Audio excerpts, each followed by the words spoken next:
Welcome, everyone, to China Forum 2021. We have an exciting program ahead. This is our annual conference. 2023, I'm sorry if I got the year wrong. I need more coffee.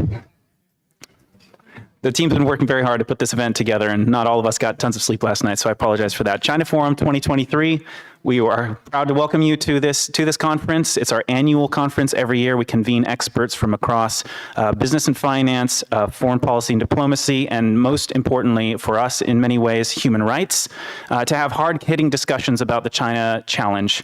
We have an exciting program ahead of you. This program is being live streamed on our Twitter and YouTube channels. So without further ado, we're going to begin with the program, starting with the Dr. Elizabeth Spalding, the chairman of the Victims of Communism Memorial Foundation, who has a video message.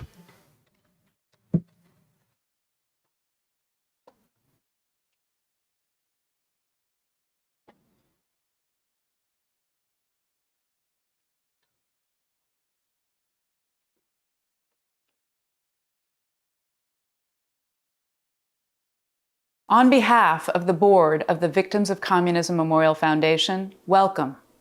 Whether it is your first or ninth time joining us in person or virtually, to distinguished panelists and guests alike, we are so very pleased you are participating in one of VOC's annual signature events, China Forum. For nearly 30 years, VOC has been committed to remembering, educating about, and speaking on behalf of all the victims of communism. Central to our mission is teaching the truth about the politics and history of the totalitarian ideology that first started making and killing victims over a century ago. That latter number of victims killed is more than 100 million and counting. Across time, regions, and cultures, communists commit similar atrocities and cause human suffering of every kind, all based on lies and violence imposed by a repressive one-party state. The People's Republic of China accounts for about 1.4 billion out of the more than 1.5 billion people still forced to live under communism in today's world. For too many years, too many people in the United States and around the world wanted to believe that the Chinese Communist Party either had changed or would change for the better. They misunderstood the regime. They forgot about the victims. They ignored the political, economic, military, and moral threats that have been worsening for decades. VOC convenes this important conference at a crucial time, when the world is at last waking up to the true nature and gravity of the China challenge. As VOC chairman, and as a scholar of communism and the Cold War, I commend the critical work you, as researchers, policymakers, China experts, civil society leaders, and government officials do to promote individual freedom, the dignity of all human beings, and real peace. I wish I could be with you, but I am representing VOC at another conference. What you are doing through China Forum builds understanding of the victims and of the threats that the entire free world faces from the CCP. This clear-eyed understanding then helps policymakers, governments, and the broader international community craft effective responses. Now more than ever, China Forum is needed, and I wish you a productive and successful conference that will enhance clear-eyed understanding and promote freedom, democracy, and human flourishing for all.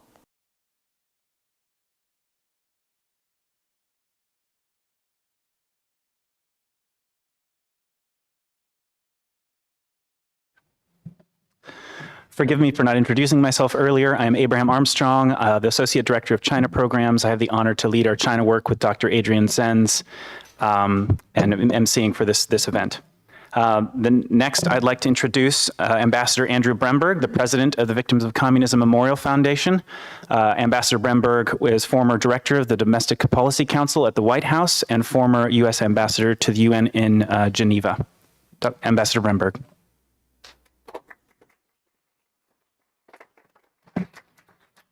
Thank you, Abraham, and good morning to everyone. Welcome.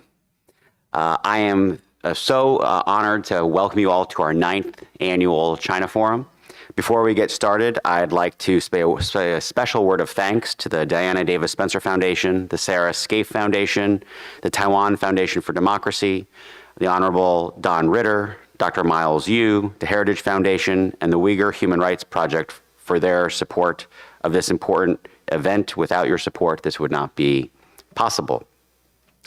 In thinking about the agenda and topics today for our 9th China Forum, as you'll see in the program, while we pulled on similar elements from previous years, I feel the program has taken on a distinct focus on accountability.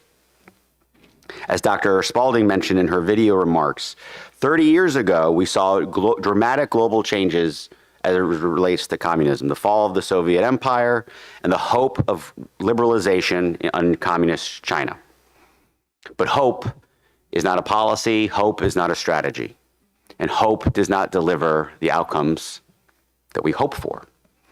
And unfortunately, over the 30 years, we saw a lack of accountability. The hopeful approach that economic liberalization and global integration with the Chinese Communist Party would lead to political liberalization and human rights failed.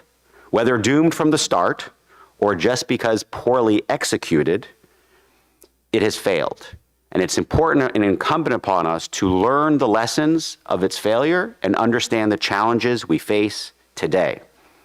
With no accountability after the Tiananmen Square massacre of 1989, with no accountability after the admission of China to the WTO, the Chinese Communist Party learned a series of valuable lessons. The policies of the United States and the larger developed West, we don't actually care or believe in them. There won't be consequences for gross human rights violations or cheating in international and breaking of international agreements. So what do we see? All of us are intimately familiar with the horrible human rights abuses and aggressive actions taken by China over the last several years. But even just today, what is the state of affairs? An ongoing genocide in Xinjiang, an ongoing and worsening democracy crackdown against activists in Hong Kong, increased militarization and pressure against Taiwan at record numbers, the further militarization of the South China Sea, and the CCP's rejection of the ICJ ruling about their territorial claims. Intimidation at a highest level and harassment of suspected extralegal repatriation of dissidents overseas that we have never seen before. A no-limits partnership with Russia as it launched its war against Ukraine, and an ongoing and strengthening relationship and support for Iran, even as it supports terrorist attacks in Israel. Of course, this list could go on, but I want to get to our program. So here at China Forum, we will not be distracted by different forces at play or the Chinese Communist Party's attempt to distract us from these important abuses and challenges. And we have to come together to help our country and policymakers learn how to take action to hold the CCP accountable. But before getting to today's program, I want to share that actually our program began last night. Last night at the Victims of Communism Memorial Foundation's museum, just a couple blocks from here, 2 blocks north of the White House, we hosted a panel and an impactful video. While today's focus is on the human rights abuses and these policies and challenges with the CCP from a more policy and academic perspective, we wanted to start with the personal and real victims who've suffered under the CCP. We hosted a film screening of China, the Uyghur tragedy that exposed the atrocities like mass internment, forced labor, and cultural erasure. And we heard from renowned advocates like Roshan Abbas and Elfadar Itabir, who gave their incredible accounts of their family's disappearance into camps. And we heard from Anastasia Lin, who described her own experiences of struggling to survive and getting out and building a new life as more than a victim. But now it's up to us to continue this urgent call to action as we get into the substance of today's session. We will hear about the challenges of forced labor, the latest research and evidence of how forced labor exists in our global supply chains, and the actions that we need to do to address those. The ongoing challenges that individual countries, international organizations, and businesses have in addressing forced labor and other human rights abuses done by the CCP. And as I mentioned, we're going to have a more focused discussion about accountability and actual mechanisms for how we, in the world that care about human rights, can take action to try to hold the CCP's worst perpetrators of the Xinjiang atrocities accountable. So obviously this is a very full day, so let's get to work. I'd like to now introduce Dr. Adrian Zenz, who is the Director and Senior Fellow of China Studies here at the Victims of Communism Memorial Foundation. Dr. Zenz.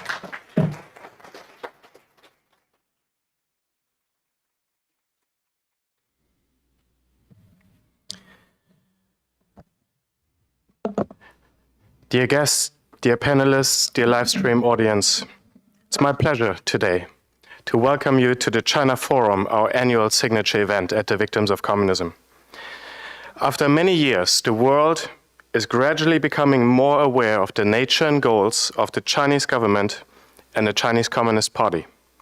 Under Xi Jinping, the party state has increased its antagonism towards human rights and heightened its assertiveness on a global stage, promoting authoritarian values.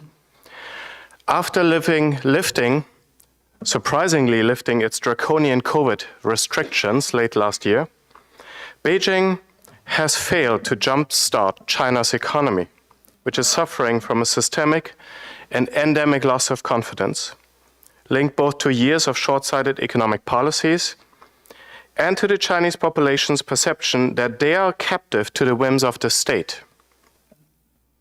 So what we're seeing in 2023 compared to previous years, our ability to research and understand China through fieldwork or open source analysis has been further curtailed.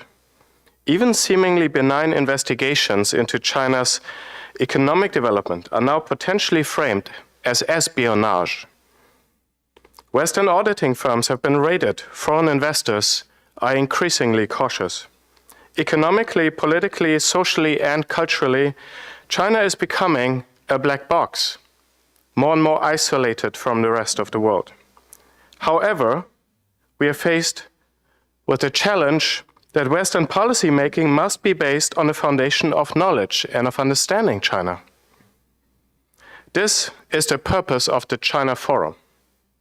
While my institution combines activism and scholarship, the focus of today's event is on the dissemination of reliable empirical research, analytical scholarship, and rigorous expert assessment. Today's panels bring together scholars and experts from diverse fields to illuminate our understanding of China in several key aspects. 4 panels we have today. They touch on forced labor in the so-called Xinjiang Uyghur Autonomous Region, referred to by Uyghurs as East Turkestan, where the U.S. government has determined that a genocide is taking place. On the challenges posed by our financial and economic integration, interdependence, and dependence on China. On Beijing's global foreign policy ambitions and related power projection, including its attempts to undermine the international rules-based order. And finally, last but not least, on strategies for increased efforts to hold the perpetrators of the atrocities among the Uyghurs accountable. Very excited about today. I'm very excited. I think we have a lot of powerful expertise today in this room, and I really look forward to the events and also to come to know some of you better. So thank you so much for coming.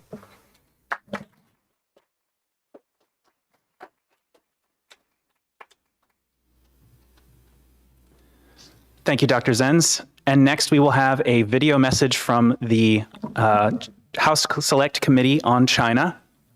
Representative Mike Gallagher, the chairman, and Representative Raja Krishnamurti, the ranking member. I want Americans to know that the Chinese Communist Party presents a threat not just to the Indo-Pacific region or a military threat to Taiwan, but a threat to American sovereignty here at home. And I also think that human rights are at the core of this competition, protecting our values. And I think we've seen that in a lot of what we've done on the committee, starting with events surrounding transnational repression, illegal Chinese Communist Party police stations on American soil, the coercion and assault of students on American campuses. All of these things should reinforce the fact that we need to defend our sovereignty and our values. And I think that's why human rights are a core part of this competition. I think that the other aspect of it is the Chinese Communist Party under Xi Jinping. Yeah. It's a different animal than what we've seen even in past incarnations of the CCP, because I feel like Xi Jinping, he is a Marxist-Leninist. I guess his idol is Mao Zedong. Yeah. He's not a technocrat. He is somebody who is ideologically predisposed to think in terms of, imperialists, namely us, the United States, and then the oppressed, which he thinks, I think the PRC is. He views the world in a dichotomy, black and white, more than gray, or more than in a nuanced way. And that could be dangerous because, when you view the world that way, you start to categorize and you start to put people in pigeonholes they don't belong in. And so, the Uyghurs and the Tibetans and the Hong Kongers and any dissidents are like bad people, are threats to the country. Our way of thinking is totally different than that. We value diversity of thought. We value diversity of origin, ethnic origin, and we welcome different voices at the table. We focused on the business community recently, in part because I think what makes this competition so complex is that we are economically entangled with China. We've spent over 2 decades pursuing this hypothesis, which was that by integrating China into the global economy, by providing them a session to the WTO, it would moderate their political behavior. It was a logical bet that, quite frankly, both parties made, and it happened not to work. Mm-hmm. They became more aggressive externally and more repressive internally. And so now we're having to try and figure out this very difficult issue of how do we reduce our dependency on China in key areas? How do we make sure that we're not actively fueling our own destruction by allowing the flow of American capital to China? And I think the business community, I think there remains a divide, in some ways the divide between members of Congress and Wall Street is greater than the divide between Republicans and Democrats on this issue. But we can't win the competition if we have an antagonistic relationship with the business community. We need to have an honest and forthright conversation so that we arrive at a better posture, so that we aren't fueling our own destruction, so that our supply chains are more resilient and we're diversifying those so that the CCP can't weaponize access to advanced pharmaceutical ingredients in order to bring us to our knees or reduce our response if we found ourselves in a confrontation over Taiwan. So I think that's part of the reason why we focused on the business community. Oh, yeah. I think also the business community has a lot of insights about China because they've done so much business there. They have been also the ones that have experienced the intellectual property theft, the industrial espionage, the forced technology transfer. So they can also give us insight into how do we reverse that. But also, I think the business community has done surprisingly a lot to reduce its exposure with regard to CCP policies because they've reduced their footprint in China. They are moving some of that manufacturing back to America, which is a very good thing. And we have to talk honestly about how can we attract it here what conditions do we need to create to get more of it to come to Schaumburg, Illinois and other places. But the point is that it's the dialogue with the business community is essential for us to learn more about the competition. It makes me think too that like when we say business community, we're not just talking about big Wall Street, Right. asset manager, right? We went to Stoughton, Wisconsin to visit a company called Stoughton Trailers, which makes trailers and chassis, to hear about the way in which Chinese companies cheating completely undermine their business. And this is just a manufacturing business in Wisconsin. And so business community also means, much more than just Wall Street. We put out 2 policy reports, which were bipartisan. We've been able, for the one on sort of military competition, we've been able to get a lot of our recommendations into the National Defense Authorization Act. We need to ensure that that passes, but we're hoping to put out a series of recommendations on the economic and technological aspect of our competition, as well as continue to do aggressive oversight and investigation. So I'm proud of that.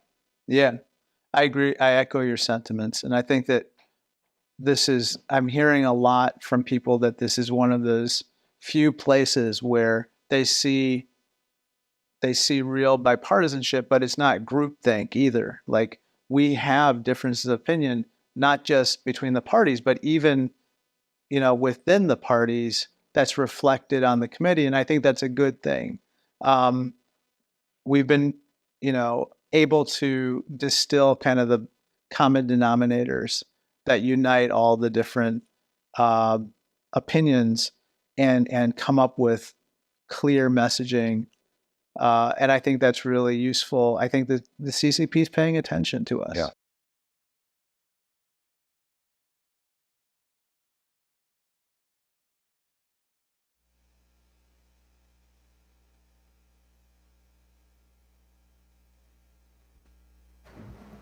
Chairman Gallagher and Ranking Member Krishnamurti very much had wished to join us in person for this China Forum and unfortunately could not. So we're very grateful to them for making that video specifically for our China Forum. We were honored very much when the Select Committee was first formed to have been selected by them to host their very first public event at our Victims of Communism Museum in February of this year, a conversation with dissidents in our museum. And Chairman Gallagher has been very kind to note publicly how much VOC's China work has been used and read by policymakers and is influencing legislation on the Hill, something we're very, very honored and humbled to hear. Next, I'm pleased to introduce Matthew Pottinger as our keynote speaker. Matt Pottinger is a distinguished visiting fellow at the Hoover Institution and the China Program Chairman at the Foundation for the Defense of Democracies.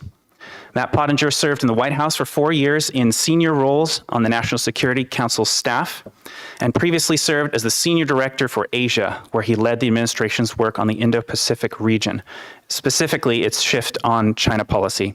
Before the White House service, Matt was a reporter on China for Reuters and the Wall Street Journal, and then he fought in Iraq and Afghanistan as a U.S. Marine during 3 combat deployments, and later founded and led an Asia-focused risk consultancy and Asia research at an investment fund in New York. I'm pleased to say that Matt Pottinger is in fact able to join us in person right now for keynote remarks. Matt.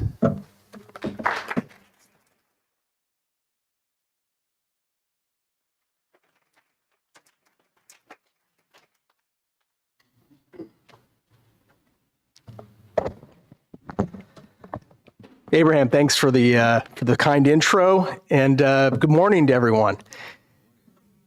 Thanks also to my friend Andrew Bremberg for the fine service that you did when we were working together in the last administration. You were our ambassador to Geneva, covering a lot of the international organizations that you saw autocracies trying to co-opt and corrupt, and you did a great job defending our interests and the founding principles that all those organizations were founded on. So it's up to all of us to fight for the soul of those organizations, and you did that. So thanks for that.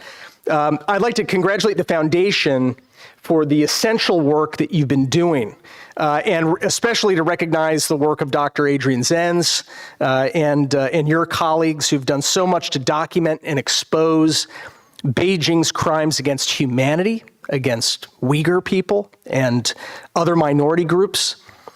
Adrian, thanks. Looking forward to hearing more from you, and congrats on all the great work you've been doing. I've really long admired the mission of your foundation, and that mission is to educate future generations about the suffering inflicted on people by communist regimes. Your mission to never let us forget the atrocities of the last century is now compounded by new work, the essential task of documenting atrocities attributable to communism in this, the 21st century. Back in the 20th century, communist regimes inflicted 100 million untimely deaths worldwide. The Chinese Communist Party accounted for the majority of those deaths. I'm sorry to report that so far in the 21st century, the Chinese Communist Party appears to be on pace to meet or beat its 20th century death toll. The difference is that the mass suffering isn't just kept within China's borders anymore. It is something that the Communist Party exports. For example, The Economist last week estimated that 27 million people have died worldwide as a direct or indirect result of COVID-19.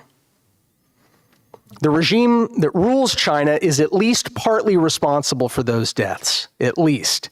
Recall that in late 2019 and early 2020, communist officials detained and muzzled doctors who raised the alarm about a mysterious outbreak of severe pneumonia in Wuhan.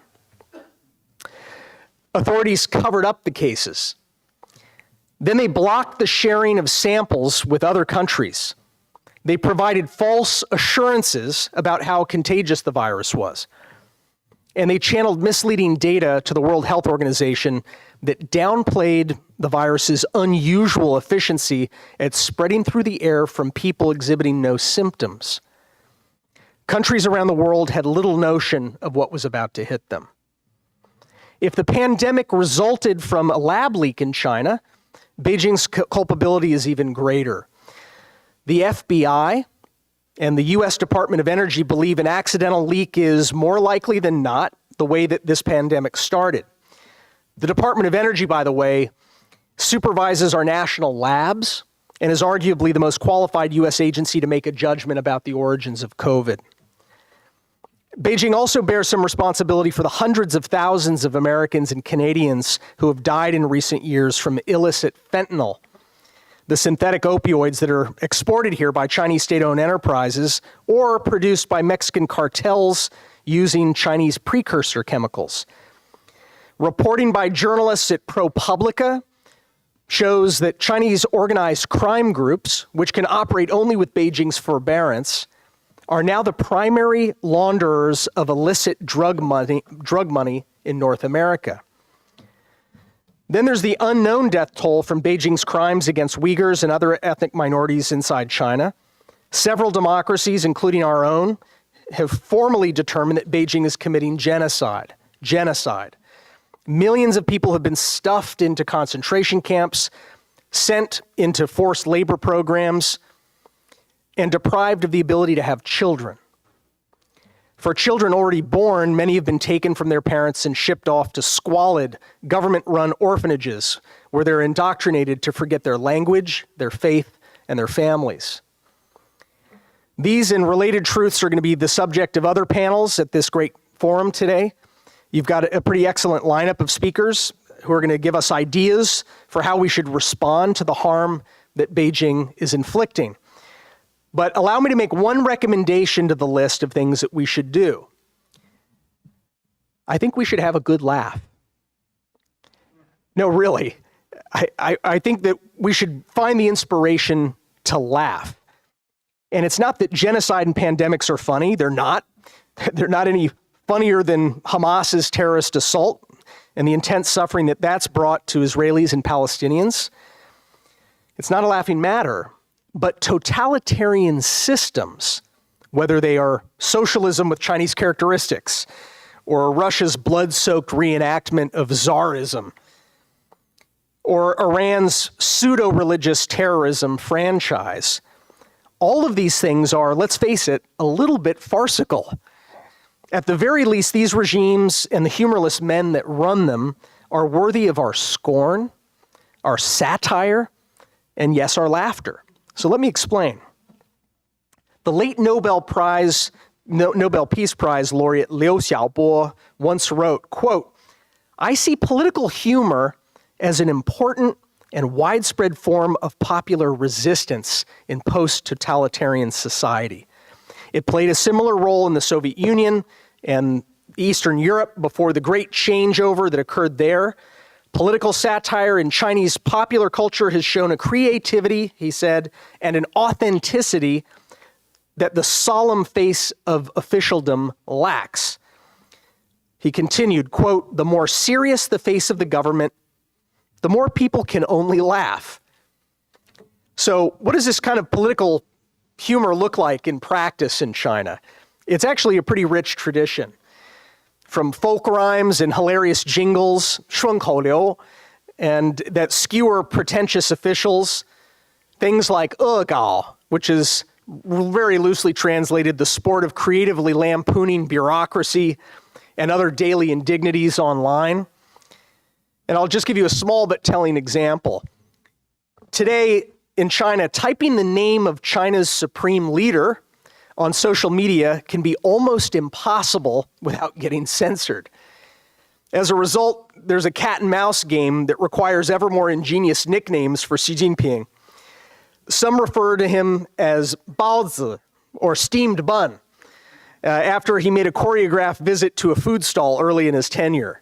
But now steamed bun is an illicit term that can subtly vaporize like the steam from buns when you write that word in sentences, even if you're not referring to Xi. Lately, Xi Jinping has been referred to as that person, 那个人, and, quote, a guy in Beijing, 北京某男子, and also as you-know-who, 谁. He's even called simply, if somewhat ambiguously, him, 他. Some netizens tried to get around the censors by substituting numbers for letters, calling Xi 11, because that's what his surname would spell if it were a Roman numeral. That worked until it didn't. And then people started to use 242. And that's because it represents the Mandarin language tones that accompany the Chinese characters to Xi Jinping's name. So think about that. This would sort of be like the equivalent of writing, Morse code to approximate the number of syllables for Joe Biden. So even so, the Chinese censors eventually caught on and banned those numbers too. So writing numbers online in China can be quite risky since so many combinations add up to dates when atrocities were committed by the Chinese Communist Party. Just a few weeks ago, China had to expunge from the internet a very nice photograph of two Chinese athletes at the Asian Games hugging each other to celebrate a victory. The problem was that one of them had the number 6 on her uniform, the other had the number 4, so when they stood together, it read like 6/4, June 4th, the date of the Tiananmen massacre back in 1989. Even writing 89 can get you into choppy waters in China. So when I think of Chinese censors, I'm reminded of the Syrian officials who early on in Assad's war against his own population had to scurry around picking up hundreds of ping pong balls that protesters would roll down hilly streets in Damascus. The balls had anti-regime slogans written on them. So there's a little bit of a comic symmetry here. In an Arab dictatorship, officials run around hiding ping pong balls, while in China, censors run around hiding Arabic numerals. Satire is a form of resistance featured during China's draconian zero COVID lockdowns, particularly last year, 2022. And that satire appeared to have contributed in some way to Xi Jinping's ultimate decision to abandon that policy. In Shanghai, for example, there's a young cinematographer who was driven to the limits of his sanity by the incessant bedtime recorded announcements that echoed through his apartment and through his whole neighborhood, summoning people to report for daily COVID tests. So he decided to run an experiment.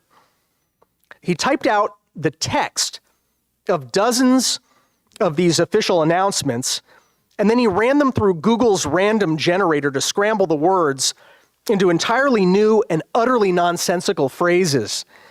He then recorded and broadcast this gobbledygook, purely nonsensical phrases, throughout his neighborhood on loudspeakers. His neighbors were so conditioned to tune out the inane, real-world announcements that they didn't notice that the filmmaker's official-sounding announcements were in fact total gibberish. That video he posted online, and it quickly garnered cheers and approval across the Chinese web, according to a New York Times account. Chinese netizens don't have a monopoly on political satire, of course.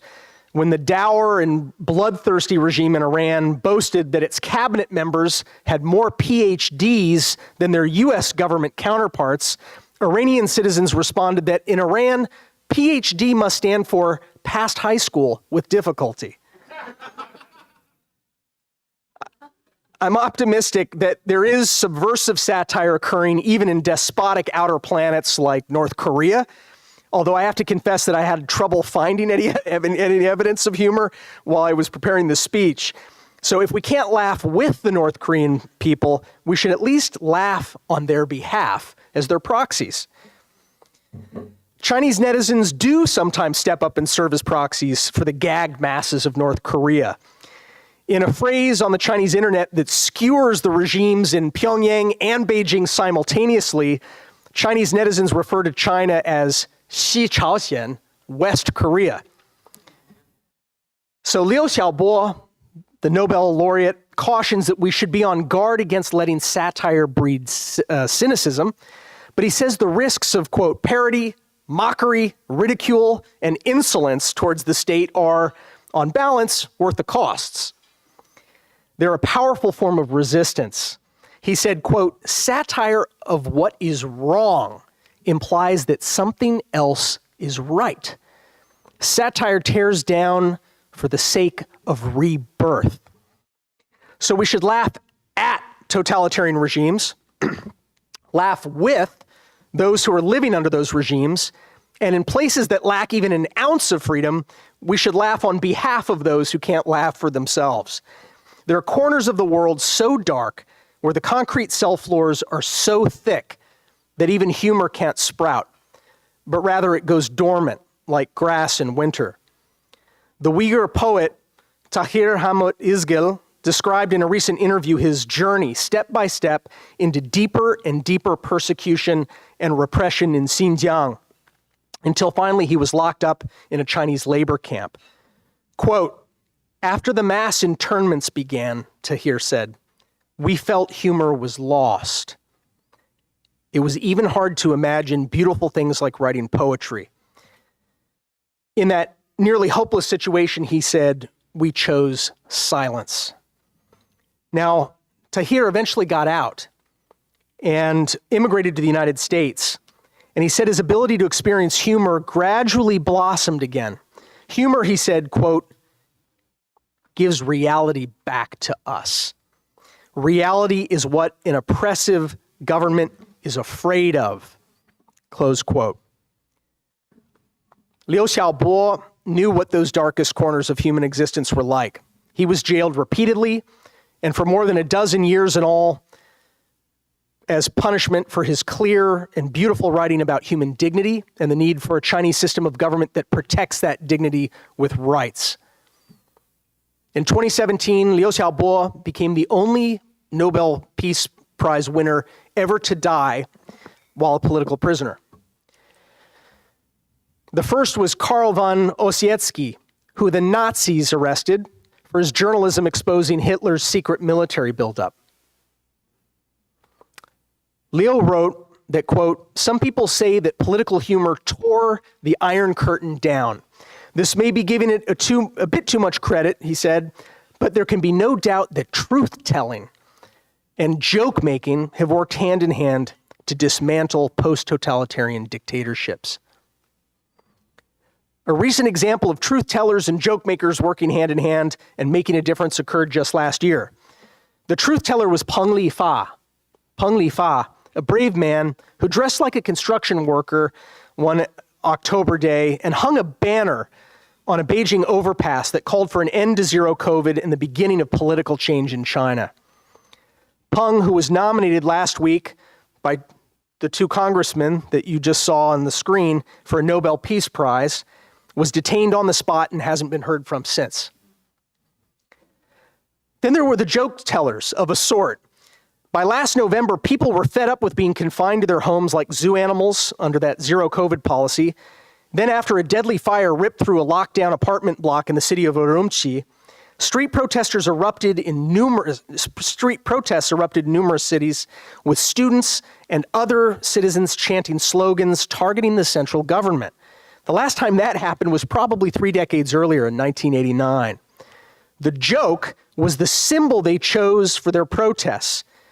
They simply held up blank sheets of paper. This was a brilliant use of satire. The protesters didn't need to say anything in order to say everything. Jimmy Lai, another brave political prisoner sitting in solitary confinement right now in Hong Kong on preposterous charges, helped to expose something that Beijing hopes few other people inside and outside of China stop to ponder. The Chinese Communist Party claims to speak for all its citizens all the time on all matters.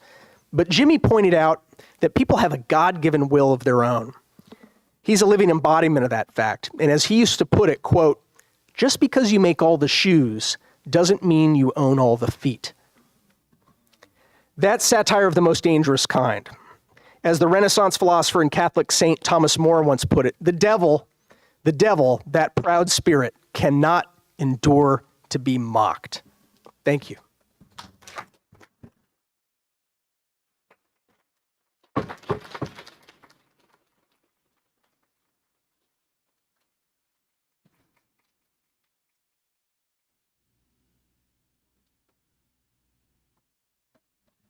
Thank you very much, Matt.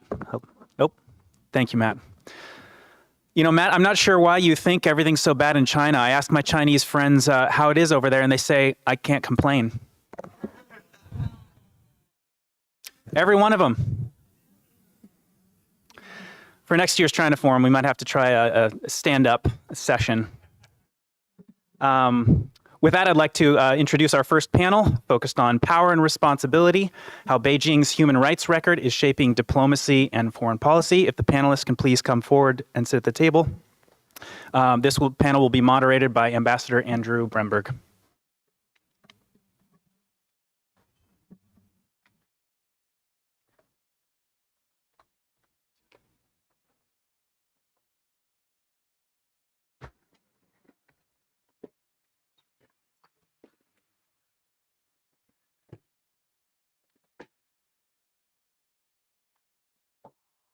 Apologize for misannouncing that. This is the Dr. Zenz's panel on forced labor.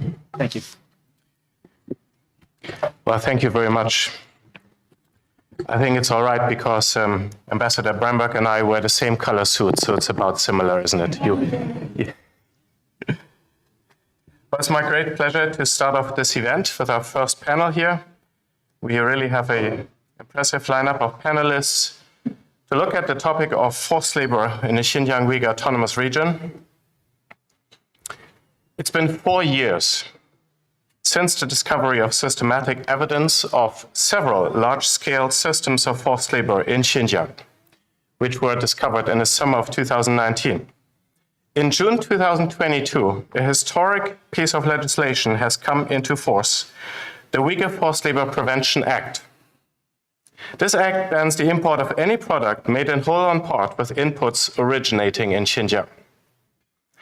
In today's panel, it's our pleasure to have key experts on the topic who will shed a light on crucial practical aspects of the implementation of the Uyghur Forced Labor Prevention Act.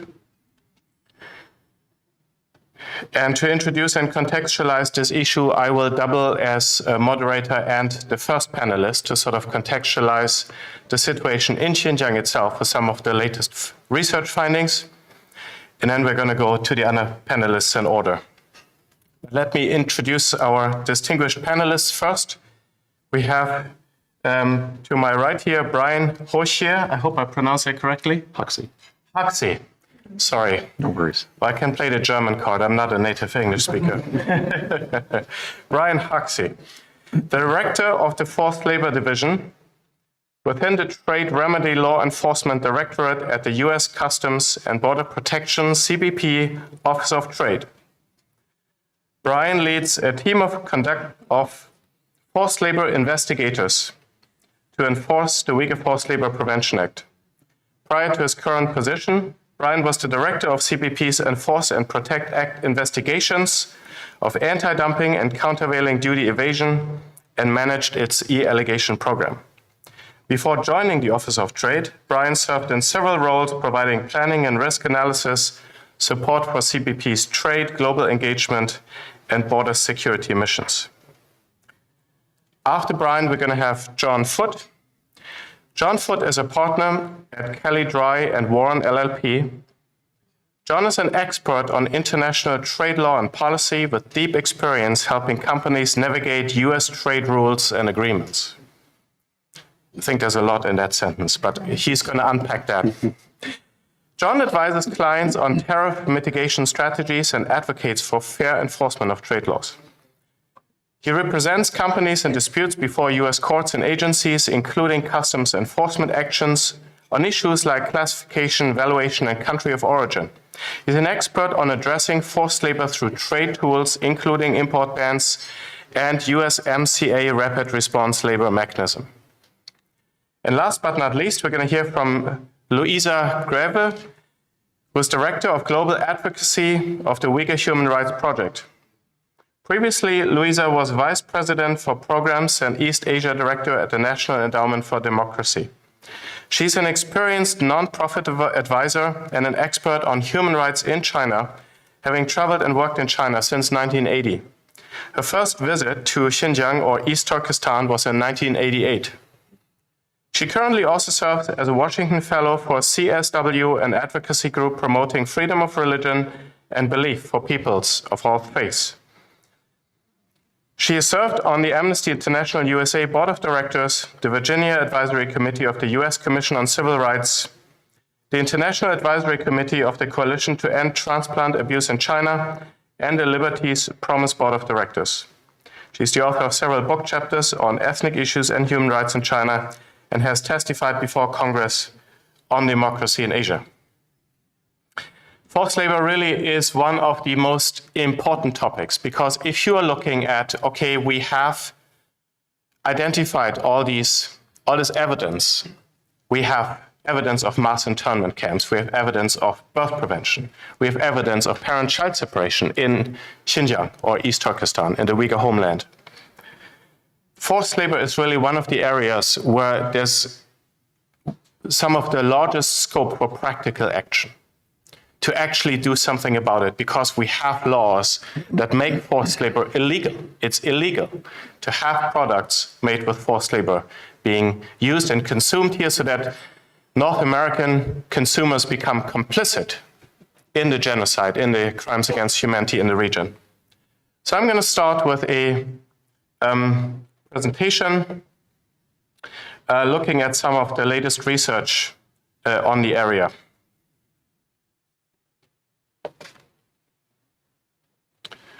Let's see, this only has 3 buttons and they all look a bit funny to me.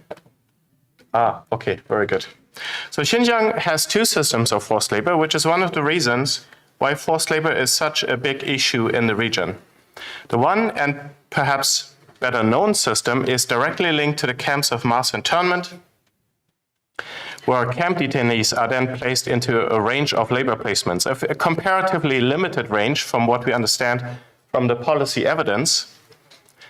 In contrast, the second system of forced labor, poverty elevation through labor transfer, affects a much wider range of products and a much wider range of persons who were not in camps. It's very important to keep these two systems separate. Those, for example, major supply chains such as cotton, polysilicon, etc., are not currently linked to camp-linked labor. They are exclusively linked to labor transfer, poverty elevation, so-called poverty elevation through labor transfer policies, targeting so-called rural surplus laborers. Rural surplus laborers are defined as labor that can be transferred out of the agricultural sector without a reduction in agricultural production. And it's really something you have in all developing, emerging countries and economies. But in China, we have an artificially enlarged pool of surplus labor because of Mao Zedong's Stalinist development policies, where people were confined to their location. Peasants could not freely seek work in cities. And so there's an artificially increased pool of this labor.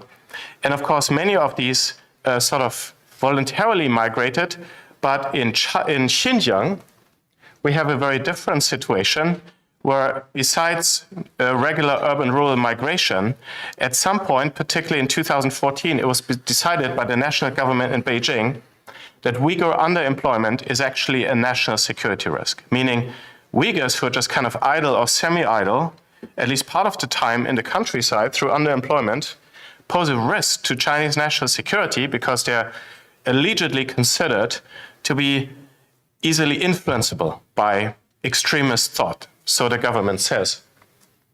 And so the primary motivation to get Uyghurs into full employment is more political than economic, even though economic exploitation is taking place, but it's primarily a political goal, which means it's harder to tackle with sanctions because it's not just for profit making, although that does take place. And also, the other ramification, it is harder to measure. It's more difficult to measure labor, forced labor, where the primary motivation is political rather than economic, because a lot of the indicators developed by organizations such as the ILO, the International Labour Organization, focus on economic exploitation. And that, of course, is the common sort of thing. Going to skip a little over this in terms of time, some of the developments we see. I have just recently published an updated paper on the camp-linked forced labor with some very important new evidence to see its operation, how it engineered a very gradual process of release and even constitutes an innovation over previous forms of re-education through labor in China, some of which were allegedly abolished in 2013. It seems quite clear that the camp-to-labor system ended, and in my view, the camps functioned as filtration camps from which people were then shifted. The Uyghurs were sort of spied on and sorted. Many of them were shifted into arbitrary imprisonment.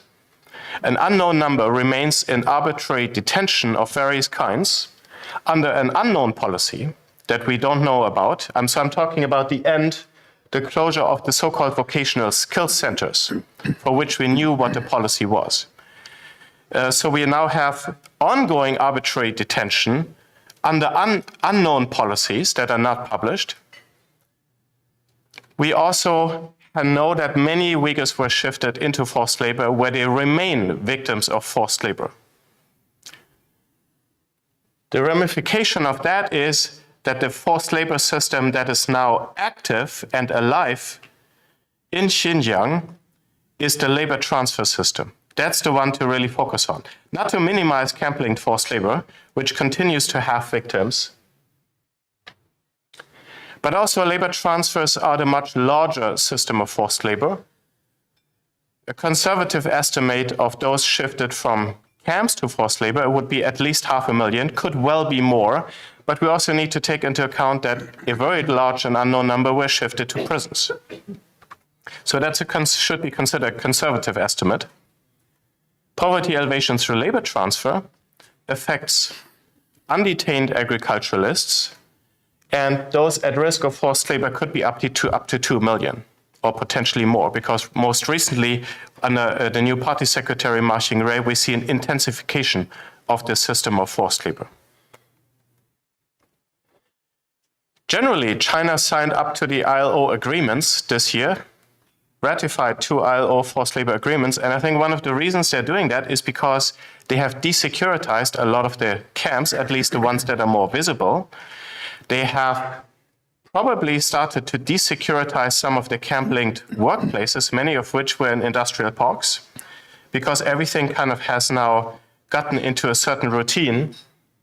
And they are normalizing and institutionalizing the coercive forced labor system of labor transfers, meaning that forced labor in Xinjiang has become less visible. And this has all kinds of ramifications should, for example, the ILO, who interestingly sent a team to China this year, and they also went to Xinjiang, to the ILO from Geneva, visited Xinjiang on sort of a informal visit. And one of the problems that we are seeing is that state-imposed forced labor is not necessarily that visible. Because if you look here, state-imposed forced labor creates an overall coercive environment where from the grassroots, you have a strong grassroots system of many, many tens of thousands, hundreds of thousands of officials, government employees, who mobilize people, who go from door to door, knocking on doors, who mobilize people into forced labor. So you have coercive recruitment, which is not that easy to observe. The workplace itself, you have the training and transfer, and then worker management and retention. So you have a police state system where people cannot just leave their job. And the inability to leave work has intensified significantly with the most recent policies. So now the emphasis is not so much on recruitment, because Uyghurs have been recruited, but it's more on retaining them and having like a monitoring system where Uyghurs and others cannot just leave the jobs that they have been assigned. And the offshoot of all that is that the workplace itself may not actually be particularly doesn't have to be particularly securitized. So Uyghurs don't need to work in a workplace where you have a police guard standing next to them, where you have, of course, you have the usual security measures, but this means for China it's become easier. They've had the time now to institutionalize the system, to normalize it, and to make it look very innocuous, meaning international observers can now come and visit factories and not necessarily see anything particular, which kind of makes this all the more devious. So the main risk indicator in terms of assessing it is the presence of the coercive policy and the presence of the state apparatus to enforce this policy. These are unfortunately indicators that the ILO measurement entirely ignores. And this is something I've been looking at and study. Looking at how the ILO has been developing indicators for measuring forced labor. And one of the problems is that they have not really focused on state-imposed forced labor because they've not seen it as a major issue. And admittedly, modern slavery and private sector forced labor has been sort of the main challenge, has been on the rise. And therefore, that's been the focus of the ILO. But it means because private forced labor in companies and state-imposed forced labor, which operates in a whole society, are very, very different to try to measure, to evaluate, and so on. That has huge ramifications. So, in closing, the only tool that can address the forced labor situation is to reverse the burden of proof of forced labor, which is the rebuttable presumption enshrined, for example, in the Uyghur Forced Labor Prevention Act, which is such an important tool. And I think it's important to understand that the UFLPA will necessarily result in some degree of over-enforcement. Because if you place a rebuttable presumption of forced labor for an entire region, you are going to catch shipments that are not made with forced labor. However, because of the nature state-imposed forced labor works, if you don't reverse the rebuttable presumption, you end up with severe under-enforcement. If you try to chase up supply chain after supply chain, shipment after shipment, and you can't have a rebuttable presumption that it may be tainted with forced labor, the alternative to some over-enforcement is severe under-enforcement. Questions of enforcement, questions of changing business behavior will now be addressed by our distinguished, I should add, panelists. We're very privileged to first hear from Brian. Thank you very much.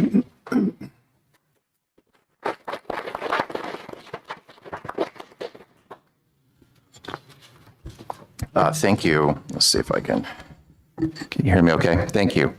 Thank you, Dr. Zenz, for that and inviting me here to speak today on U.S. Customs and Border Protection's enforcement of the Uyghur Forced Labor Prevention Act. As mentioned, my name is Brian Hoxie. I'm the director of the Enforced Labor Division within the Office of Trade at U.S. Customs and Border Protection, or CBP. And there we lead a team of investigators that evaluate investigations based on petitions that we receive worldwide and issue what we call withhold release orders or findings, and that is one area that we enforce. The other area that we're here to talk about today is that we manage the overall enforcement of the UFLPA for the agency. As you know, to help address this horrible situation in Xinjiang, the U.S. government passed the UFLPA to establish a rebuttable presumption, as we just discussed, that goods made wholly or in part in the Xinjiang region of China are made with forced labor and then prohibited from entry into U.S. commerce unless the importer can show that with clear and convincing evidence they were not produced with forced labor in that region, or they do not contain materials from the region. Additionally, the UFLPA gave us additional authorities to the Forced Labor Enforcement Task Force, which was established in the USMCA bill. And it is the FLETF, or the Forced Labor Enforcement Task Force. I'll try to stay away from the acronyms. It's chaired by the Department of Homeland Security and includes 6 other departments and agencies in order to manage forced labor for the U.S. government. One of those things that they do is establish an entity list of entities that are involved in producing or exporting within the Xinjiang region, participating in poverty alleviation programs, and or otherwise engage in labor transfer programs. They can add entities to this list, and we then our authorities require us to prohibit those goods from entry. CBP is a part of the FLETF in an advisory capacity, but we continue to support our DHS partners and other government partners in this role. So how do we enforce UFLPA at CBP?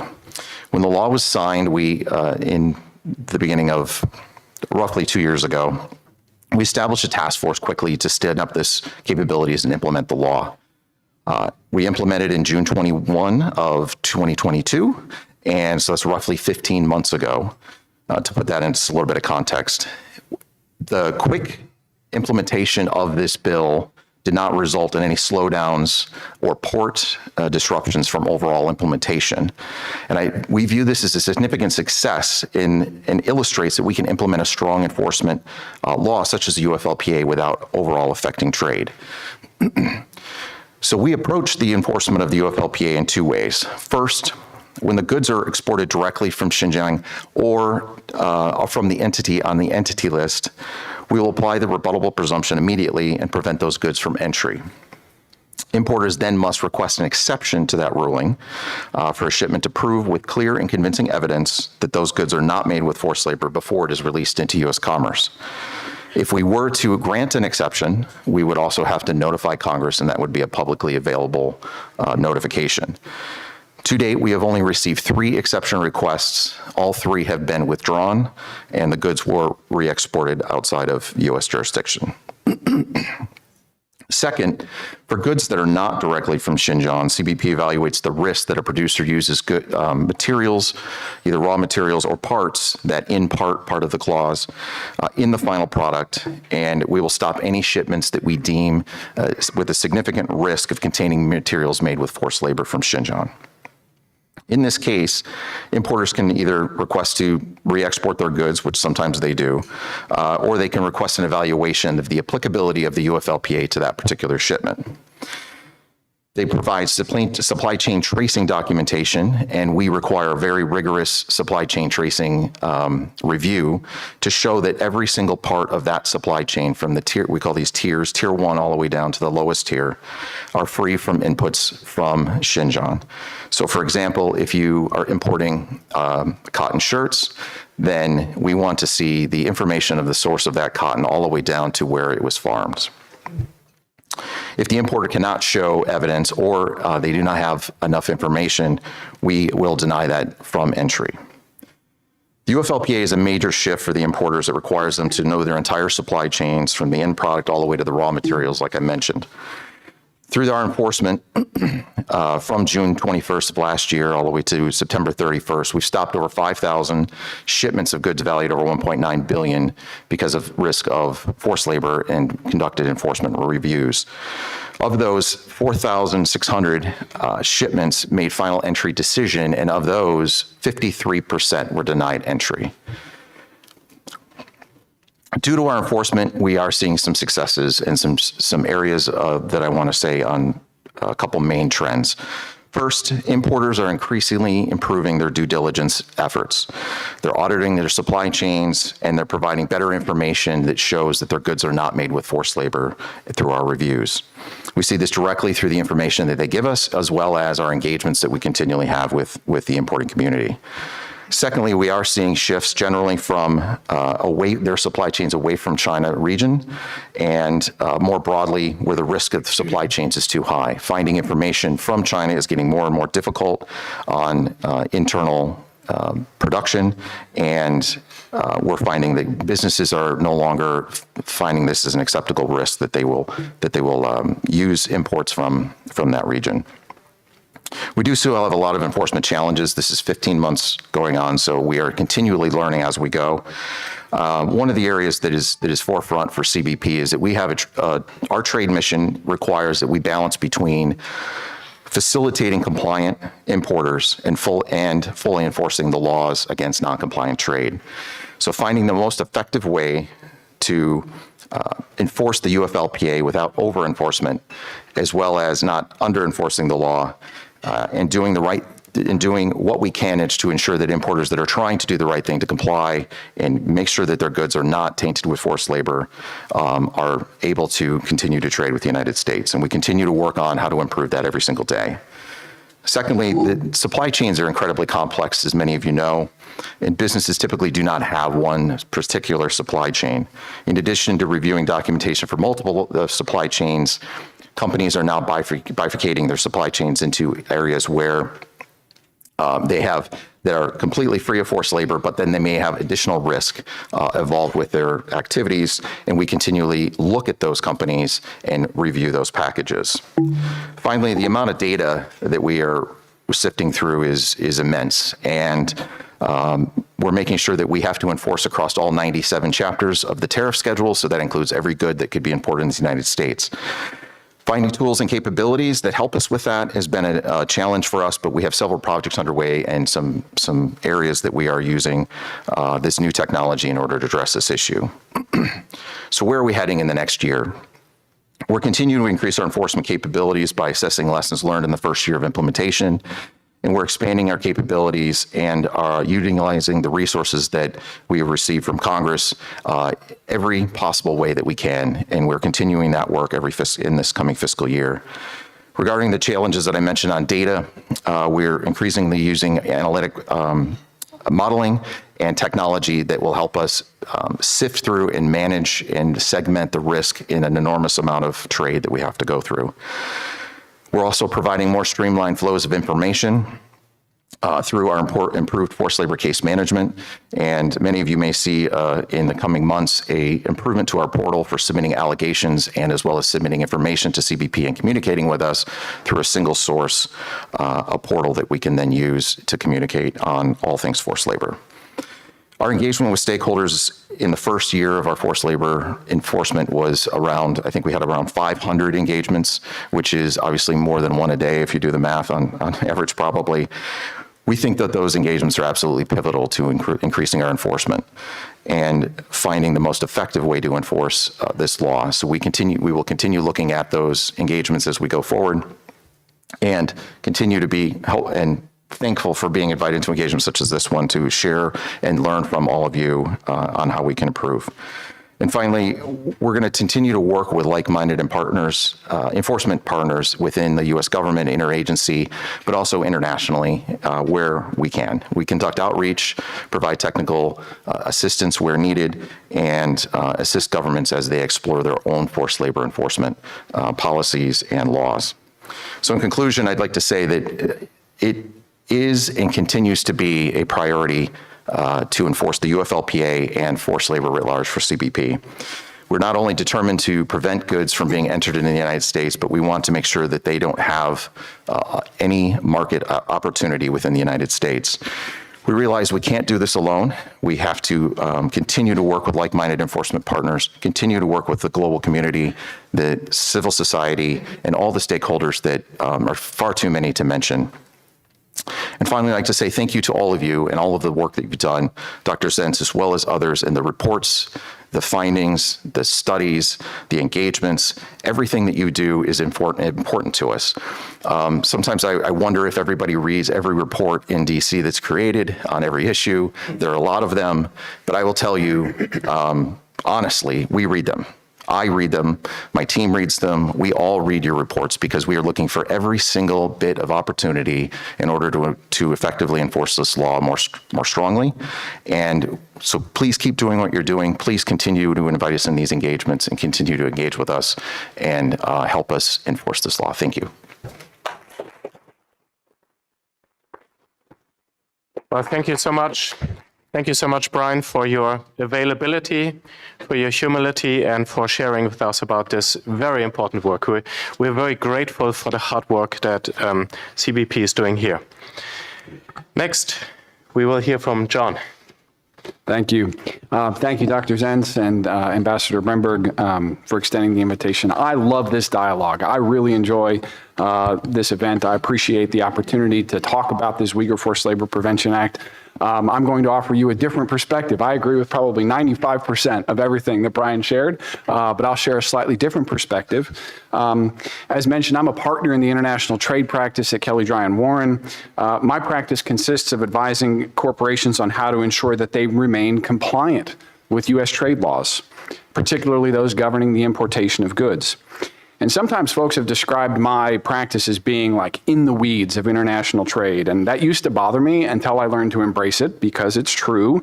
In my line of work, I spend all day, every day curating my expertise from within the rules-based international system. And it's from this unique vantage that I'd like to describe for you the Uyghur Forced Labor Prevention Act. Even if you think you understand what this law is or how it operates, I'd ask you to suspend your preconceived notions and just hear it from me anew. A few weeks ago, in a newsletter that I published on forced labor trade enforcement, I described the UFLPA enforcement as unfolding, quote, according to an extra-legal process governed neither by statute nor regulation, and so far without the benefit of input from the judiciary. Now, this provoked some measured disagreement, some strong disagreement even, from folks who believe that the UFLPA is a good and important law, who felt maybe it sent a wrong or at least unfair message. And while I agree that the UFLPA is good and important, I want to be clear that was not an expression of opinion. It was a statement of fact. The UFLPA is being enforced according to a process that is not contemplated in the text of the law itself. And while I firmly believe that Customs is doing its level best to enforce the law vigorously and fairly, my audacious claim holds water.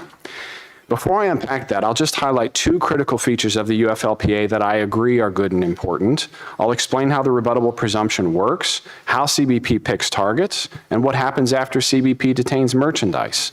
This is the process that I described as extra-legal because it is not described in any law, including the UFLPA. And I'll conclude with a couple of thoughts on why this matters and should concern an audience of policymakers or even lawmakers, especially those in favor of, quote, vigorous enforcement. When Congress enacted the UFLPA, it answered a question that only it could answer. Namely, so that so far as the U.S. is concerned, the labor component of China's state-sponsored programs targeting Uyghurs constitutes forced labor. The question might have proven difficult for Customs to resolve on its own, simply in the course of enforcing the forced labor import ban.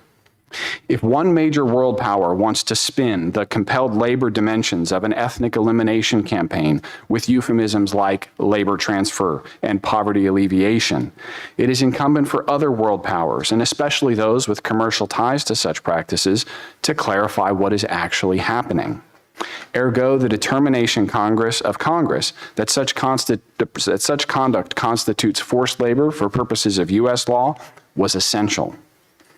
And second, as a result of the state-sponsored nature of this forced labor, the pervasive quality of the ethnic elimination campaign throughout Xinjiang, it was necessary to define the scope of the law's coverage to include all of the affected geography, i.e. all of Xinjiang. And due to the labor transfer program, which moves forced Uyghur labor throughout the country, the adoption of the UFLPA entity list was also an additional important achievement of the law. Now, there may be some commercial enterprises within Xinjiang that might not be active participants in forced Uyghur labor, but the Chinese Communist Party's commitment not only to perpetuate abuses, but to lie about it, cover it up, feign shutting it down, and then declare the overall approach totally correct, all while running a surveillance state that makes free movement by outside actors and independent assessment of facts on the ground impossible, rendered the region-wide approach of the UFLPA a necessity. It's common for proponents of the UFLPA to talk about the law's important role in shifting the burden of proof to companies to prove their shipments aren't tainted with forced labor. Technically, that is a true statement, but it elides a distinction that is critical to understanding how the law works. The rebuttable presumption established by the UFLPA is a presumption about the condition of labor used to produce certain goods, namely those made wholly or in part in Xinjiang or by a listed entity. These are presumed to have been made with forced labor, and so are inadmissible under the U.S. forced labor import ban. But there's a conceptually prior question. Which goods are made wholly or in part in Xinjiang or by a UFLPA listed entity? On this question, the UFLPA is silent. In some instances, the answer might seem fairly obvious.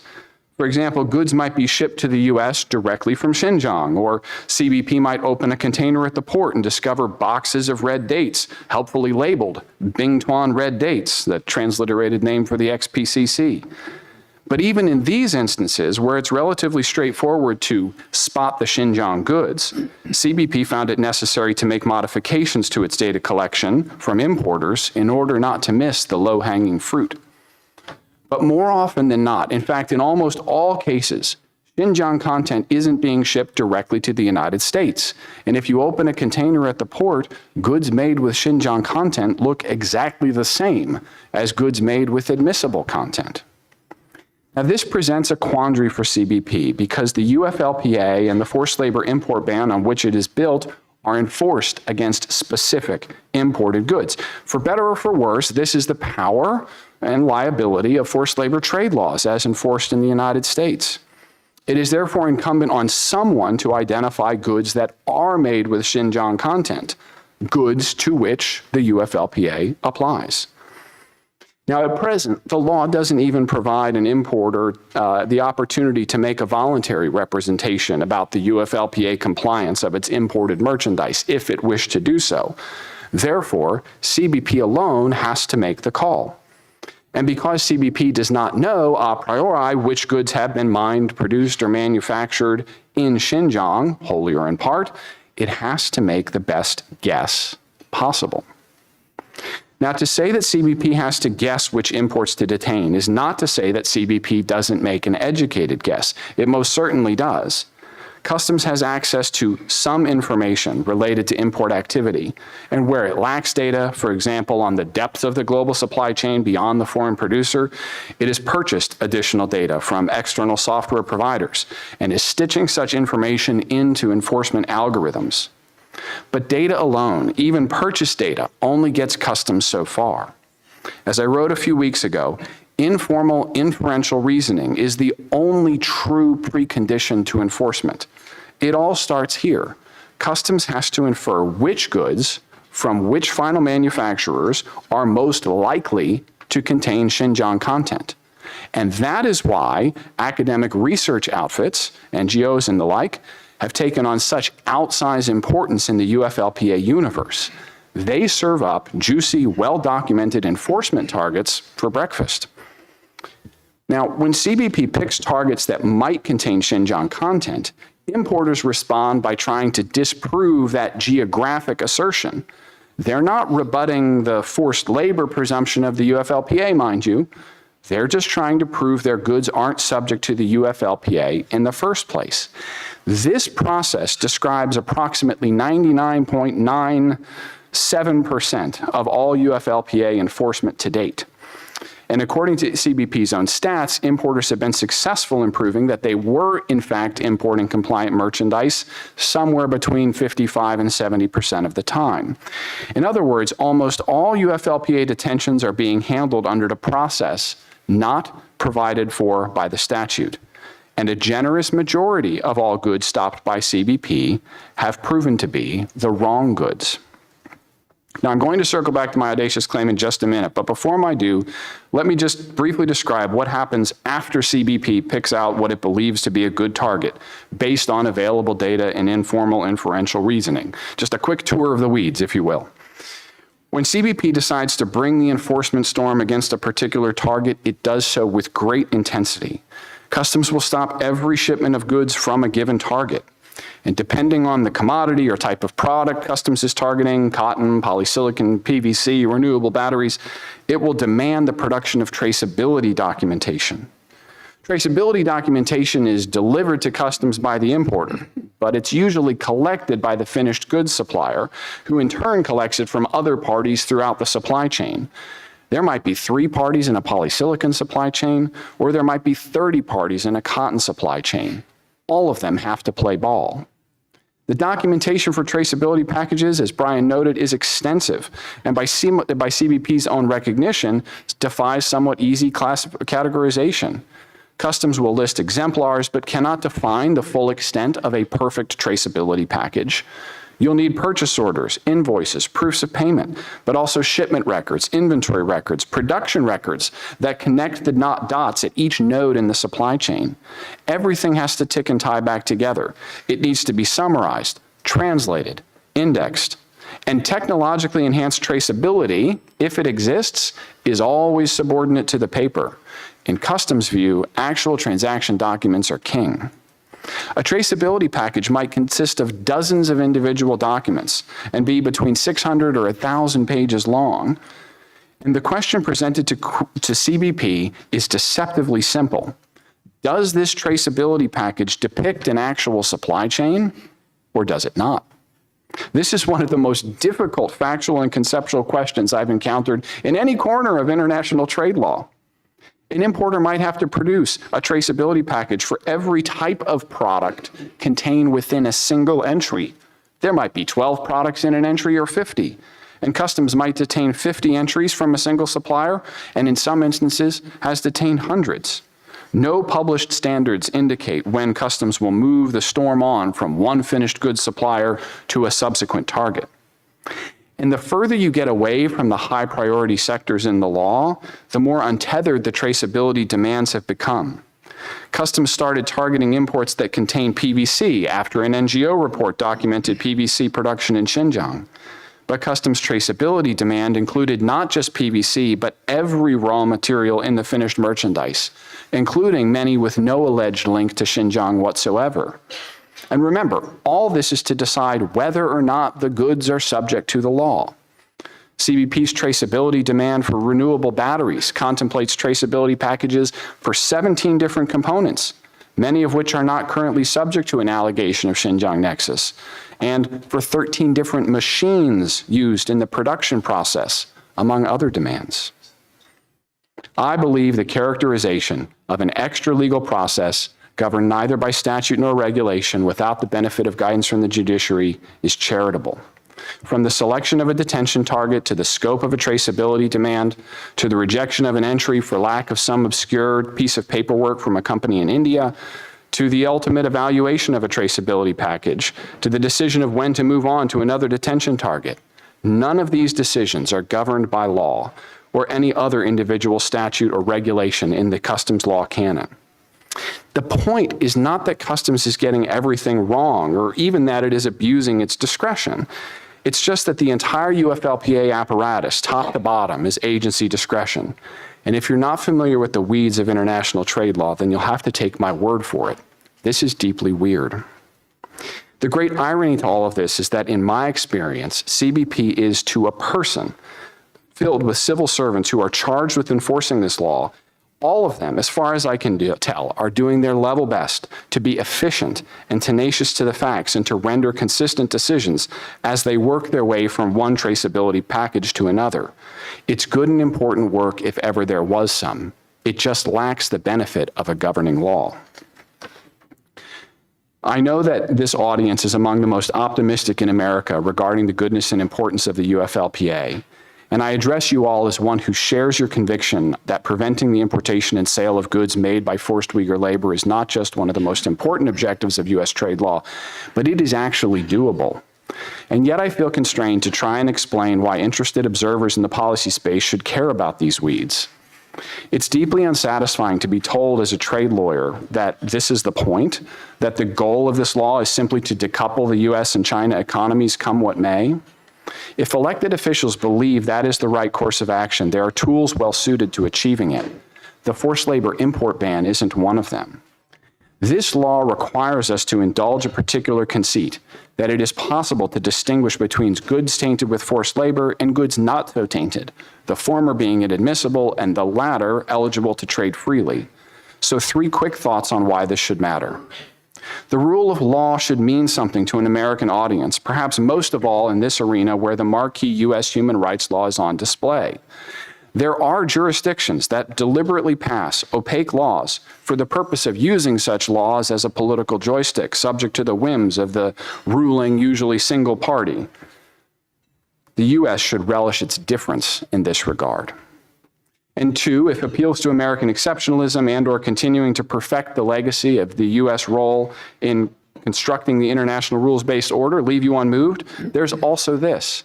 Enforcement is breathtakingly inefficient. It is possible to burn hundreds of millions of taxpayer dollars chasing unending document production demands on a tiny set of imports from an even smaller set of foreign producers. But that is not the only way to UFLPA. I wrote an essay a few months back called A Better Way to UFLPA, containing some thoughts on how to be a bit more strategic in enforcement. But my final appeal is this. The forced labor import ban is the ultimate condition on market access, but it has yet to be wielded with any intentionality. A certain type of company ought to loom larger in the policymaker imagination. The company that has zero ambition to import goods with any supply chain linked to forced Uyghur labor, and that is prepared to invest substantially in mapping and documenting its compliant supply chain to prove as much. Such companies, many of them my clients, only want to manage their trade in a compliant posture, and yet find it impossible to do so against this enforcement landscape. The power to define the condition of market access and ensure that goods made with forced Uyghur labor actually do not enter the U.S. market remains firmly in the grasp of the U.S. government, and it should be wielded wisely. Thank you.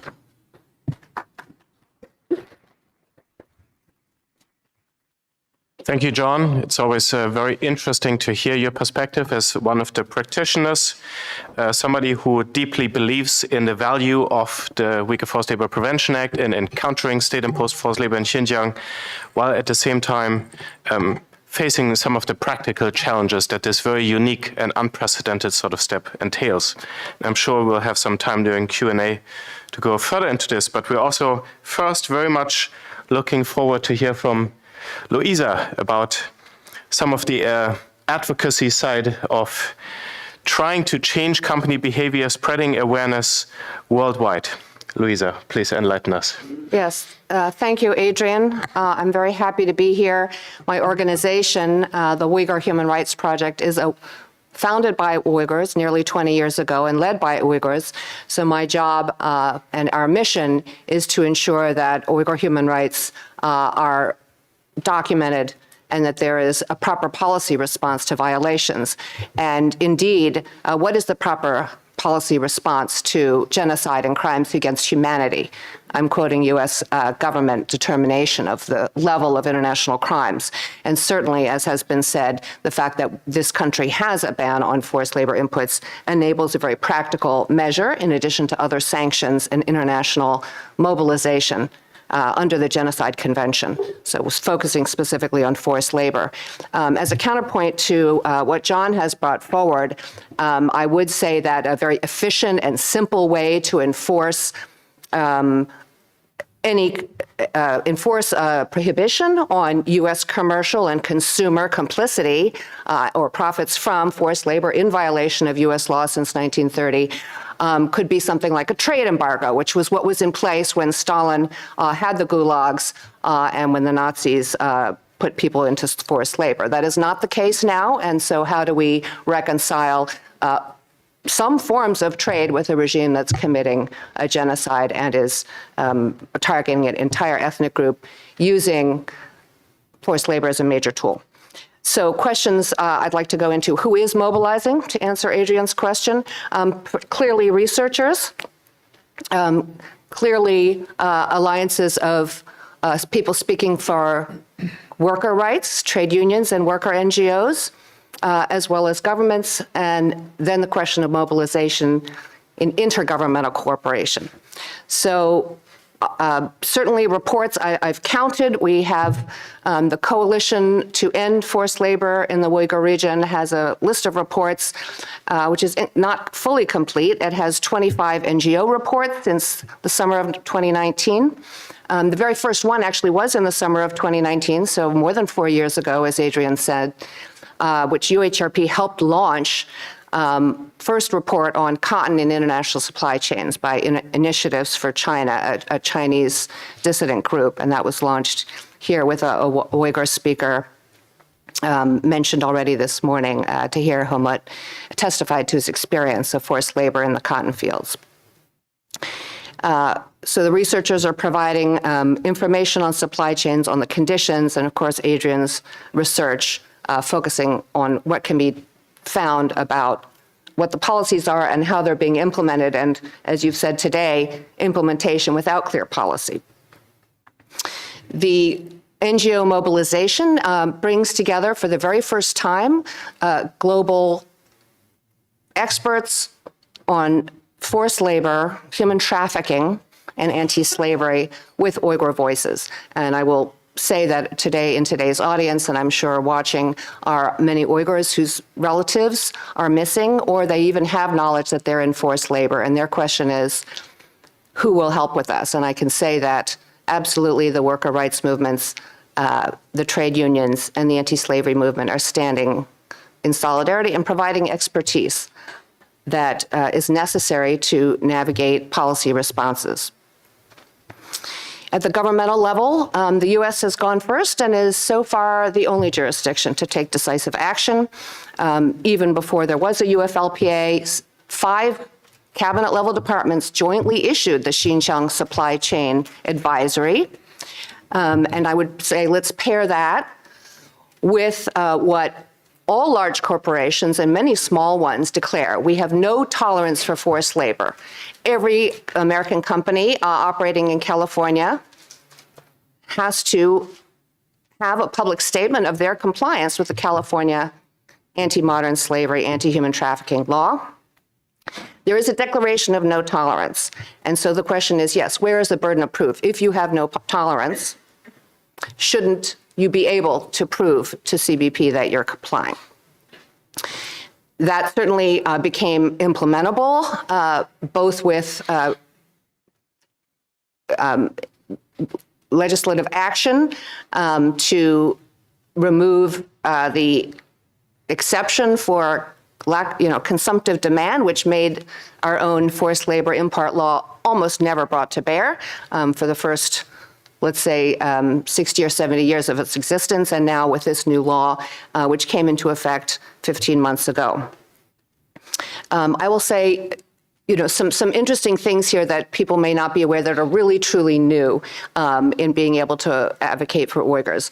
CBP had a 2-day expo on technical and research-based tools to know your supply chain, to understand raw material sources, to trace your supply chain, but both technical and in terms of data. And I can't remember the exact number, but for the first time you have private sector providers coming forward, joining their voices with the advocates who say, if you have no tolerance, why don't you know your supply chain? How can you implement your lack of tolerance if you don't know who's supplying your lower tier products?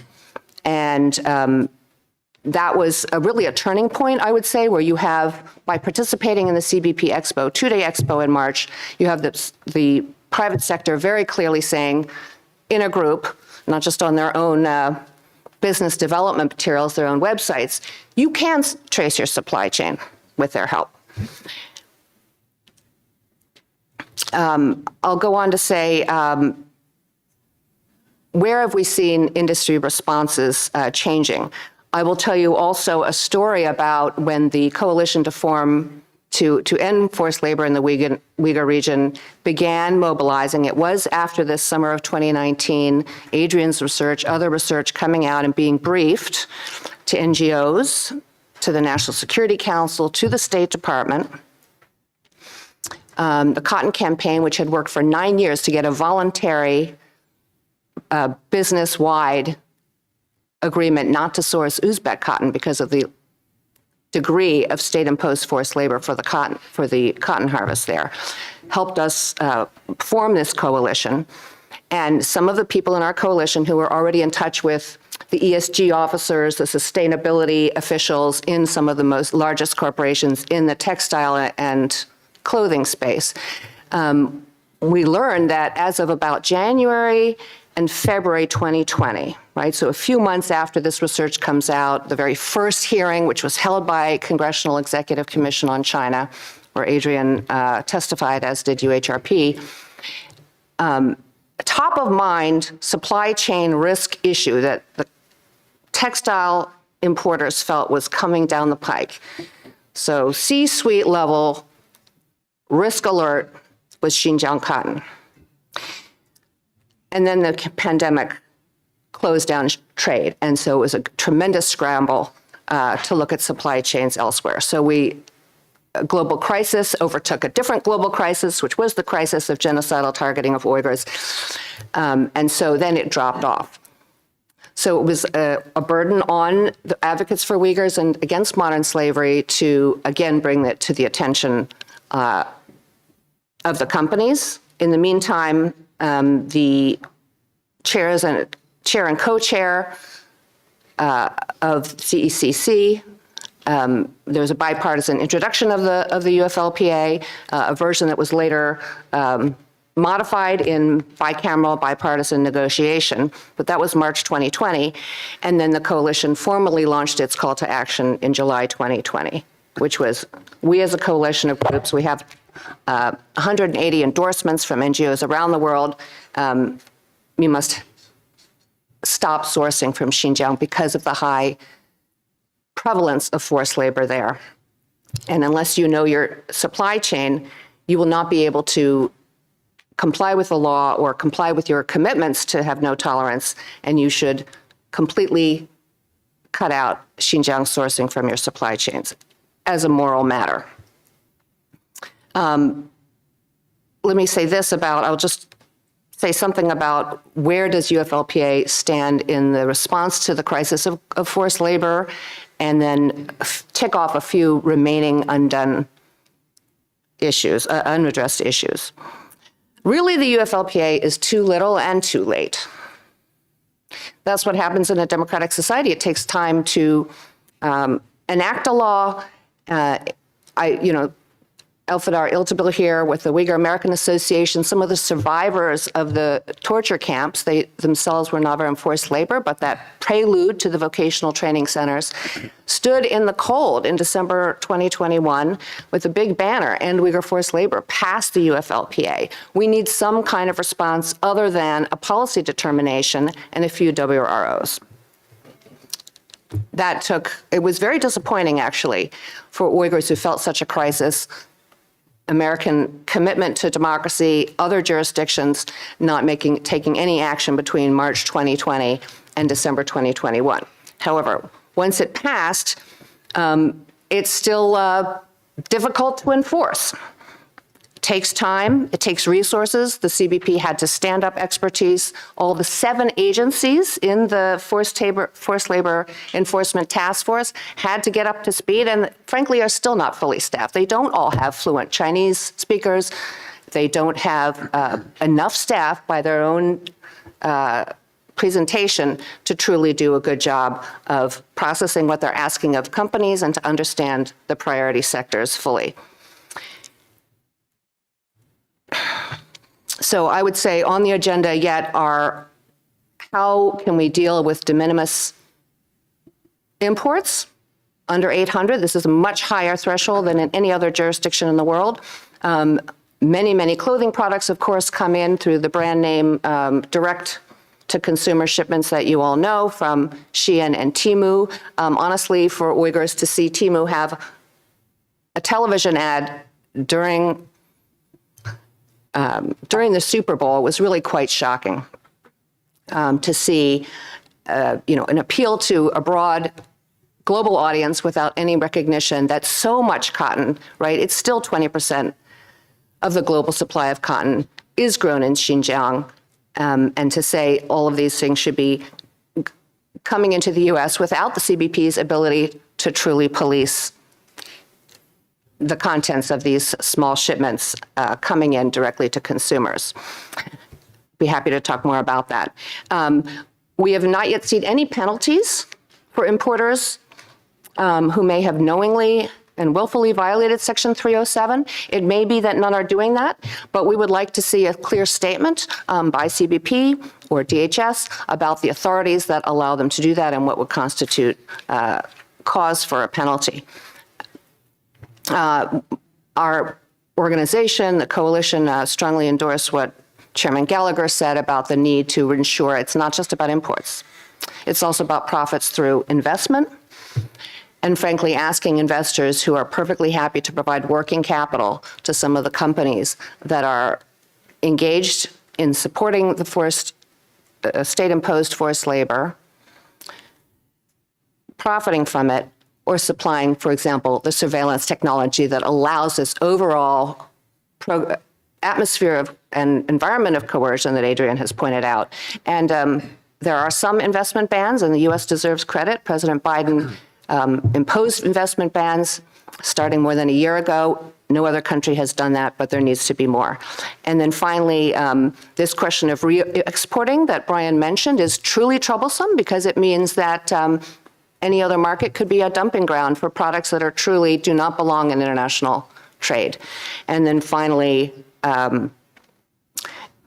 making sure that I want to give you, and I will end now with a little bit of good news. I'm sure all of you have seen the news. On Monday, the European Union did finally move forward one more step in European-wide legislation to address this problem. And not only that, but between the initial proposal and the vote on Monday, which was unanimous, was to reverse the burden of proof as the only way to address a state-owned, state-imposed forced labor of this scale and severity.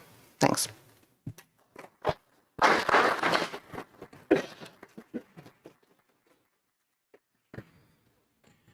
Thank you very much, Louisa. We are going to have a time of Q&A, and this is going to be facilitated by persons going around with note cards, and you can write your questions on note cards. I hope that's being done. I don't know if people need to raise their hands, yes. But yes, they do. So we're going to write down questions, and then I will have the authority to selectively. I'm the dictator, and I will. Do we have to laugh at you? Yes, you're welcome to make fun of my dictatorship, by the way. While that is being done, I just want to firstly emphasize how much the United States, of course, there's always shortcomings of some kind, but the United States really is a leader in terms of combating Uyghur forced labor. If you look by comparison at other countries, if you look also at the process of the European Union, the time frame we're taking, Luisa mentioned some progress is being made, a vote in the European Parliament on an import ban.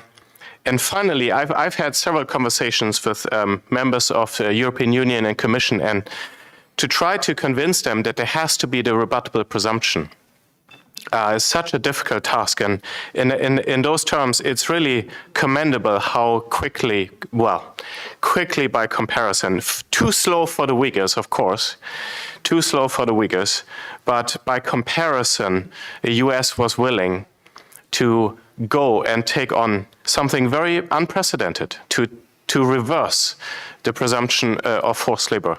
And so by comparison with other countries, the United States really is to be commended on its action in that respect. And I can tell you that conversations with other countries are not always very encouraging on this topic. One of the things that certainly has been achieved is greater awareness among companies of the need for greater traceability. But then we're facing some real challenges. I mean, 90% of cotton in China is made in Xinjiang. So Western companies are claiming, Western companies who draw on Chinese cotton in some way are effectively claiming that they are using cotton from the 10%. And that's with traceability within China, shipments within China traceability is close to zero. So we're facing, in some sectors, effectively a need to get out, to say cotton from China, and that's 90% from the Uyghur region, that's really a poor option here. I would like to use the opportunity to ask the first question as questions are being collected. And Brian, you are, I think, one of the most important persons here on this panel, for better or for worse. And it's just really... Sure, yeah. No, it's really, thank you so much for coming and for being willing to be here, because this is so important, I think, this dialogue. And it's a very constructive dialogue. And as you will have gathered, everybody here is just very supportive of the Uyghur Forced Labor Prevention Act. And of course, we all know that there are enforcement challenges, and it's not easy. But at the same time, my question, again, comes from a slightly academic perspective. And I had argued before that to tackle state-imposed forced labor, you will end up with some over-enforcement of necessity. Although one, of course, will end up having to release. So we hear, of course, there are some shipments detained that are then going to be released. But I also want to ask at the question, can you assess, do you have an estimate, do you have an idea, sort of an honest opinion, on the degree of under-enforcement that we might be facing? There is that dependence on, of course, NGO reports. There's a dependence on extremely complex and obfuscated global supply chains. Do you have an idea of where are areas of under-enforcement, and what are sort of your thoughts? Where is CBP what is kind of CBP's strategy with areas where you kind of know there might be, or there probably is under-enforcement? So what are some of the strategies going sort of forward? So super easy question right out of the gate. Thank you.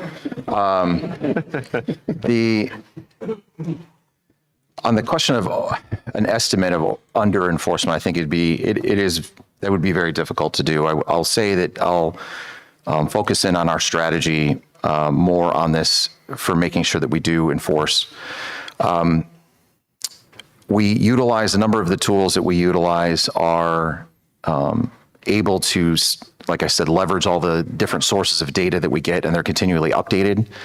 And so that's one of the areas that we start with. And Luisa mentioned the technical expo that we had. The tools that we're using are the same tools that are available to the industry. And so that that is for a specific reason, because we want the industry to be able to comply and conduct due diligence in a fair way. And so on enforcement pieces of that, we continually look at all of the different supply chains that we can find. I want to highlight one key distinction about, we talk a lot about goods, and CBP is not focused specifically on the goods that are imported into the country. We're focused on the entities that are involved in forced labor. And so if the entity is a company that is a chemical producer, for instance, and they produce 7 different products, all of those products are something that we're going to be looking at. It's not specifically, we do have our priority sectors of polysilicon, tomatoes, and cotton that is in the strategy that we look at. So we're constantly looking at entities and information that we can provide on entities. A strategy going forward to making sure that we're the strongest, we're being the strongest we can in our enforcement, is we've expanded, like I said, the technology that we're using in trying to develop more robust models that boils down, I guess, the multitude of data points that we have in order to look at just the specific things we need to analyze. Additionally, one of the areas that we've begun to start already is leveraging our staffing resources more broadly across the country and working more with our field representatives. You may understand, if you don't understand the kind of the inner workings of CBP, we have what are called centers of excellence and expertise that are industry specific to things like base metals, agriculture, textiles enforcement. And so those groups are focused on accounts and shipping accounts of importers that are specific to those particular commodities. And so we're working directly with them to find different areas that we can increase our enforcement and become more efficient in the data that we find and the information that we're looking at to target. So I think over the next year, we're continually working on additional opportunities to do enforcement. And I do want to bring up one thing that Luisa said, and you asked a question, and I will say that we will get you an answer on the penalty piece. We are imposing penalties that are related to forced labor. We do not have a specific, these are typical penalty statutes that we have available to us under traditional trade law, and we will work on more transparency on that. I believe we're beginning to update our website on penalty actions that we, at least from a notification standpoint, we can't go into super detail a lot of the times on the penalties that we take, but that's an area that is also an area that we're looking at in enforcement, so that we can continue putting pressure out there that this is not allowable, that the UFLPA is a law that we're strictly enforcing, and when it comes to under enforcement, we're doing everything we can to strengthen our capabilities across the country and working with partners and using the information that we have. Thank you, Brian. And it's well understood that that's not an easy question. It's just a very important one. So we did not expect, we are not expecting perfection by any means, because it's a very complex task. And it's really admirable, I think, what CBP has been able to do in just 15 months. I think it's really worth emphasizing that. It's very easy to overlook that fact. And it is a very unique law. And I just want to re-emphasize, other places like the European Union are much more hesitant and much less prepared to take sort of such a drastic step. And it's just very unfortunate. I think that's really to do with the lack of awareness about how state-imposed forced labor works. There seems to be a huge lack of awareness of that. We will start with a question for John Foote. The question is, how is the selection of targets being discretionary different from other law enforcement structures? What would you propose for changes to CBP's targeting efforts? Yeah, great question. Before I answer that one directly, I want to echo what you said, Adrian, which is that what Customs has done in 20 months, it really is incredible. And I can sit up here and sort of take shots at what Customs isn't doing, or how it isn't consistent, or it isn't fair, or isn't governed by rules or whatnot. But the real challenge is to stand up an entire enforcement apparatus that is fair, effective, tenacious, vigorous, et cetera, without the benefit of a governing law that defines the contours within which these decisions have to be made and how these decisions should be made. And that is the defining feature of every area of international trade law, is that there is a rubric, there is a set of rules, right? I mean, Customs doesn't just classify merchandise however it wishes, it applies a set of rules. And I think that's the point that I would make in answer to this question is that, informal inferential reasoning, trying as best you can to pick out a target based on some measure of evidence that might indicate there could be Xinjiang origin content coming into the U.S. from a particular source. There are gradations of inferential reasoning. There's strong inferential reasoning. There's weak inferential reasoning. And there's no standard sort of governing that initial decision-making process. There's also no ability, and I referenced this earlier, there's no ability, even if an importer wants to say, look, we've done the work, we've mapped the supply chain, we've traced it, we've gone to ground, and we are confident that we have the documentation to prove what needs to be proven. There's no ability for an importer to make that sort of affirmative representation if they wanted to. And typically, in just about every area of trade regulation, there is a dialogue that happens between the importer and between customs. The importer has to come forward and say, here's what I'm importing, right? Here's how it's classified. Here's how much I paid for it, the right value for it. This is the country of origin. There's some sort of representation, and there is no representation that an importer is even allowed to make with respect to what it has done. And that's what I mean when I say the potential of wielding the condition of market access really hasn't been leveraged. There is a significant segment of the business community that is prepared to dig deeper in the supply chain, to trace more, to have more documentation and more proof than is required under any other legal regime, and wants to have compliant merchandise and imported into the United States. And the fact that those companies cannot find a clear path to understanding and predicting how they can do that is a real missed opportunity for the law at present. Thank you. The next question is for Louisa. And it really, this could be a 10-minute reply, but I think we need to limit it a little bit. So let me word it this way. What are some of the key successes of the work of the Coalition to End Uyghur Forced Labor in the struggle to tackle this challenge? Thank you, Adrian. The first success is that Uyghurs are not alone. So, the Uyghur nation is a proud nation with a long history, but I know that I would say, even if you go back a decade, there are some people who work deeply on China policy would not know how to pronounce the name of this group. So Uyghurs were alone in trying to send out alerts, warning signs, red flags. The policies are terrible and they don't look like they're getting better. So this is providing hope and expertise in being able to advocate for policy response in the EU, at the ILO, we hope sometime, the OECD. And so in multilateral bodies where small NGOs, a diaspora community is not going to be able to have access and provide the information and their views on the correct policy response. That's what the coalition provides. I would say in terms of outcomes, we've gone through companies, particularly the cotton and textile, the clothing companies, the brand names, realizing they couldn't get away with agnosticism. They were under pressure in the spring of 2020 after your research came out and the other reports. It's not enough to simply say we have no tolerance.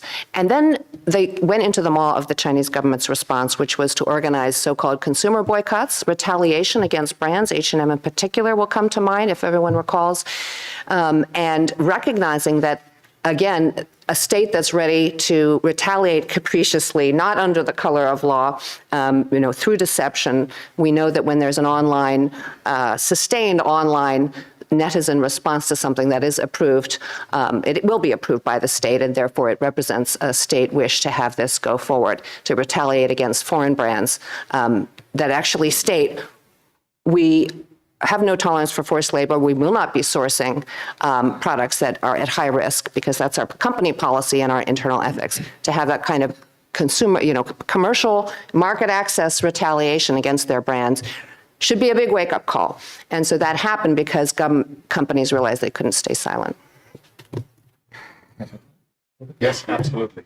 Just one of the things that, due to the work that so many people have been doing, such as Louisa and others on working with companies on due diligence, one of the things that we're seeing more and more, as I mentioned, is the increase in auditing and increase of supply chain tracing and due diligence. I think I was in Malaysia a few weeks ago, and it was held by an alliance that, the Responsible Business Alliance, for instance, which I'm not endorsing but I was invited to speak for them. They are taking on more roles on auditing. There are other associations and other companies out there that are taking a role in auditing their supply chains, providing opportunities for their members. So that we're seeing a shift of that everywhere in the associations that we meet and the other groups that we meet with. And I think that that's in a direct reflection of a lot of the outreach that groups have been doing on this issue. So I just want to mention that. The next question asks, a 2023 Commerce Department report found that firms like Canadian Solar were circumventing the UFLPA by transshipping the solar supplies through Thailand. However, enforcement is not being conducted due to a 2022 Biden administration proclamation. How has this proclamation impacted Customs and Border Patrol work? I assume Brian would be best placed to answer this question, but if anybody after him wants to chip in, they're welcome to. Sure. I would say that the law is very specific under the UFLPA that any goods made with forced labor are prohibited from entry. We are aware of the executive order on solar panels, and we're also aware of the threat and the risk of transshipment, which we continually look at. I think one of the areas that you can see where we find particular companies that are, let me put it this way, the companies are incredibly complex and the supply chains are complex. And if you look at our statistics dashboard, you'll not just see China on the list, right? There's a number of other countries that are on that list for the final product that is produced and sent to the United States. So whether it be a solar panel or a cotton product, they come from a number of different countries of origin, the final country of origin. And that shows that we are, I think it's a good representation that we are continually looking down the entire supply chain and finding where the risk may come from Xinjiang. So when it comes to things like transshipment, when it comes to things that are where people are trying to circumvent the law, we're actively looking at those areas and trying to find particular opportunities to leverage the authorities, as long as they are made wholly or in part with materials that are from Xinjiang. And so the company that was mentioned, I can't speak about any company specifically, but I just, as an overall general statement, we are looking at every single pathway that could potentially be found in order to circumvent the law.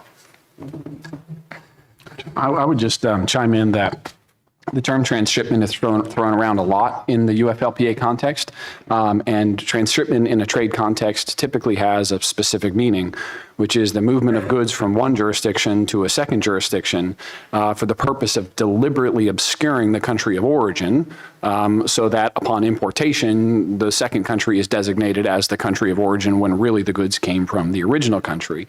It's a known sort of phenomenon of trade cheats is to engage in transshipment schemes, but a lot of what the UFLPA is really primarily focused on is not transshipment per se, but on simply the nature of global supply chains, which is to say merchandise from Xinjiang and the wholly or in part nature of the supply chain of the forced labor import ban, which is to say content from Xinjiang might go to a second jurisdiction and be further manufactured into something that then gets sold to a third country, that then gets sold to a fourth country, that gets sold to a fifth country, and then ultimately ends up making its way into the United States. That finished merchandise is prohibited under the law. That's not an example of transshipment, though. That is a phenomenon simply of the global supply chain. And one weakness, I think, of the UFLPA as currently drafted is that it doesn't delineate between the concept of proper transshipment, which is a trade cheat activity, and simply the nature of complex, opaque global global supply chains.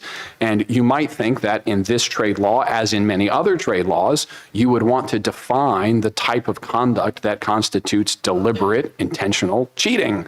And in fact, you might want to create some penalties that are specifically focused. And to Brian's point about customs imposing penalties related to forced labor, the challenge here is that, again, customs is left with a bit of a square peg and a round hole. It has a lot of penalty authority. It has capability under different statutory mechanisms to penalize importers for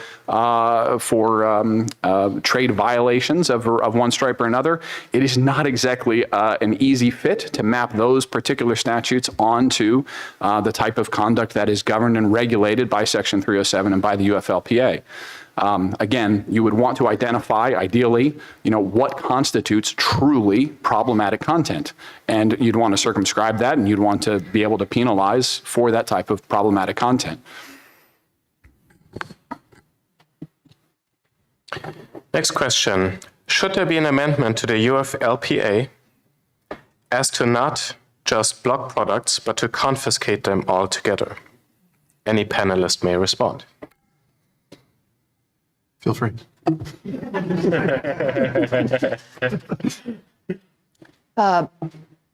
Certainly, in order to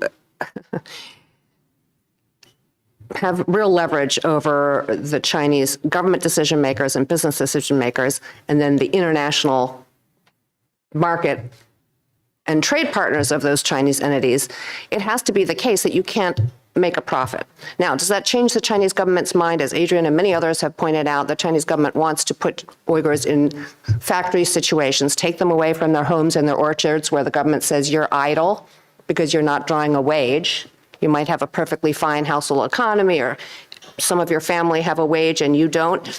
That intention is there from the beginning, but at very minimum, there should be an economic penalty for that. There should be no profits from that, and the consumers and American businesses who are trying to just supply their market needs should not be complicit in that program. And so the fact that something would be turned away at a port where our centers of excellence in the CBP have figured out this cannot be admitted, and simply to have it to go to Canada is really an outrage. So the re-export question really needs to be resolved, and I do not have a specific answer whether that requires an amendment to the law or another solution. Certainly, once you have all jurisdictions in some future day, but at least the Europeans and then Canada and Mexico as U.S. free trade partners, in fact, not allowing re-exports to those jurisdictions, at least that's a step forward so that we don't say, well, Americans can't be complicit, but let the French be complicit. That has to stop. I actually wrote an article about this particular question about a year and a half ago about whether or not the U.S. government has legal authority to seize merchandise that is imported in violation of the UFLPA. The U.S. government asserts that it does have this authority. It has detention authority, meaning it can stop the merchandise at the border. It has exclusion authority. It can send it back on its way to some other jurisdiction. Customs, or the U.S. government, not Customs specifically, but the U.S. government will say that Customs has seizure and forfeiture authority. But if you actually go in and read the whole statute, all the different categories of merchandise that Customs can seize and forfeit are itemized. And there is no category that governs prohibited merchandise generally or merchandise imported in violation of the forced labor import ban specifically. And I still remember the day that I realized this. I went and I looked it up and I read the statute. I said, holy smokes, there is no authority for the U.S. government to seize merchandise made with forced Uyghur labor. That struck me as a big deal.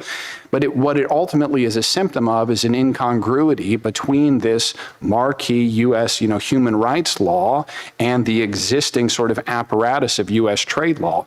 And that has to do with the fact that this law wasn't written by the committees on Congress governing trade. It came out of the Congressional Executive Commission on China, right? It's a human rights law. It's not a part of Title 19, even though Customs is charged with enforcing it. there are many incongruities between the forced labor import ban and sort of the balance of U.S. trade laws, U.S. customs laws, and any number of those could be addressed in some sort of evolution. But the most important thing to keep in mind is how much of this process isn't governed by statute. And the point that I would make is that when everything is the focus, nothing is the focus. So on that, I'm not aware, I'll have to check with our lawyers, that we have actually stated that we have seizure and forfeiture authority under UFLPA, but we do have seizure and forfeiture authority under 1307, which is the law that UFLPA references and applies to. In that case, where I mentioned earlier, where we do investigations on allegations of forced labor, and then when we find, we have two different decisions that we can make on that. One is a withhold release order if we find reasonable suspicion of forced labor, and then the other is a finding if we find probable cause. And in a finding, we can actually seize the goods, and they're not subject to export. So there are authorities related to forced labor where we do have seizure authority, and it's an interesting question, I think, but I think it's more of a legal question that we'd have to coordinate on. Thanks. Sounds like there's interesting scope for follow-on conversations and potential follow-up on this question. The next question: when an importer has successfully demonstrated that its supply chain does not touch, that word says, does not touch Xinjiang, why do successive shipments of the same product from the same factory face detentions? And I assume that Brian would be best placed to answer that. Sure, thank you. First of all, if it really comes down to managing risk. If the company is involved in imports from a particular entity or producer that has high risk of using Uyghur forced labor, that's where we will stop the shipment and request an applicability review of the documentation. If they clear that shipment, it is then released, and there's no further update to Congress or any other reporting that's necessary. However, if they continue to use the same supply chain, their best advocate for making sure that they can then continue to facilitate trade efficiently is to work with their center of excellence, and they can help decide if there is things that we can do on our end in order to help move their shipments along more quickly or limit the number of detentions that they may receive. But it is ultimately about managing the risk involved with the entities that are involved in the shipment. I have to weigh in. It's a great question. When an importer proves that their supply chain is clean, why do you have subsequent detentions in the first place?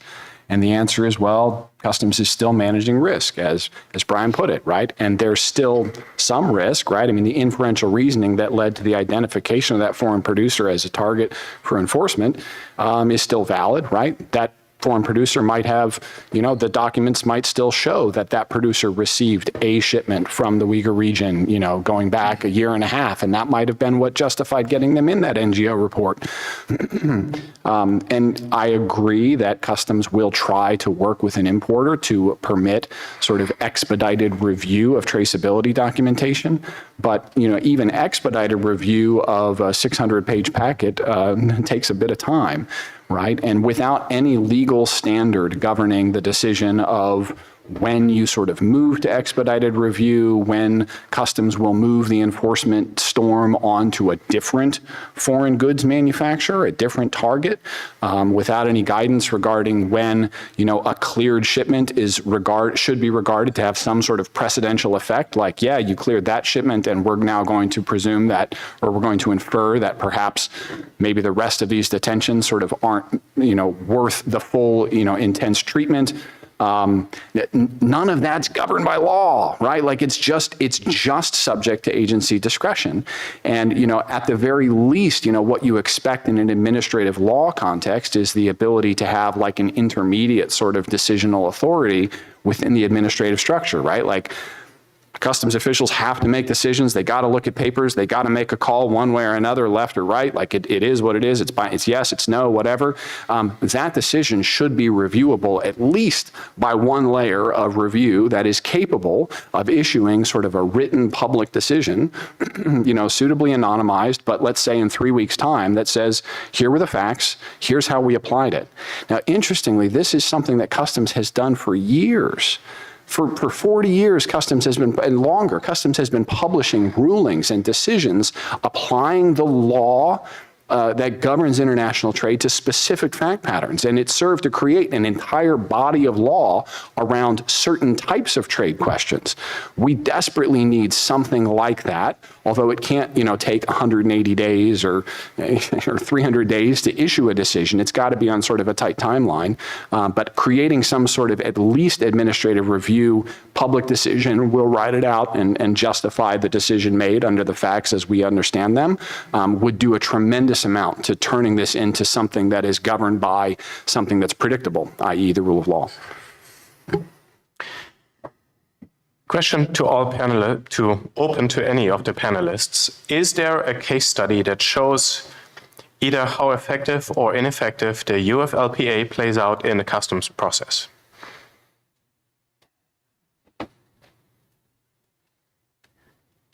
I'd like to give a case study, which is the report about the red dates. Thank you for mentioning that earlier. So again, Uyghur Americans, in particular UAA, worked in concert with a Uyghur researcher with UHRP and literally took pictures of these Xinjiang Production and Construction Corp, Bingtuan products. The report title was Sanctioned Products on American Grocery Store Shelves. And by sanctioning, we weren't actually referring to UFLPA, which does govern policing the ports, right? That's what CBP has to do. Things are not allowed in the port if they're not allowed in America. This was about Magnitsky sanctions, global Magnitsky sanctions, which is the modern tool for freezing the assets and refusing visas to perpetrators of serious international crimes. So the Xinjiang Production and Construction Corps, which is responsible for much of the cotton, much of the tomatoes, and in this case, the red dates, just because that happened, the reason they're labeled all over Xinjiang and even Bingtuan is partly because that's cachet, right? Consumers of red dates, people make tea and so on, know that the Uyghur homeland, East Turkestan, is a land with beautiful sunshine and just the right conditions to make the best products. So it's a positive marketing tool to refer to Xinjiang in Chinese, of course, and sometimes in Latin letters. Finding these on the shelves is like just a slap in the face. Already more than a year, almost 2 years after these companies had been put on Magnitsky list by the Trump administration. So we wrote a whole report, traced out some of the suppliers, trying to help out with enforcement. CBP immediately responded, or let's say took a few months, and then finally did a story where they took a picture of their agents opening those boxes. And anyone who reads Chinese can say, I can't believe that these are the exact same brands that we found in the grocery stores in March, April, May. Wired China did a whole story. They saw them on the grocery store shelves and said, hey, what's going on? So Customs was able to say, now that we have UFLPA, absolutely, what might be on a shelf, since it's a shelf-stable product, see how much we follow the rule of law? If it's a shelf-stable product, it's possible those products could have been sitting in that grocery store in Sacramento for 18 months, and therefore it wasn't at that time CBP's job to apply the rebuttable presumption to every Xinjiang product, because dates, unlike Xinjiang cotton, was not under a WRO at the time. So we were looking at the enforcement. So that photo, we put a report out in August. In January, the CBP employee newsletter put out a story. And then now people can see, yes, indeed, you can see pictures of Customs stopping these things, but we tried to get a meeting with Treasury, and I would like to invite anyone who's watching this. We would like to know why the Treasury Department is not imposing penalties on wherever that money changed hands. No sanctioned entity under the Magnitsky sanction should be allowed to use the U.S. banking system.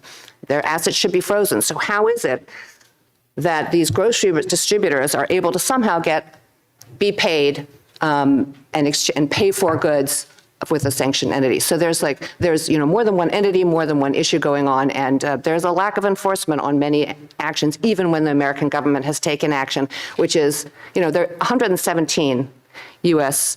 sanctions and written policies that are responding to the Uyghur genocide, including forced labor. In all of the rest of the world, there are 5 Magnitsky sanctions, and then now this EU law is coming in. So I will agree with Adrian that the U.S. is by far the leader. I mentioned that I publish a newsletter. It's on Substack. It's forcedlabortrade.substack.com. I've been thinking of creating sort of a running subsegment about sort of days without a XPCC red date sighting in the wild. I was in Asian grocery store 3 weeks ago, and there was a big crate full of Bing Tuan red dates for sale right by the checkout register here in the DC metro area. Forced labor trade enforcement is hard. It is hard to spot even the lowest hanging fruit, literally, even if that fruit is red dates. It's hard. It's hard to do it. You asked for a case study, an example. We'll change the jurisdictions and anonymize and say, we had a client that was importing goods from Thailand. The producer in Thailand had been named in an NGO report for having had one prior shipment in the days preceding the UFLPA taking effect from Xinjiang to this location in Thailand. And there were no ownership affiliations to the Xinjiang region by this Thai producer or by the importer. We had auditors go into the Thai facility and look at all the documentation and the production records and confirm that, in fact, no shipments of Xinjiang origin merchandise had entered the facility since January of 2022, which was 1 month after the UFLPA was signed, but before it had taken effect. There was no Xinjiang content, and we produced traceability packages that were, in my view, impeccable. We traced all the way to raw materials for PVC in multiple components. We traced all the way to raw materials for every other non-PVC component. And we turned in what I thought in 90 days was an incredible piece of work. And the shipment was rejected. The petition was rejected, and no reason was given. And I asked for a call and I asked for an explanation, and the explanation was, well, some importers in their submissions have included blank papers. And I said, well, I didn't include blank papers in my submission. And they said, yeah, well, we're talking about other folks. And I said, well, what about my submission? They said, well, why don't you take another look at it and maybe you can see what we didn't like in it. And that was the end of that answer, right? That was the end of the answer. So, there's a first person sort of experience. I don't know if I call it a case study exactly, but forced labor trade enforcement is hard. It's a fascinating topic. It's a complicated topic. There are many different perspectives on it, which we were able to shed some light on in very limited time, but a highly interesting panel. And I'd really like to thank all the panelists for coming, and a round of applause.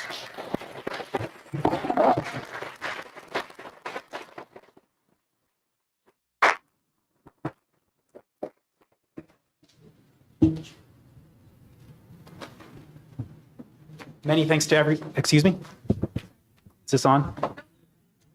Can you hear me? Very good. Thank you very much for your attention during that panel. The next panel will begin in 5 minutes. If you need to move around, please do so expeditiously. A few questions I've had a lot of come to me. There's water in the corner there. If you need restrooms, you need to go out where the sign-in is and walk around and down the hall. That's where the restrooms are. In 4 minutes, we'll begin our next panel. Thank you.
Your seats. We're going to start the next panel.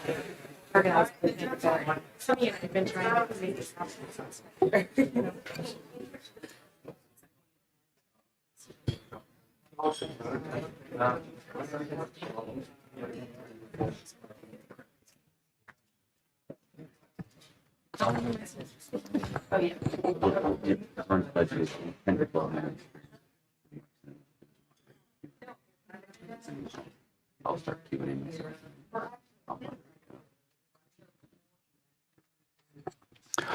All right. Thank you, everyone.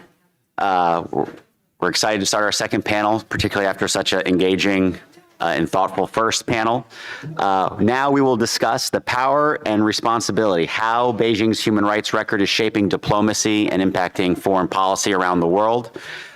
As many of you know, the CCP is facing, fortunately, growing scrutiny of its coercive actions and human rights record, both by individual countries and across various international organizations.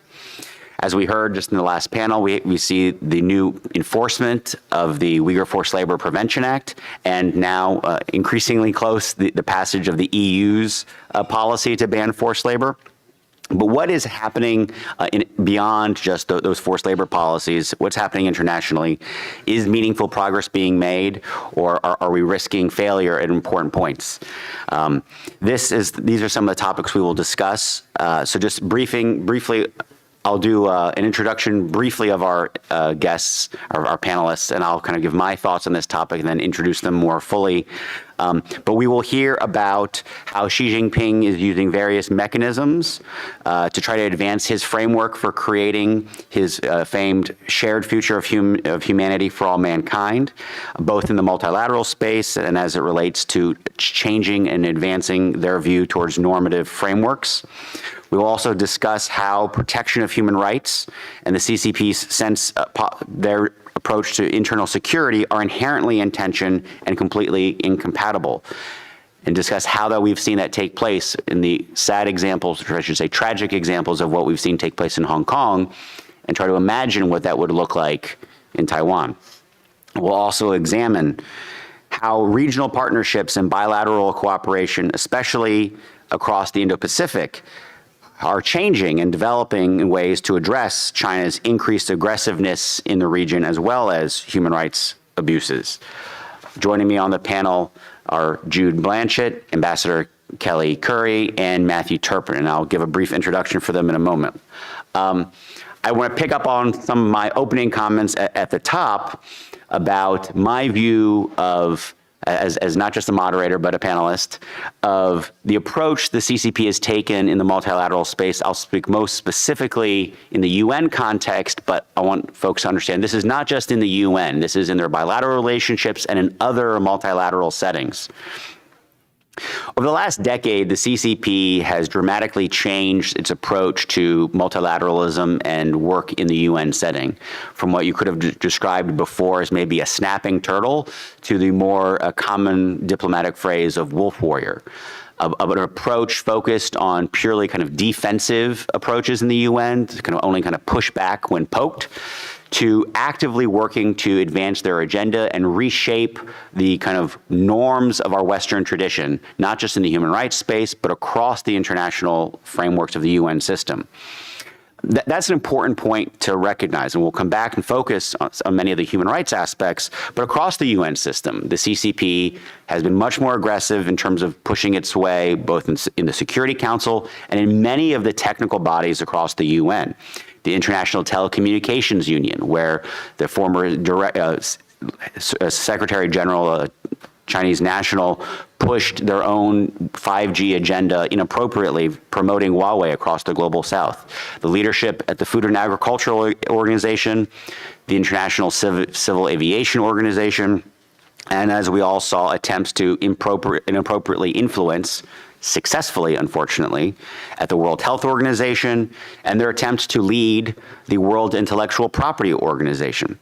Now, I want to state in all of these spaces, when I'm critical of them, this is not critical of the country of China at seeking to advocate its own national interest in these international organizations. That is an appropriate role of every country. The U.S. and every country around the world wants to work cooperatively across these international organizations to seek greater international cooperation that benefits the world and their own country, and that's perfectly appropriate.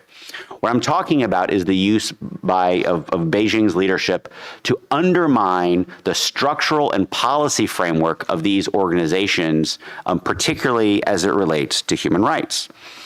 And as we've seen across the UN space in the human rights setting, the CCP has been not just defensive, but offensive, and we'll talk more about that as we go on, not just obstructing the work of the Office of the High Commissioner for Human Rights and the many special rapporteurs who are established to examine the human rights abuses, but also trying to change the narrative and language around what are human rights, to do everything they can to downplay the importance of individual human rights and to focus on collective rights.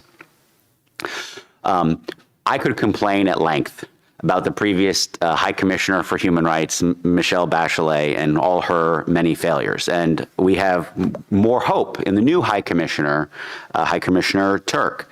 But we would make a mistake, a very serious mistake, if we thought any one individual or any bureaucracy within the UN was actually going to be a locus of change or power. The UN and all of these multilateral systems are member state organizations. It's the role and actions by governments, by countries, not individual bureaucrats that can do a better or worse job, that ultimately matter and drive any kind of change we want to see around the world. And I'll just briefly go through one example that many of us, I'm sure, are aware of just from this last year. Of course, about a year and a half ago, when we released, through Dr. Zenz's incredible work, the Xinjiang police files, this coincided, quite coincidentally, with the former High Commissioner, Michelle Bachelet's famed trip to China and to the Xinjiang region. This was a failure on her part to allow herself to be used as a puppet by the regime in going to Xinjiang. And upon, right at the last minute of her departure of her tenure, fortunately, her office was able to release this important report by the Office of the High Commissioner on the human rights abuses taking place in Xinjiang. I thought it was extremely gratifying to see the evidence not only developed by Dr. Zenz, but scholars around the world, and the evidence presented in the Xinjiang police files prominently included in this report. I'll just add, that was a report that the U.S. and many countries had been demarching her and her office to release for years. But that report came out, and that was a really important landmark that, again, you had under the UN banner factual evidence presented against China's human rights abuses and a condemnation of the atrocities taking place. And then we saw just over 1 year ago a vote to have a discussion of this report in the UN body, which makes perfect sense. And that vote failed. Well, I have and I would criticize the effort made to actually win that vote. I'll at least, and having been a former policymaker, maybe I'm too deferential sometimes, but, I try not to Monday morning quarterback, when people are in those jobs trying to do that work. It's hard, it's difficult. That vote shouldn't have failed. I don't believe it. I think the United States could have won that vote, but let's move beyond that point. At least they tried. At least we tried. And we've done nothing for a year. I assumed at the next session of the Human Rights Council in the spring that this would come up and we'd win the vote this time. But then maybe that wasn't the right time, so I thought, okay, maybe in the summer session they would hold the vote and win the vote this time. And having worked in the UN and Geneva, I know there's this kind of normal flow that a lot of the diplomats like to follow where you don't do things over and over again. You kind of wait for like the next year. Because the next year at that time is when you bring up a similar topic again. So of course, at the Human Rights Council session that just ended, it would be brought up and the vote would be cast this time. No, we did nothing. Now, I'm not saying the work of the United States or other countries to address human rights abuses around the world have been nothing. Obviously, we saw the expulsion and then the non-selection of Russia from the Human Rights Council. That is a meritorious action. Congratulations. You managed to do maybe what you describe as the most minimum necessary to not put a murderous regime, engaged in an offensive war on the Human Rights Council. What about the evidence of the Chinese Communist Party? And of course, we've reelected them to the Human Rights Council. Where was the effort to stop that? I say this because in my introduction, I said, hope is not a strategy. It takes real work, diplomatic action and efforts educating the public and educating other countries about the threat posed by the CCP, but most importantly, the threat that it poses to undermining our Western democratic values across these multilateral UN settings. There's lots of discussion about the merits of these organizations across the UN, the Human Rights Council in particular, but a failure to use these mechanisms, particularly the Human Rights Council, but it can be the ILO or other elements of the UN system, risks undermining any sense of legitimacy that they may have, especially when they are mute in the face of the worst human rights abuses we see today. Every day that goes by that the UN system, and really, I mean member states in that system, because where our governments are the ones ultimately responsible, fail to act, we undermine the very nature of our support for the Universal Declaration of Human Rights. We put at risk a signature human rights accomplishment of the 20th century here in the 21st. So I want to stop with my kind of opening remarks and introduce our panelists who will continue this conversation. I'd like to introduce Jude Blanchett, who is the Freeman Chair in China Studies at the Center for Strategic and International Studies. Previously, he was an engagement director at the Conference Board's China Center. He has written extensively on Chinese politics and foreign policy for publications including Foreign Affairs, The Wall Street Journal, The Washington Post. His book, China's New Red Guards, was published by Oxford University Press in 2019. And he holds an MA from the University of Oxford and serves on the board of the American Mandarin Society. Jude, thanks for joining us. Great, Ambassador Bremberg, thank you very much. Thanks to Adrian and for the invitation, and Abraham as well for facilitating this. I'll be brief because I'm sharing the stage with two other illustrious guests and speakers who I'm more interested in hearing.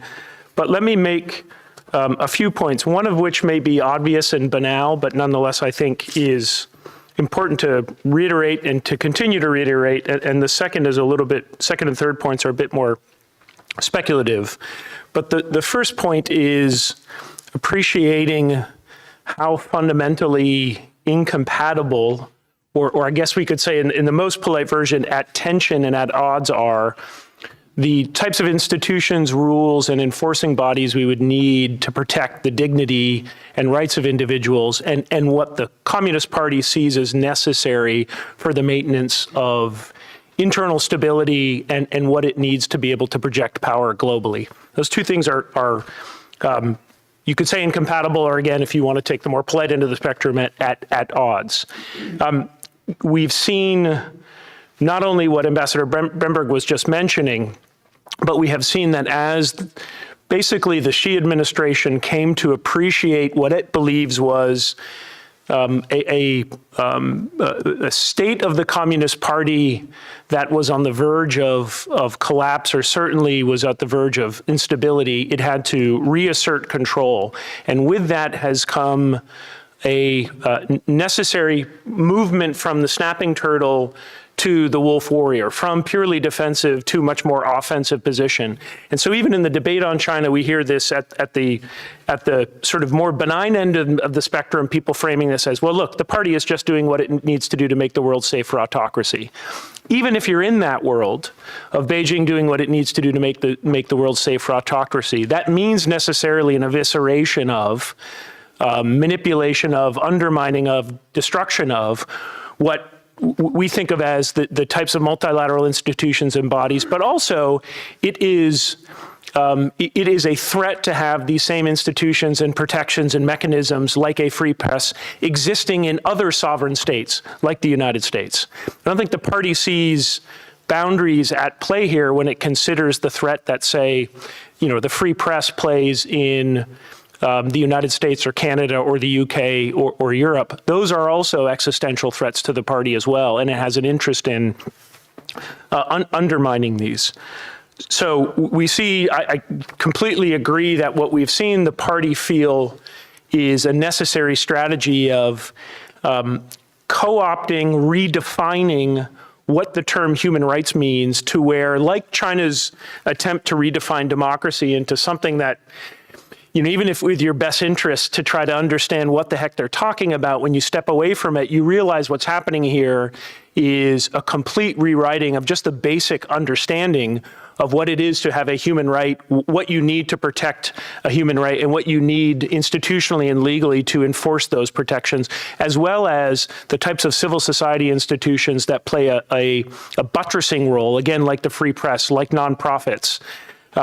Those can have, there can be no space for those anymore in Beijing, in China, but I think increasingly it sees that it needs to push out the offensive into the external order as well.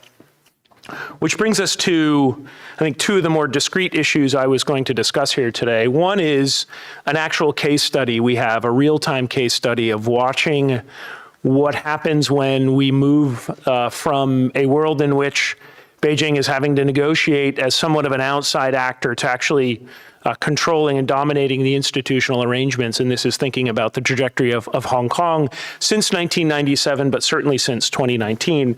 And the other is then trying to imagine what a trajectory would be like if a process of unification were to be imposed on Taiwan under the rubric of one country, two systems.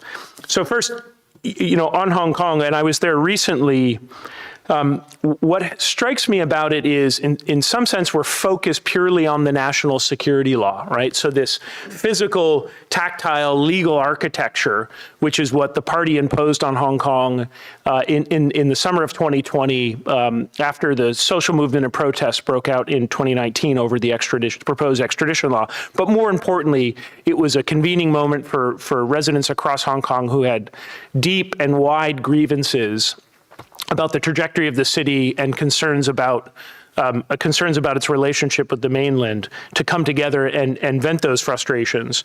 Beijing imposed this national security law, but what I think is arguably more important and much more nefarious is it's not just what the law has done.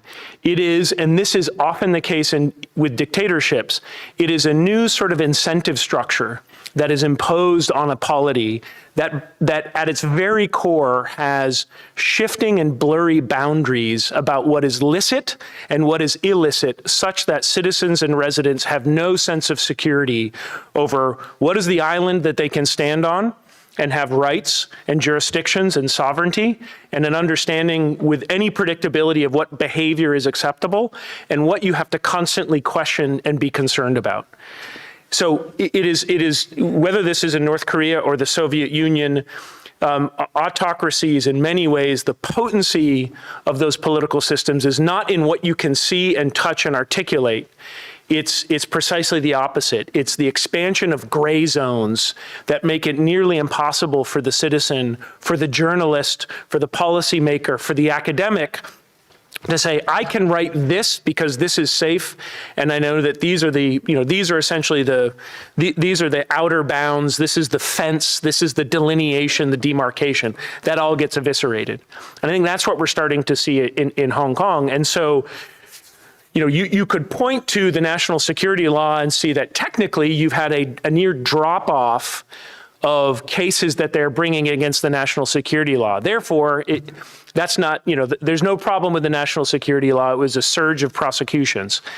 And that's why I think looking at that data misses the point, right?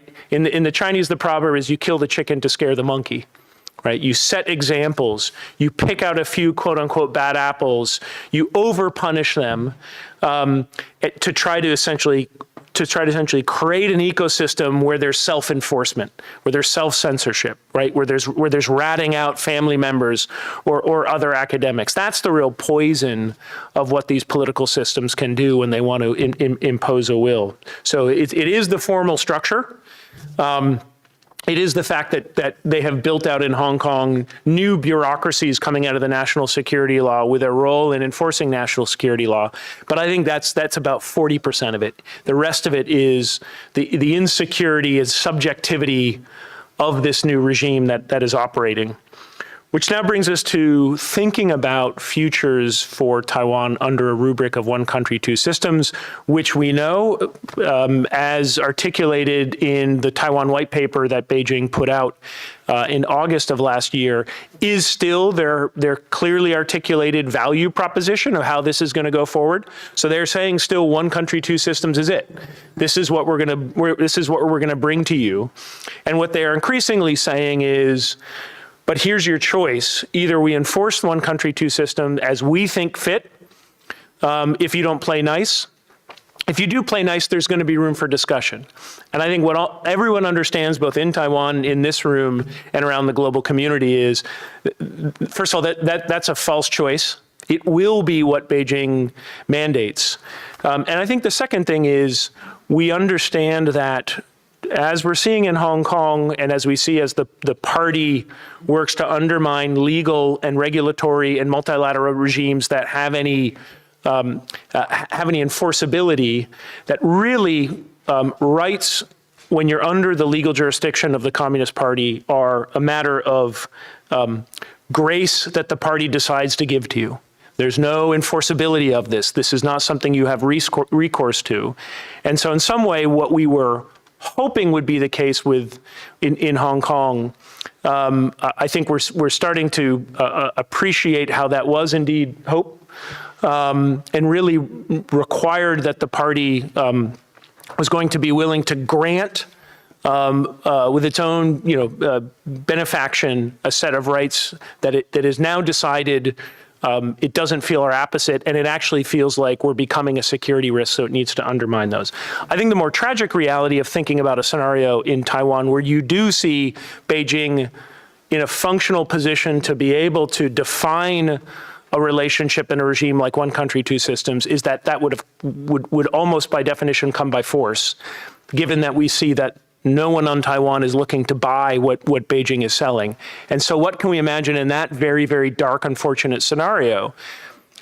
This is one where the Communist Party will not be looking to play nice. I think the idea that it would even have any sense of robustness for a two systems would survive a fingernail scratch of scrutiny, and all the security security paranoias that we see growing in Beijing would be operating at amplitudes we've never seen before, right? Taiwan would become a penal colony. It would become a police state, which would make Hong Kong look democratic by comparison. And so I think, unfortunately, this is the Beijing that we now have to deal with quite objectively and our eyes wide open. This is not the place to litigate previous U.S. policy on China. I think, to the armchair quarterbacking comment, I certainly, if I were in the room in 1996, I'm not sure I would have thought at that moment, given the signs and signals we were getting, that it was realistic or even the right strategy then to sort of shut the door and try and close Beijing out. So I'm appreciative of what you would do with the information you had in the mid-1990s, but let's put that debate to rest. And now let's deal with the debate in 2023 is we have a political system which is, the German foreign minister got in trouble for saying this, but I don't know how else you can look at the trajectory of the political system, the lack of any of the power constraining mechanisms or norms that imperfectly existed for some of the post-reform and opening period. Those are all gone.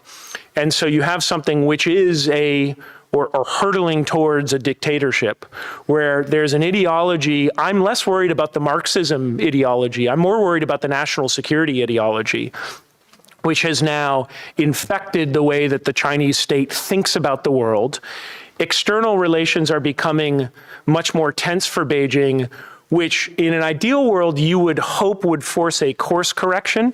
towards more honey, but I think exactly the opposite. It will reaffirm for Xi Jinping all of his priors about what he has been doing to lock down the Chinese system, enforce discipline on the Communist Party, and make sure that they're cracking down on security risks and everywhere. So there is a vicious spiral between Chinese behavior making its periphery and even the global community become more weary of China, and therefore take corresponding actions to protect themselves, then simply teaches Xi Jinping, I was right to think that the world is nasty, brutish, and short, and therefore we need to continue to dig in our heels and build out the security apparatus. And therefore, and I'll end on this because I'm very politely having the end sign waved at me, therefore the space to try to work with China on these issues, which get to the very core of its vision for regime security, is becoming infinitesimally small. Not impossible, but I think infinitesimally small. So on that optimistic note, I will stop. Thank you, Jude.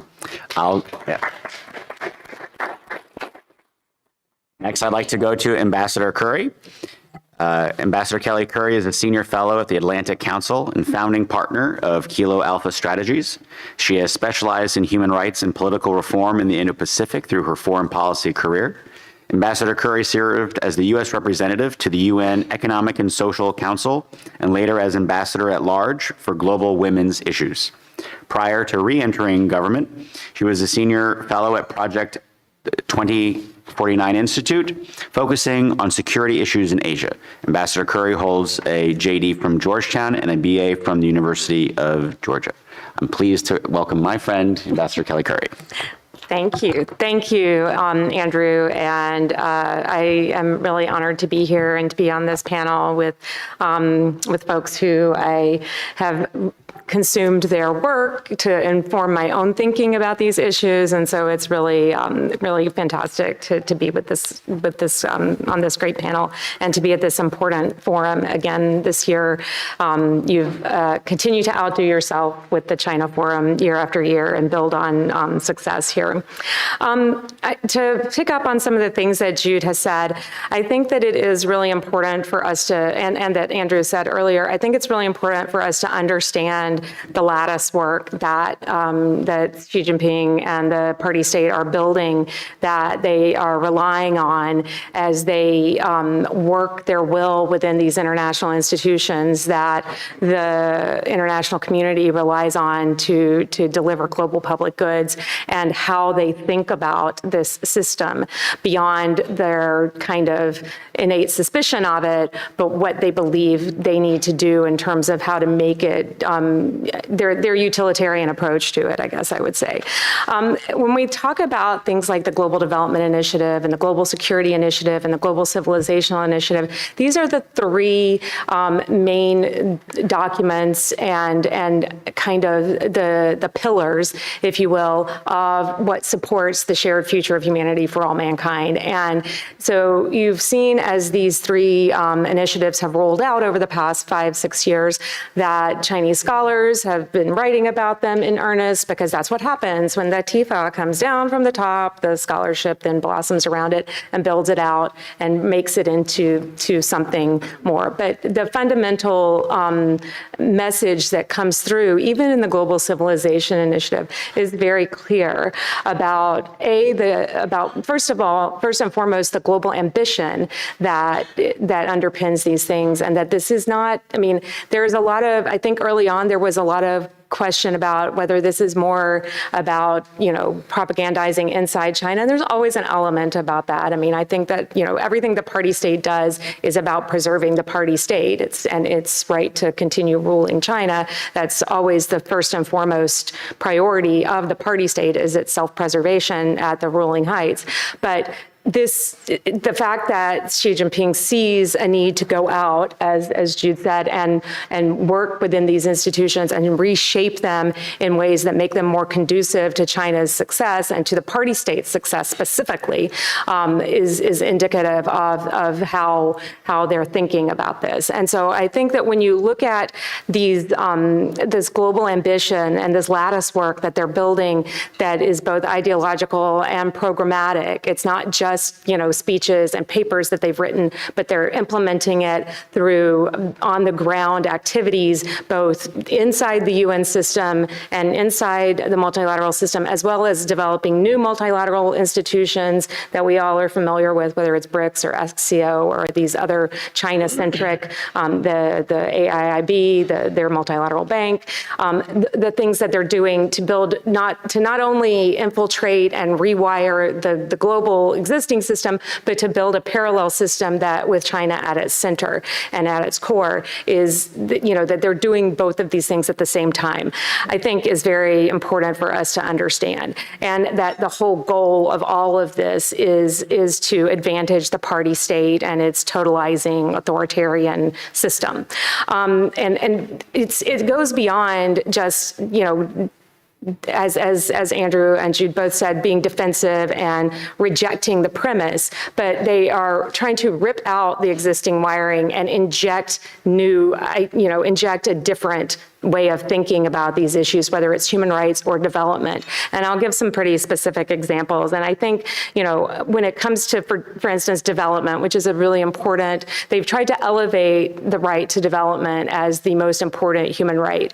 And in doing that, they've also worked very assiduously within the UN system to conflate the Belt and Road Initiative with the Sustainable Development Goals that are the lifeblood of the UN and everything that the UN is supposed to be doing right now. And this effort goes to more than about 30 MOUs with UN agencies, funds, and programs that were secretly done between Chinese government agencies and institutions and UN bodies that have still never been disclosed to other member states. Special slush funds that they set up to basically bribe the Secretary General through things like the UN Peace and Development Fund, and the way that Chinese nationals who work in the UN system take their direction from the party state and not from the system itself as international civil servants, which is what they're supposed to do. And so you can see, we in the U.S. policy context, we talked a lot about the 3 C's and also in the domestic policy space about how Chinese influence operations work, that through co-optation, corruption, and coercion. The same thing happens in the UN system. They co-opt people and member states, and they corrupt people in member states, and if that doesn't work, then they turn to coercion. And they do this across the system. When it comes to the human rights pillar, which is, what we've been talking about and what we're supposed to be focused on here, you see this with the replacement of the norms of human rights, the fundamental idea that human rights attach at the individual level, which is what the whole human rights project primarily since the end of World War II and after the Holocaust has been based around this idea that human rights attach at the individual level. They are not something that states give. They are, they belong to you because you are a human, not because the state sees fit to give them to you. China has now decided that no, we reject that. And they've always rejected that idea, let's be very clear, because of Marxist-Leninism, as did the Soviet Union at the time, but they were kind of pressured into going along with it because they were the outliers and they got what they wanted with the inclusion of economic and social rights in the UN's penumbrum of rights. But what China has done is say, we don't like this, so we're going to just fundamentally replace the whole concept with this idea that rights are something that states control, that states decide what your rights are. States give you your rights, states can take your rights away.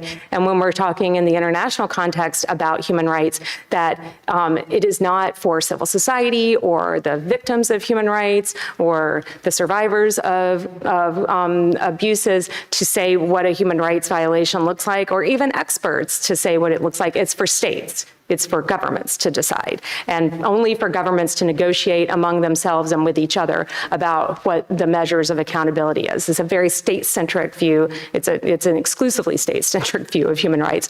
And you can see where that runs into, as Jude notes, how this is diametrically opposed. I'm going to be very, very undiplomatic. This is diametrically opposed to the way that the United States, democratic countries, and the whole human rights project sees the idea of human rights. So it's a huge problem, but they've been very successful because there's an appeal to this. And I think we have to recognize that this does appeal to a broad swath of countries, governments in particular, especially authoritarian and wannabe authoritarian governments. They don't need to be co-opted into this because they believe it. They don't have to be communist. They can be left-wing. They can be right-wing.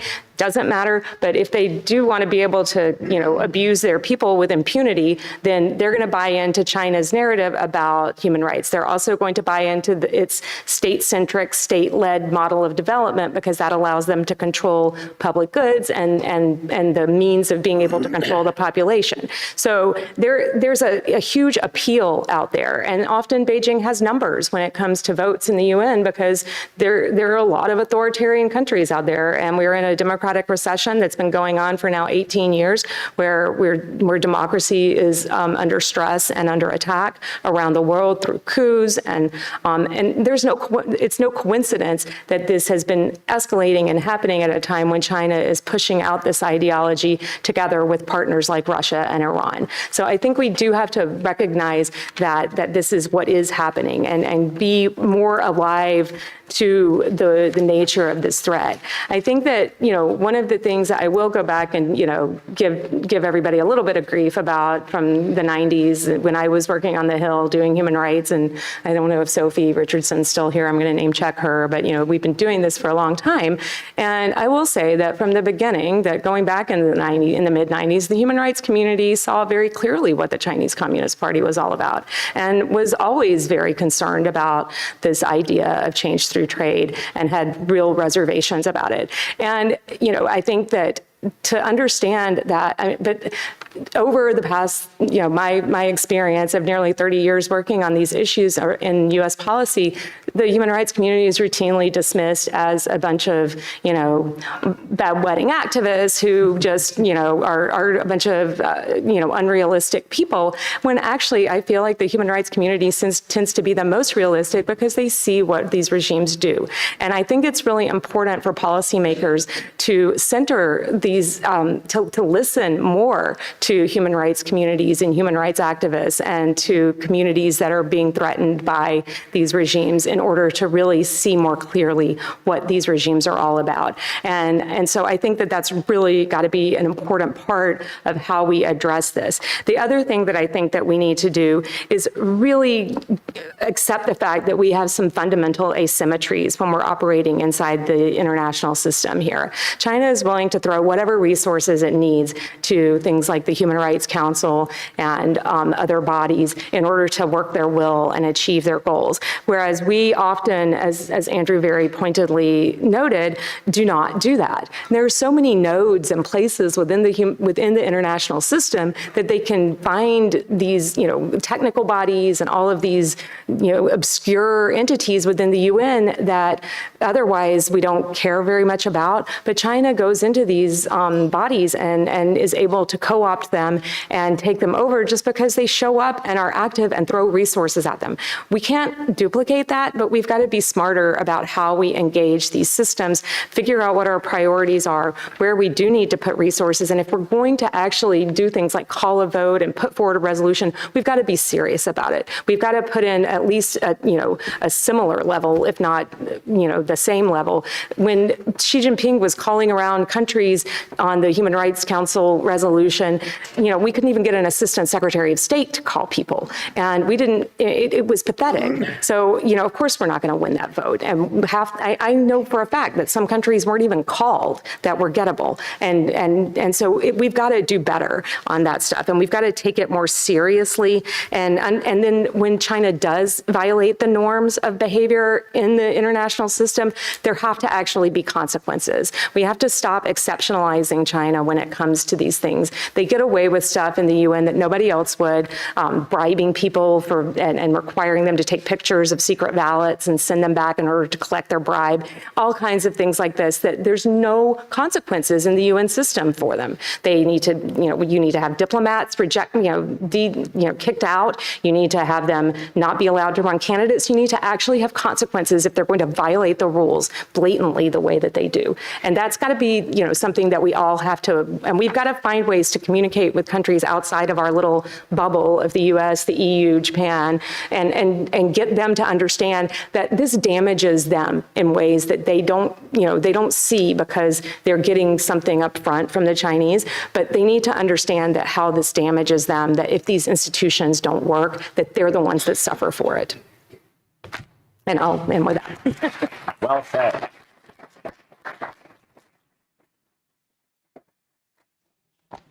Now I'd like to introduce Matt Turpin, who is the Hoover Institution Visiting Fellow specializing in U.S. China relations and China Program Chairman for the Foundation for Defense of Democracies. He previously served in key China policy roles in the National Security Council and an advisor to the Secretary of Commerce. He has served over 22 years in the U.S. Army, including advising the Joint Chiefs of Staff on China. He assisted the Deputy Secretary of Defense on innovation policy and was the Chief of Crisis Planning at Pacific Command. Matthew Turpin has graduate degrees from UNC Chapel Hill and West Point. Thank you, Matthew. Well, Ambassador Bremberg, thank you for inviting me to speak. I'm honored to be at an institution, an organization that's been doing some, really important work for the years, and particularly honored to be with my two friends on the stage here today. I wanted to, I'd say I doubt that you're going to see much disagreement between the four of us. So I'm going to kind of clean up here and kind of bring home some of, I think, the regional implications of how human rights issues are playing out within certain countries, the way that's playing within a broader policy framework, and some implications that has, I think, for us into the future. So as a former policymaker, I think I've always sort of viewed the job of thinking about China policy across three primary buckets. Right, there is one bucket of sort of our broad sort of economic relationship. There's a bucket of national security and military issues, and there's an entire bucket of sort of human rights issues. And in many cases, those three remain in tension in policymaking, not only in the United States, but this is not news to anyone in this room, but it remains in tension across governments across the world as they balance their various interests and have to think through what they're going to do and what they're going to push for. And so I wanted to sort of lay out what I think is sort of playing out not only across the Indo-Pacific region, but also sort of other regions. And I see this as both sort of a glass half empty and a glass half full perspective. So from the glass half empty perspective, I think we should be very clear with ourselves that the consideration of human rights issues still does not play a major role in the way in which countries think about their relationship with the PRC, not only in the United States, but certainly in the region as we watch this play out. For our friends in Europe, and certainly for countries across what we would broadly call the global South, is that our expectations of a desire to stand for a broad rules-based international order built around a concept that the individual has inherent rights. We have not seen sort of the governmental willingness to pay particularly high costs to defend that. I think in many cases, there's an assumption that system will maintain itself, right? That it is self-evident that it will simply maintain itself. And that's been, and we've seen a real deficit of efforts to be able to sort of make make efforts to maintain it. And for many countries, I think the idea that their economic interests outweigh those things. Those are simply trade-offs that they have to make in order to weigh on that. And for many, they had assumed that there were not particularly national security interests that had at play. Obviously, the behavior of the PRC over the last few years has begun to change that equation for a number of countries. But we are still sort of moving along that spectrum. And so that's my glass half empty perspective on this. My glass half full is that of course Beijing's actions have created a degree of pushback and a willingness to start to consider what those things are. So obviously in Beijing's immediate region, you have a number of countries in which taking actions that had been sort of unimaginable years before, you certainly have them beginning to speak out. And I would look at Japan, where 40 years there'd been an unwillingness to sort of speak out loud about what Beijing was doing from a human rights perspective. And we have started to see some actions by the Japanese ruling party to begin to bring those things forward and begin to take action. Certainly, following what happened in Hong Kong, I think Taiwan has been much more pronounced in differentiating itself and making sure that it is sort of accentuating what it does in terms of human rights and democracy and differentiating itself in a much more clear way. And as we look at civil society movements like the Milk Tea Alliance and things that had risen over the last decade from across sort of South and Southeast Asia, you can certainly see some inklings of that. And obviously Beijing's actions around Hong Kong fit into that whole narrative. And so you're starting to see that build.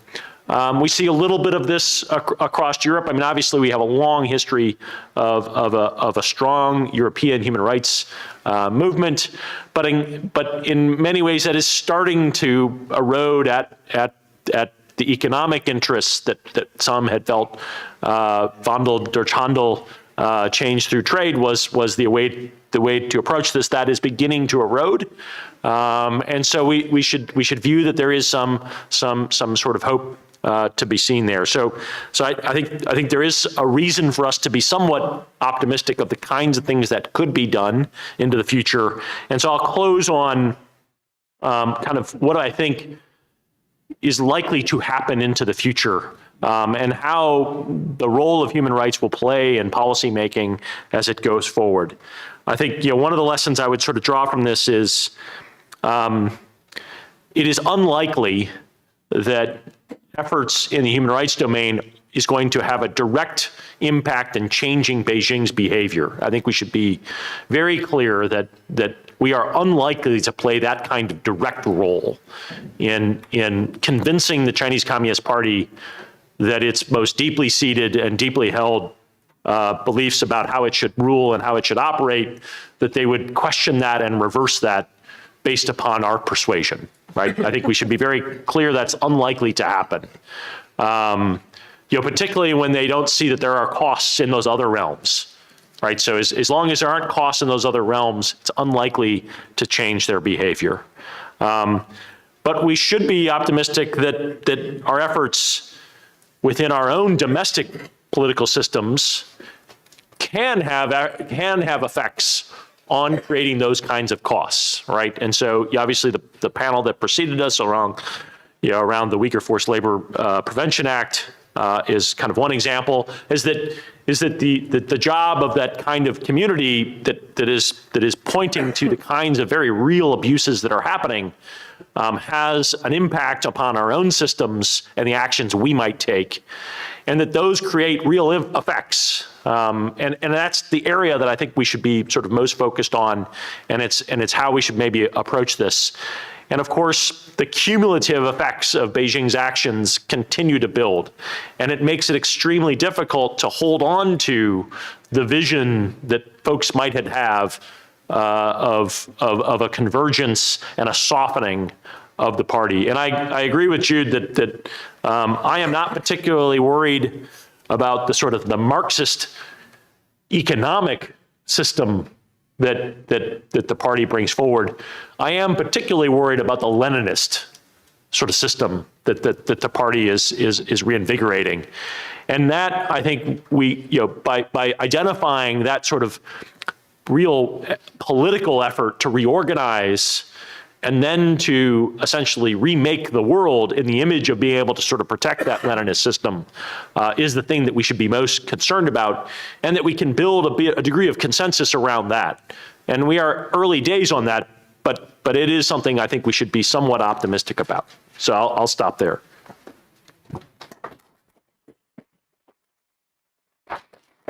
All right. At this time, we're going to go around again and invite participants from the audience. If you raise your hand, we can give you note cards to submit questions. But in the meantime, I'm going to take my moderator prerogative to ask questions of our panelists today. And I'm going to be honest at the outset. I'm going to look for really specific tactical answers. And I'm not joking. I'm not letting you off the hook. Okay. All of us have had opportunities to serve in public policy or observed how policy is made. So I've got a different question for each of you, but just know I'm looking for real point here. And this is all timestamped. This is not policy answers from 3 years ago. And this is not policy answers that might be the answer 3 years from now. But this is 2023. Where are we? What's going on? So Jude, one, I just wanted to say, I'd never heard anyone say the idea that if you imagine what happens in Taiwan after seeing what happened in Hong Kong, it would actually be worse. I hadn't heard that articulated, and that really hit me. So, when we watched the implementation of the national security law in Hong Kong, obviously I think that was a deep policy issue that the CCP has driven towards for years. My personal belief is that the timing of it may have had something to do with the global pandemic and the world being very distracted to limit, criticism. But my belief is that we saw a failure of an opportunity by, I'd say, the United States and much of the international community to actively respond. There'd be consequences for a violation of their, Sino-UK agreement of one country, two systems, and that the consequences were not real or not substantive.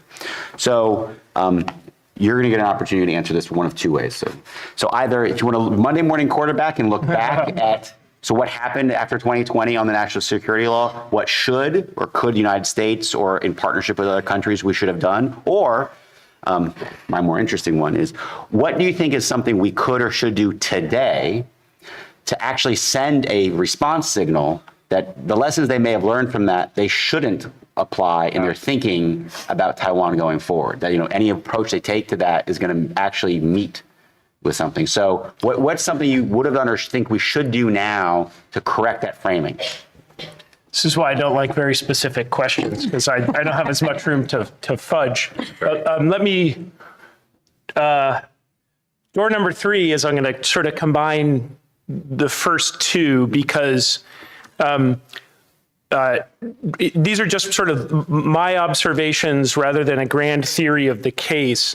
So number one is, we had heard data points from companies operating in Hong Kong in the lead up to the announcement of the national security law by the MPC Standing Committee, that they were getting some pings from Beijing and local Hong Kong officials basically saying, by the way, something's coming. Don't worry, it's not about you.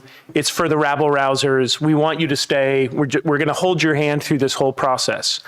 I take a few things away from that. Number one is, I sometimes think we do ourselves a disservice and overestimate where we can impose costs by sometimes just saying, like, look, Beijing doesn't care what the world thinks about these things, right? Or they don't care. They're just going to do what they're going to do. I understand why we're saying that, and there is an element of Beijing fundamentally when it feels like its security is at risk. Yes, then it is less concerned about global reaction. But in this instance, I think those little anecdotes indicate to you that actually Beijing's calculation was, we might not actually pay much of a cost for this, right? And those are two very different theories of the case, because I feel like we have more room and space to impose costs, whether those are reputational, financial, economic, political, if we do understand that I think Beijing does care about what the world thinks of it. Not totally, not everywhere, not maximally. I don't think, again, on some of these key issues that even if we get a global sort of coalition, we're going to be able to shape some of the core calculus that Beijing makes. But I do think it means we have more room and agency than we give ourselves credit to. So, that's just sort of observation number one. Observation number two is, and this is a fluid thought because we're currently writing a report based on some fact-finding trip there in Hong Kong to try to get a sense of how bad are things? Is this one country, one system? Is this one country 1.3? Is this 1.8? And what are our options now? And so I'm in the process of working on that. I will just say something which folks may or may not agree with. I'm not sure it is helpful for Hong Kong, or flip it around. I think it may actually be more beneficial to Xi Jinping if we continue to maintain a narrative here that Hong Kong is just another mainland city. I do understand why we're doing that. We're basically trying to say, look, you can't have it both ways. So we're going to deny you the fiction that Hong Kong is some sort of separate entity, because it does still have special privileges. But I think after spending a week there, if Hong Kong is sort of stuffed away in a quiet corner where we're not thinking about it here, that actually works to Xi Jinping's benefit, because number one, it still is an offshore dollar clearing market, and financial services firms are more than happy to be there. Some of them are worried at the margin about personnel safety. Some of them have moved to Singapore, Tokyo, but you're still going to find a lot of these offices operating there.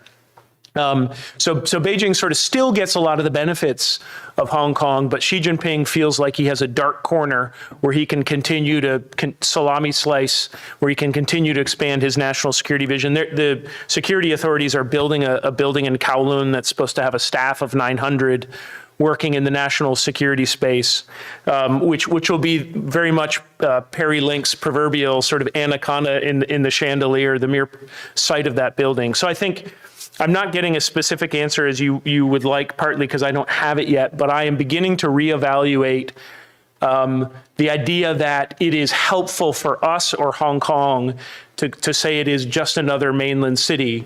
I think that's probably Xi Jinping's probably in a nice sweet spot where he still gets some of the tangible benefits of Hong Kong without the U.S. government really focusing on it day in and day out, and finding areas where we can continue to put pressure by observation and scrutiny.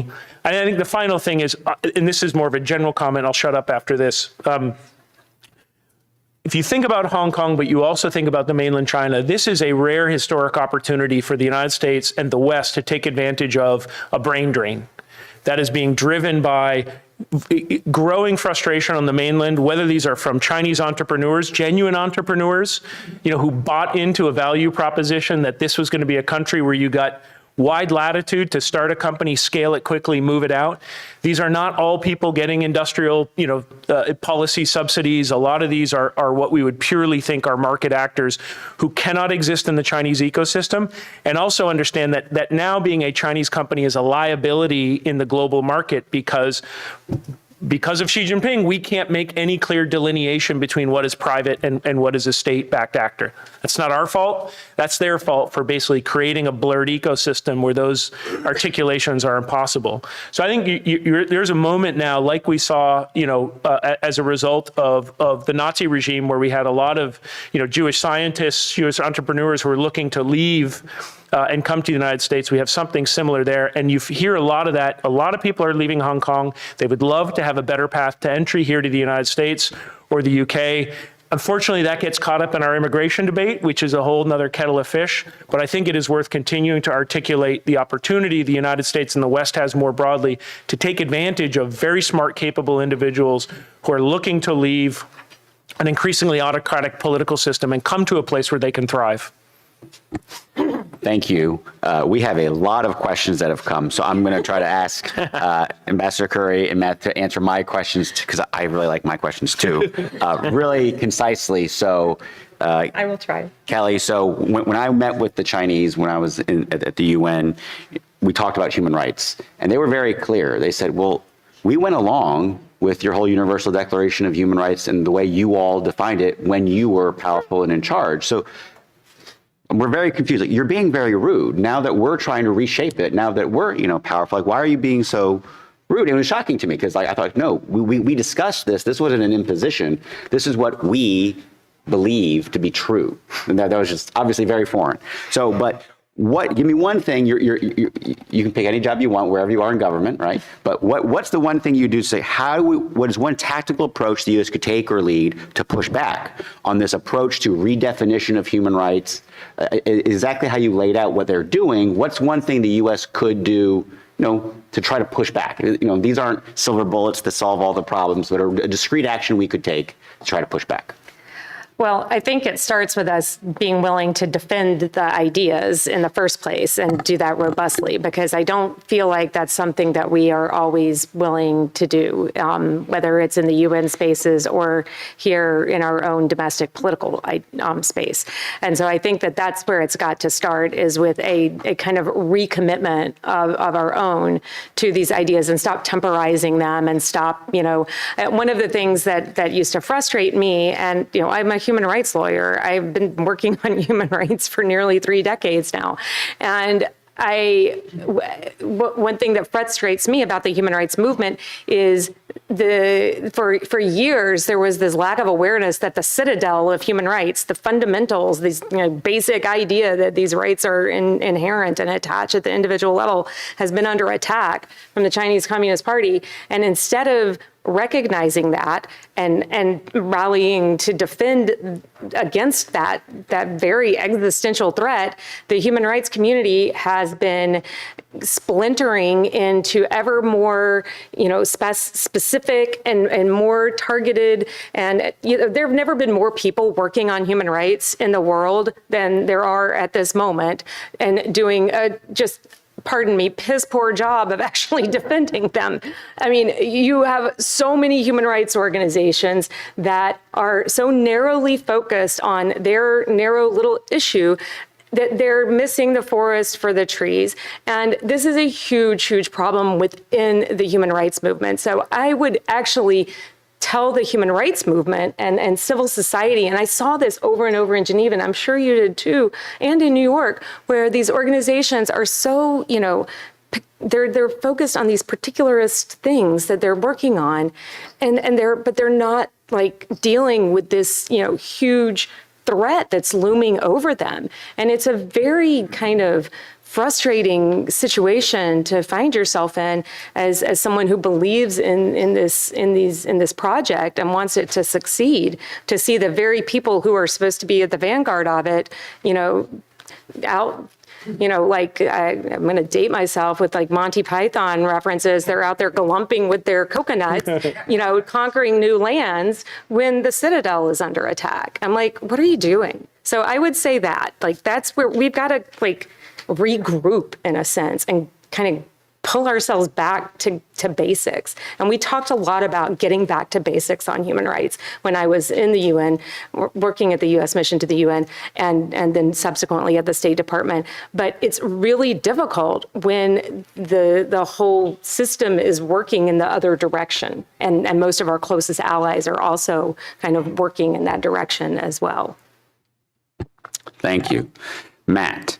So I agree with you. You've got me convinced. We will not convince the CCP of their mistakes in understanding human rights and the rightness of the universal understanding of human rights approach. But as you said, but we can take actions in other spheres and spaces to have impact and influence. So give me one, right? So what is an action you think we could take that, at least in their minds, we could do to connect to their violations in human rights and try to get behavior modification is the kind of phrase I like to use sometimes. Well, I'll start with, Jude did have a specific suggestion, which I think is an excellent one, which is, and it's not as if it's too late, but take advantage of the brain drain, right? We have on average about 40 to 50,000 Chinese become naturalized U.S. citizens every year. We could probably increase that by 3 to 4-fold. Let them come.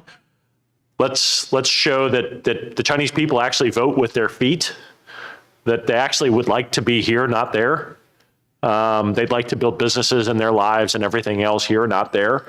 And let's show the world that's where it actually can work. I think another one that I'll sort of build off of Kelly's remarks is fundamentally. I think it's important for sort of the human rights community not to put their faith in organizations that cannot achieve those goals because they're based on member consensus, right? I think we should be very clear about what we built the United Nations to do. We built the United Nations to be a meeting ground for various countries to be able to come together and maintain peace and stability. We've added a bunch of other things onto it, but fundamentally that's what it's built around. And so we shouldn't expect it to do things that are governmental, the things that require sovereignty and the passing of laws and various other things. I think we should be mindful about what it can do, right?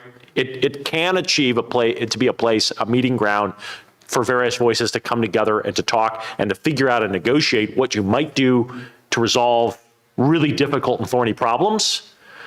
But it cannot take the place of the sovereignty that those various nations have that come to it. The idea that somehow they're going to surrender those sovereignties to that body is unrealistic. And so we shouldn't put our faith in that. We should probably look at using governmental power to impose cost on things that we find to be deeply, deeply problematic. And that's the action to take. And I mean, to be honest, that we have started to do that. And we should continue to make that happen. Yep.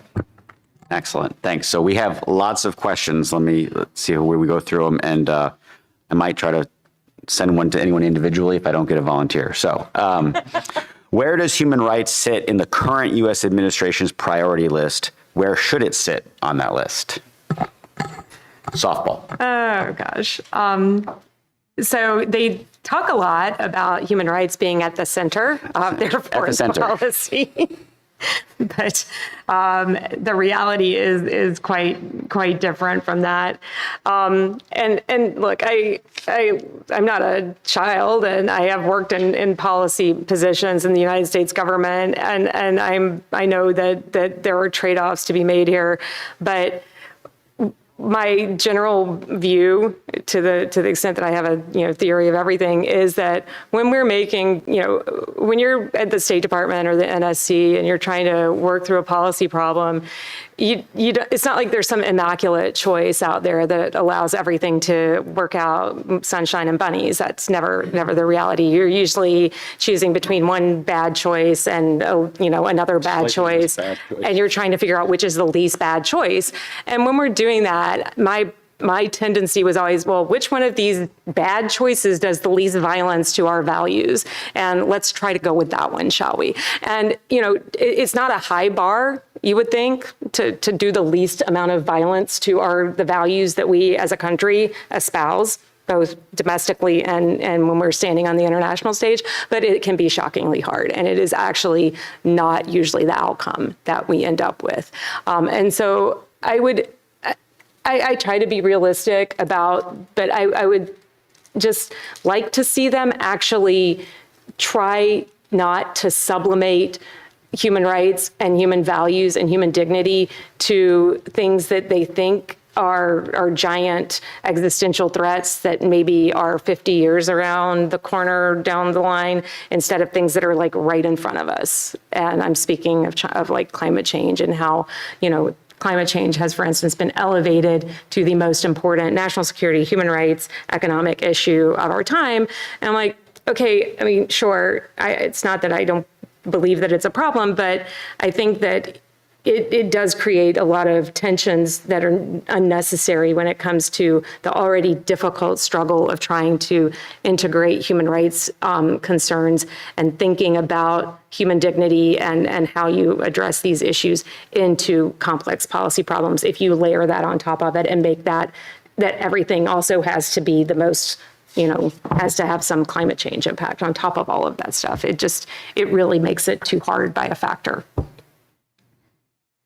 No one else wants to jump in. I'll go to the next question. Given Beijing's leverage across BRI countries and global institutions, how does Washington increase its leverage with those countries and in global institutions, and how long will that take?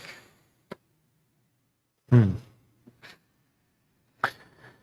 don't you start, Jude, and I'll jump in. So, one thing is, and although we've had right now the BRI forum in Beijing, and they've cajoled a large number of countries to come. I think one first point is the conversation on BRI in China as an investor is shifting, and a lot of this is a little bit of nudging from the West to try to bring more transparency, and the media doing a lot of reporting. Matt and I were talking about this earlier today. A lot of this is local journalists in Africa and Sri Lanka who with very little resources are trying to tell stories to educate and shape the discussion there.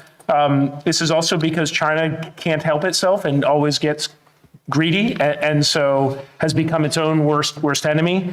Now, that being said, I think you don't continue that thought, therefore, to say, well, then therefore no problem. As we saw, from Xi Jinping's speech yesterday at the BRI forum, it's now about smaller and smarter, right? Strategic investments, right? Really starting to now shrink the pool so Wanda won't be buying bowling alleys in Canada with BRI money, but it will be making sure BRI money is more attunely behind strategic imperatives and objectives that Beijing has. So you might expect more focused BRI money in Africa, helping to support relationships where access to critical minerals, rare earths are important, right? Supporting extraction industries.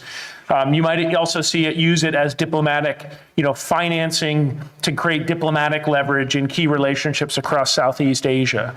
I think our problem is, again, to reference a conversation Matt and I were having this morning, where the administration will say, on the one hand, like we saw in Secretary of State Blinken's speech, that China is this massive, critical, the most important challenge for the United States.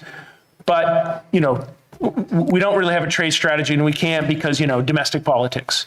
If you do think this is a heaven and earth challenge, then expending political capital to be able to lead and articulate the case for why a functioning, put your shoulder in trade and investment strategy around in China's neighborhood, that's an imperative. That has to be done. I think the second thing is we start things like, Build Back Better World, and then we don't really, we're kind of, it's the kid with the shiny object, and then it's IPEF. And now we've seen this new overland corridor that the administration has announced, which I haven't heard anything since that. I don't even remember the name of it. Yeah. I don't even remember that. We have the Blue Dot Network. GPII, I think. And there's a war in the middle of it now. So you had the Blue Dot Network, which again came out. There was some press release. So part of this is also just picking a strategy and reinforcing it and staying behind it. If it's IPEF, fine, it's IPEF. That's all we're going to get. For now, I could understand that, but then let's make that the strategy, and let's continue to build on IPEF, make that our sole point of focus, and do what we can, given the constraints with domestic politics here, to find ways to buttress it. But you get this surge of activity, and then they back off, and now we have a litany of 5 or 6 of these initiatives. So I think a common theme here, at least I'm hearing, is it's not that we're putting our best foot forward and losing.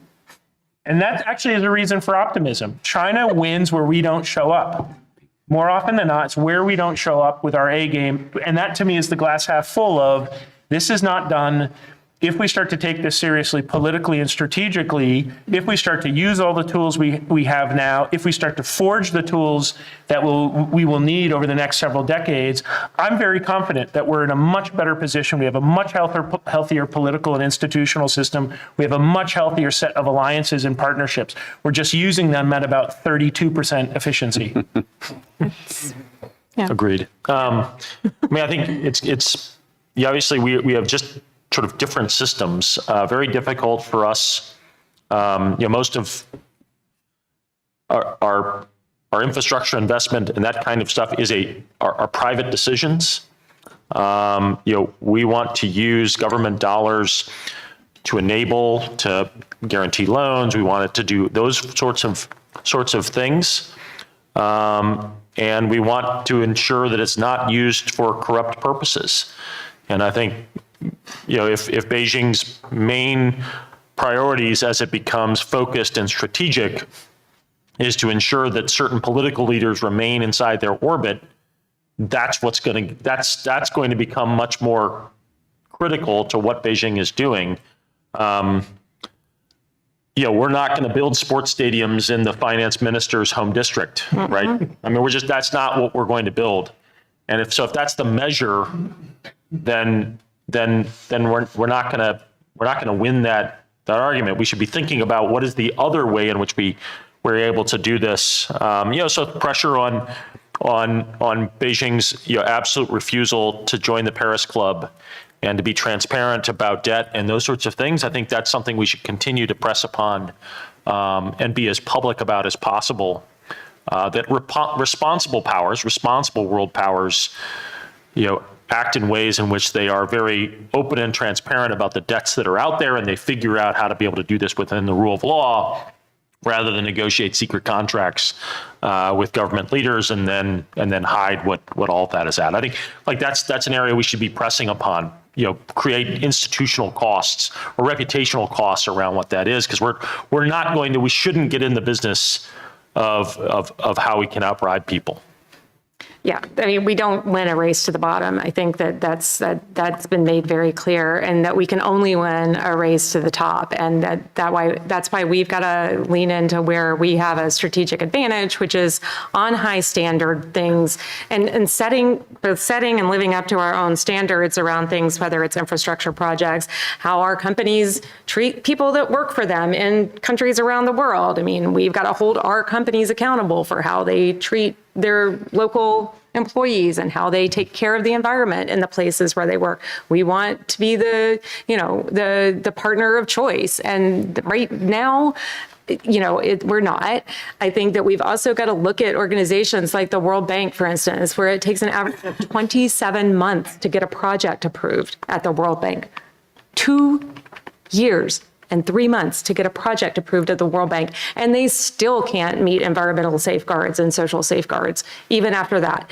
And so we've got to look at the institutions we rely on that we think of as our first multipliers, whether it's the World Bank, which we have a majority share in, or some of these other institutions that we have outsourced a lot of our development assistance and a lot of our development work to, and say, what's the value proposition for us? Are we really getting what we expect out of these organizations? Are they, or have they, in the case of a lot of the international financial institutions, become subsidizers of the Belt and Road, where they're going out and doing these projects after 27 months, and Chinese companies are winning all the bids, and having all kinds of issues around that, and that's U.S. taxpayer dollars paying for the Belt and Road. I mean, it's really quite a thing that the Chinese have figured out. It's quite a racket they've managed to establish. But talking to countries, talking to our partners about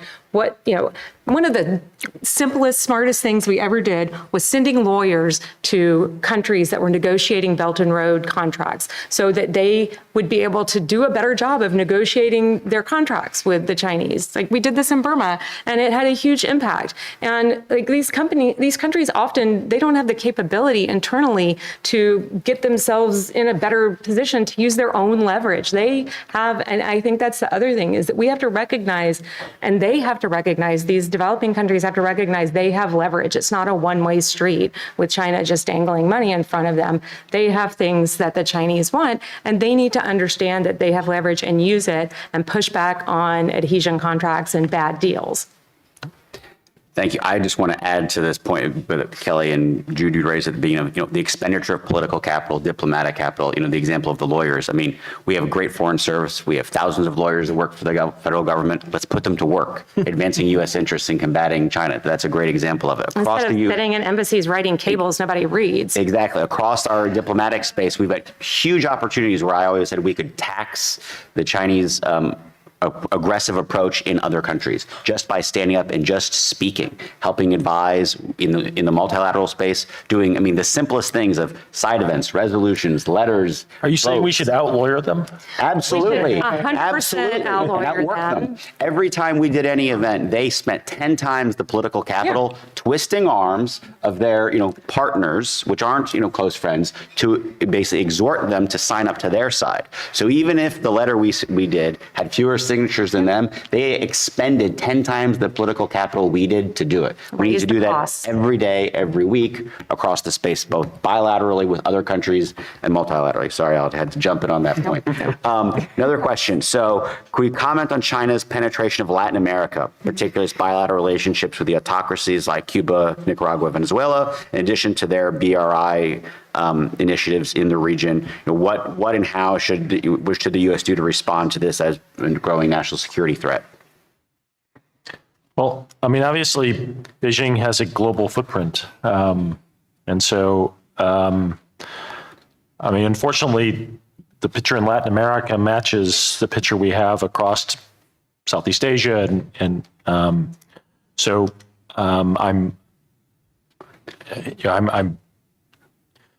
At least we know where they are, and we can now kind of, it's kind of everywhere. I'm not quite sure I can add much more to, a specific Latin America angle. We have a number of countries that are more than happy to welcome a sponsor to help them push back against the United States. Unfortunately, I don't think we've done a particularly good job of laying out why that's not a good idea for them. And so we're a bit challenged. I still think that probably our best approach is to play to our advantages, that in fact how do you set up an international system where an individual country gets to make its own decisions and can maintain its own sovereignty. But early on, Beijing is making it seem as if there are no strings attached to this new relationship, and it's obviously pitched in a narrative in which it's allowing those countries to push back against U.S. influence. I think over time we'll see that there are in fact significant strings, but it's going to be difficult for us to sort of make that case until it actually manifests. This is similar to the sort of earlier question you had around and sort of Hong Kong of what should we have done. The reality is that until the destruction of Hong Kong's autonomy happened, it's difficult to imagine how you would put together the people who would stand up for doing something about the destruction of Hong Kong's autonomy, right? And so, unfortunately, in many ways, you kind of have to let these things will have to play out to build the political consensus to be able to take action to defend it. I would add, though, that in Latin America and the Caribbean in particular, I think we, as we see where they're going to be more, smarter and more strategic, it's going to be continuing to focus on countries that have diplomatic relations with Taiwan. And we need to do everything we can. We know those countries are targets. We know very well, but whether in the Pacific Islands or in Latin America or Africa, those 13, it's now 13, right? Those 13 countries are the frontline states on a lot of this stuff. And not because they have critical minerals, but because they have they have a diplomatic relationship with Taiwan. And so we can foresee what that looks like. We do know what their playbook is in those countries. Those are countries where we can be a little bit more on the offense and not just being reactive and defensive, but really like working with Taiwan, working with civil society in those countries, and really like using our whole diplomatic toolkit and all of the things that we have at our disposal, not just do it 30%, but maybe these should be the places where we should be saying, okay, can we get above 50% and actually like deter some bad things from happening. Because at the end of the day, yes, we can't, you're right, Matt, but we need to think more about deterrence and how we deter them from even trying to do certain things by making sure that we've got our ducks in a row in key places where we know they're coming. Like, it's not a secret. We know this is where they're coming, and we should be able to get our business in order here in these small it's not a huge number of places also. I want to get to a question that was directed at Jude, but if someone wants to jump in. I'd previously mentioned the no limits partnership between Russia and China now, and this question is, what is the likelihood of an enduring and stable cooperative relationship between China and Russia? It seems the potential areas for disagreement and distrust are great. That's quite a understatement, but yes. So what's your perspective? Yeah, I'd welcome the thoughts of others. I guess this is one of those interesting Rorschach tests where everyone in the city around this town looks at it and sees something different. When I look at, I don't know if you saw the footage of Xi Jinping and Vladimir Putin walking out into the hall yesterday, the two of them together and about 15 feet of space between them and the rest of the leaders. I think we are focused on the liability side of the China-Russia equation. I think we should be much more focused on the asset side. You can go a long way in a strategic relationship when at its core it is defined by a sense of aggrievement and shared purpose that I don't like using the word Western order. I'd like to find the liberal international order is a fundamental threat. And that will gas the car for a very, very, very long time. Also, I think it's important to remember that this relationship has been going better for longer than the Sino-Soviet split lasted. Since 1989, the Russia-China relationship has been steadily improving as they've been able to solve border issues, right? Sign a treaty in 2001. You get the extra dollop of frosting that is Xi Jinping and Vladimir Putin having a very, very strong personal relationship. But even before Xi Jinping came to power in 2012, this was a relationship that was seeing shared interests in solving problems and beginning to think about how they could strategically align. The fact that, we look at this no limits partnership and say, well, that's ridiculous. Obviously, there are limits. Sure, the fact that they're willing in a big diplomatic statement to say that there are no limits is more important to me than the fact if there are actually no limits.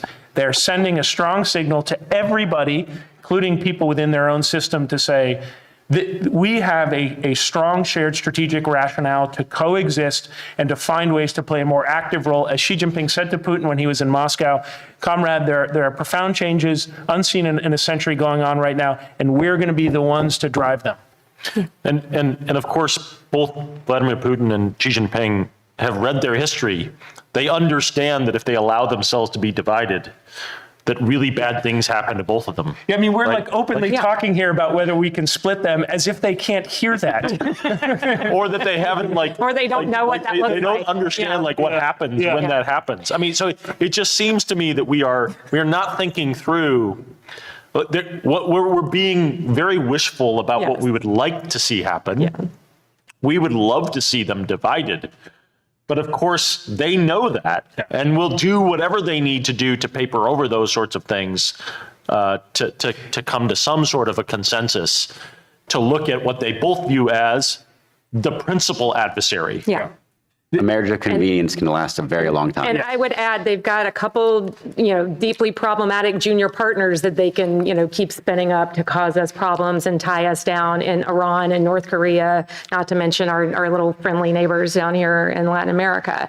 And so they've got a lot, being spoilers, being pains in the butt, they can do a lot to really screw with us. And we need to recognize in a lot of cases that's what is happening, that they are spinning up problems treating us like Gulliver and just trying to tie us down and benefiting from us being tied down. Now, I'm not going to go all Bridge Colby here and say we need to pull back and only focus on China, but Sorry, that was not a very nice thing to say about my friend Bridge. But I think that we do need to understand what's going on and have a strategy that accounts for this and is not a blinkered kind of wish casting approach that thinks, oh, well, they'll break up eventually and this can't go on, so it won't. I'm like, yeah, that's more faith-based foreign policy and hope being their strategy. It's not real. I know we're almost right at the edge of time. There are a couple of questions that just pointed to the ideological framework. For 1 minute, does anyone want to jump in on the ideological aspect, both in terms of how they're using it internally within their country, how they're attempting to export that in terms of what we see in terms of inside the United States, any aspect just on how there's this idea, people have talked about the nationalist, the Marxist or Leninist components of it, but does anyone want to? Well, I'm more afraid of the Stalinist components of it, frankly. That's right. I mean, it's a deeply anti-liberal, yes, right? This deeply anti-liberal manifestation of ideology. Obviously, there are aspects of that touch our own domestic societies, but they are representing that there is a challenge to what is presumed to be a broadly liberal-based world. Meaning, and I mean this by limited government, that individuals have rights, that they're sovereign, that their governments serve them. A rejection of that ideology of something that looks anti-liberal, right? And of course, we've seen anti-liberal ideologies in our past, and we should be very, very concerned about that. So I would see it in that sort of light, not in. This isn't there isn't essentially a pulling out of a Marxist playbook that is the thing that they're following. It's much more basic.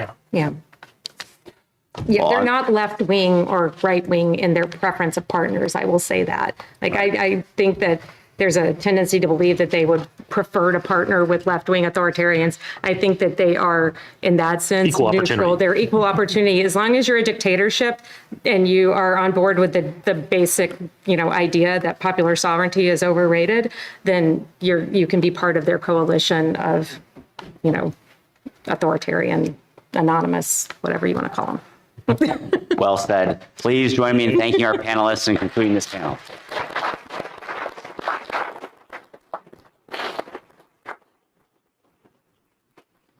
Thank you all for your incredible attention this morning. We now have lunch served over in this corner here, so please enjoy. Bathrooms again are around and through the hall down this way. Thank you. I feel like it cuts out some.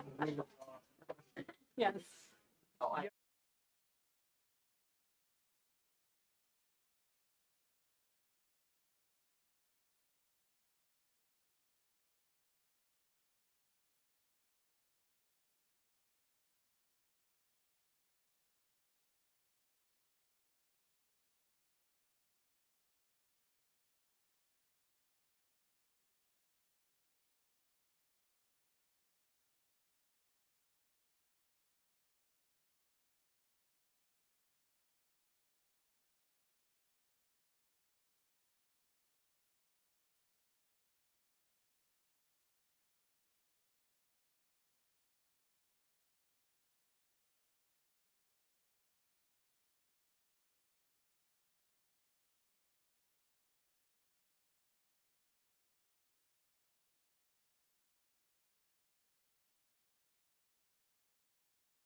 Is this on?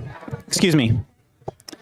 May I have your attention, please? The luncheon is now ending in 5 minutes. 5 minutes to finish the luncheon, and we're going to begin our next panel. So if you could please finish up. You can leave your plates at your tables and come to the chairs. Others will clean. We'll start in 5 minutes. Thank you.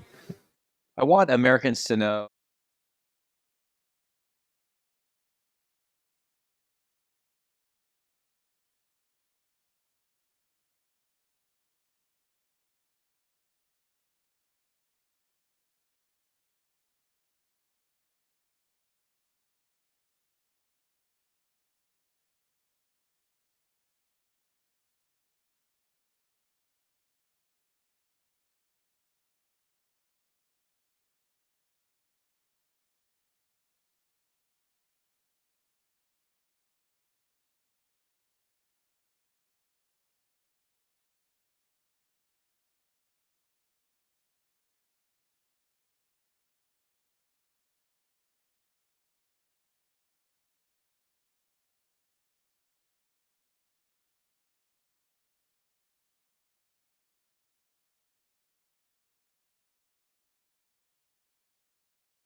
Thank you all very much for your diligence in getting to your seats for the next panel.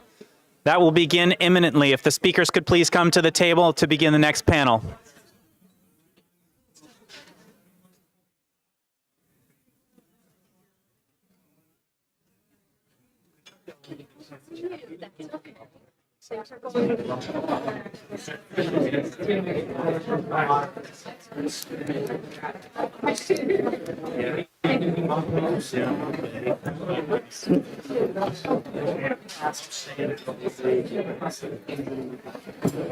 It's your first time at this event as well? My second one, yeah. I moderated a panel in the before times. Oh, okay. Before. Yes. You want me to start with you? Yeah, I'll do a quick intro, like, you know, we're here on the second day of BRI, trying to say everything's great. Is that true? Yeah. So And then, true. yeah. Then you guys would have, what did we say, like 5? No, I didn't know I didn't know I was supposed to be watching. Oh. Okay. He doesn't show up right. Okay. Okay. Are you introducing me to, or am I just cold opening? Okay. Sure. I'll be around here somewhere. I don't know what he looks like actually.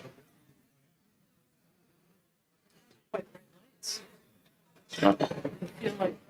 There he is. They were just looking for you. Nice to meet you. Likewise.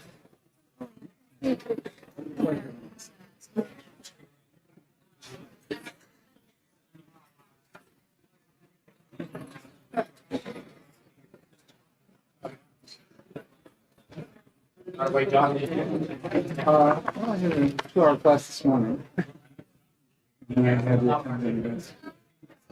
Kind of related on the Professor James Feinerman, if you're in the room, you are needed at... I apologize. Welcome. I'd now like to introduce the moderator, Josh Rogan, a well-known columnist at the Washington Post. I think his name precedes him. I'll turn it over to him to moderate the panel. Thank you, Josh. Thank you so much. Thank you everyone for joining us. So nice for me to be back here at the China Forum in person with all of you. I know you guys are all following the news, and I don't know if you have the same TikTok algorithm as I do, but mine is all about the BRI summit in Beijing. It's the second day of the summit, and according to all of the official announcements and pronouncements, BRI is going great. That's what the Chinese government says. Apparently, China is open for business, something that I've heard a lot on my social media and in my official statements. Is that true? Is that really the case?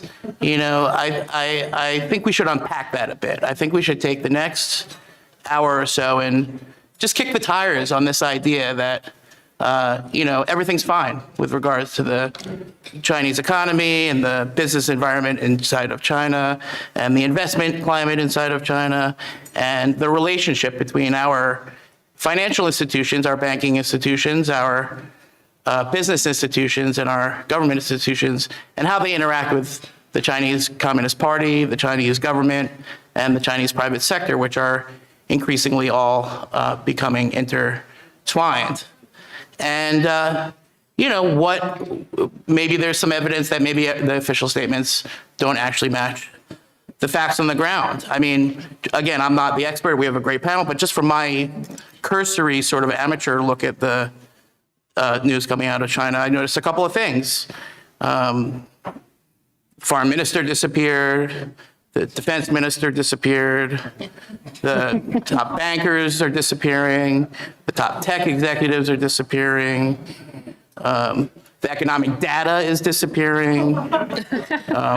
Foreign businesses are being raided. Foreign executives are being arrested. The State Department, again, just sort of combing through my inbox, I noticed this, issued a level 3 travel advisory for the entire country of China, which encourages Americans to reconsider even going there for any reason because of the threat of unlawful arrest.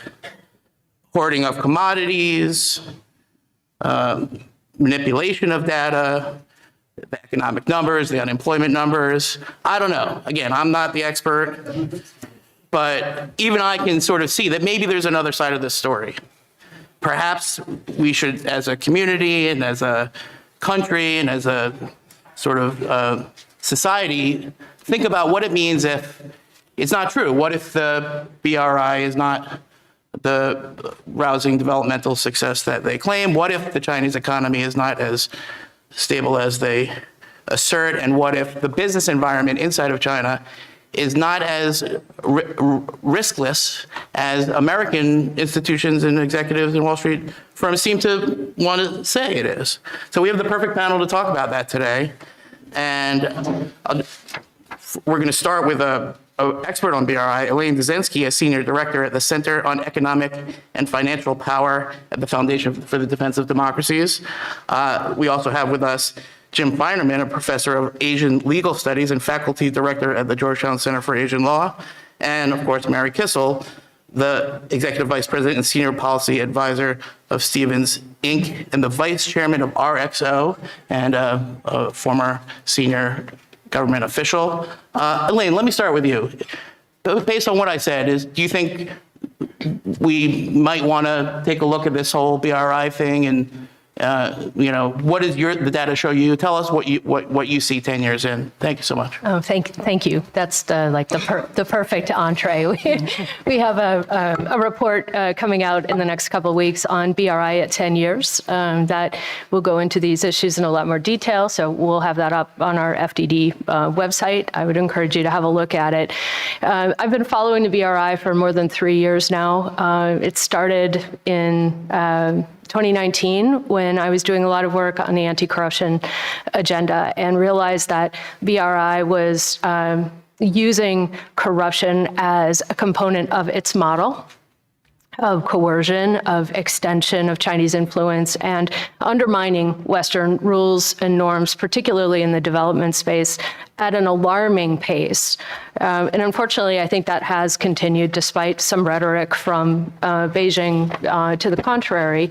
The BRI is anything but what Xi Jinping has described it and how he set this out 10 years ago, which was an infrastructure development program that was going to be clean, green, and transparent. It's really none of that.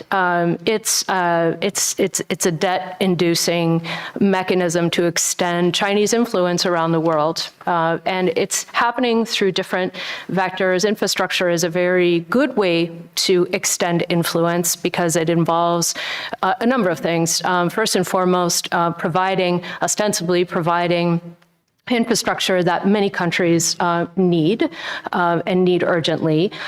Secondly, it's an opportunity for Beijing to export the implements of construction, from steel to Chinese labor to technology that can be used not only to support these projects, but also to build surveillance capabilities in other countries and turn civilian infrastructure into dual-use infrastructure. So it's very crafty in terms of a strategy and an approach. But if we're going to hold the program to account based on the aspirations of the program, as she put them out, it hasn't really met any of those objectives. To be clean, green, and transparent. What it has been is a huge success for Beijing in terms of wielding political coercion and to some extent economic coercion.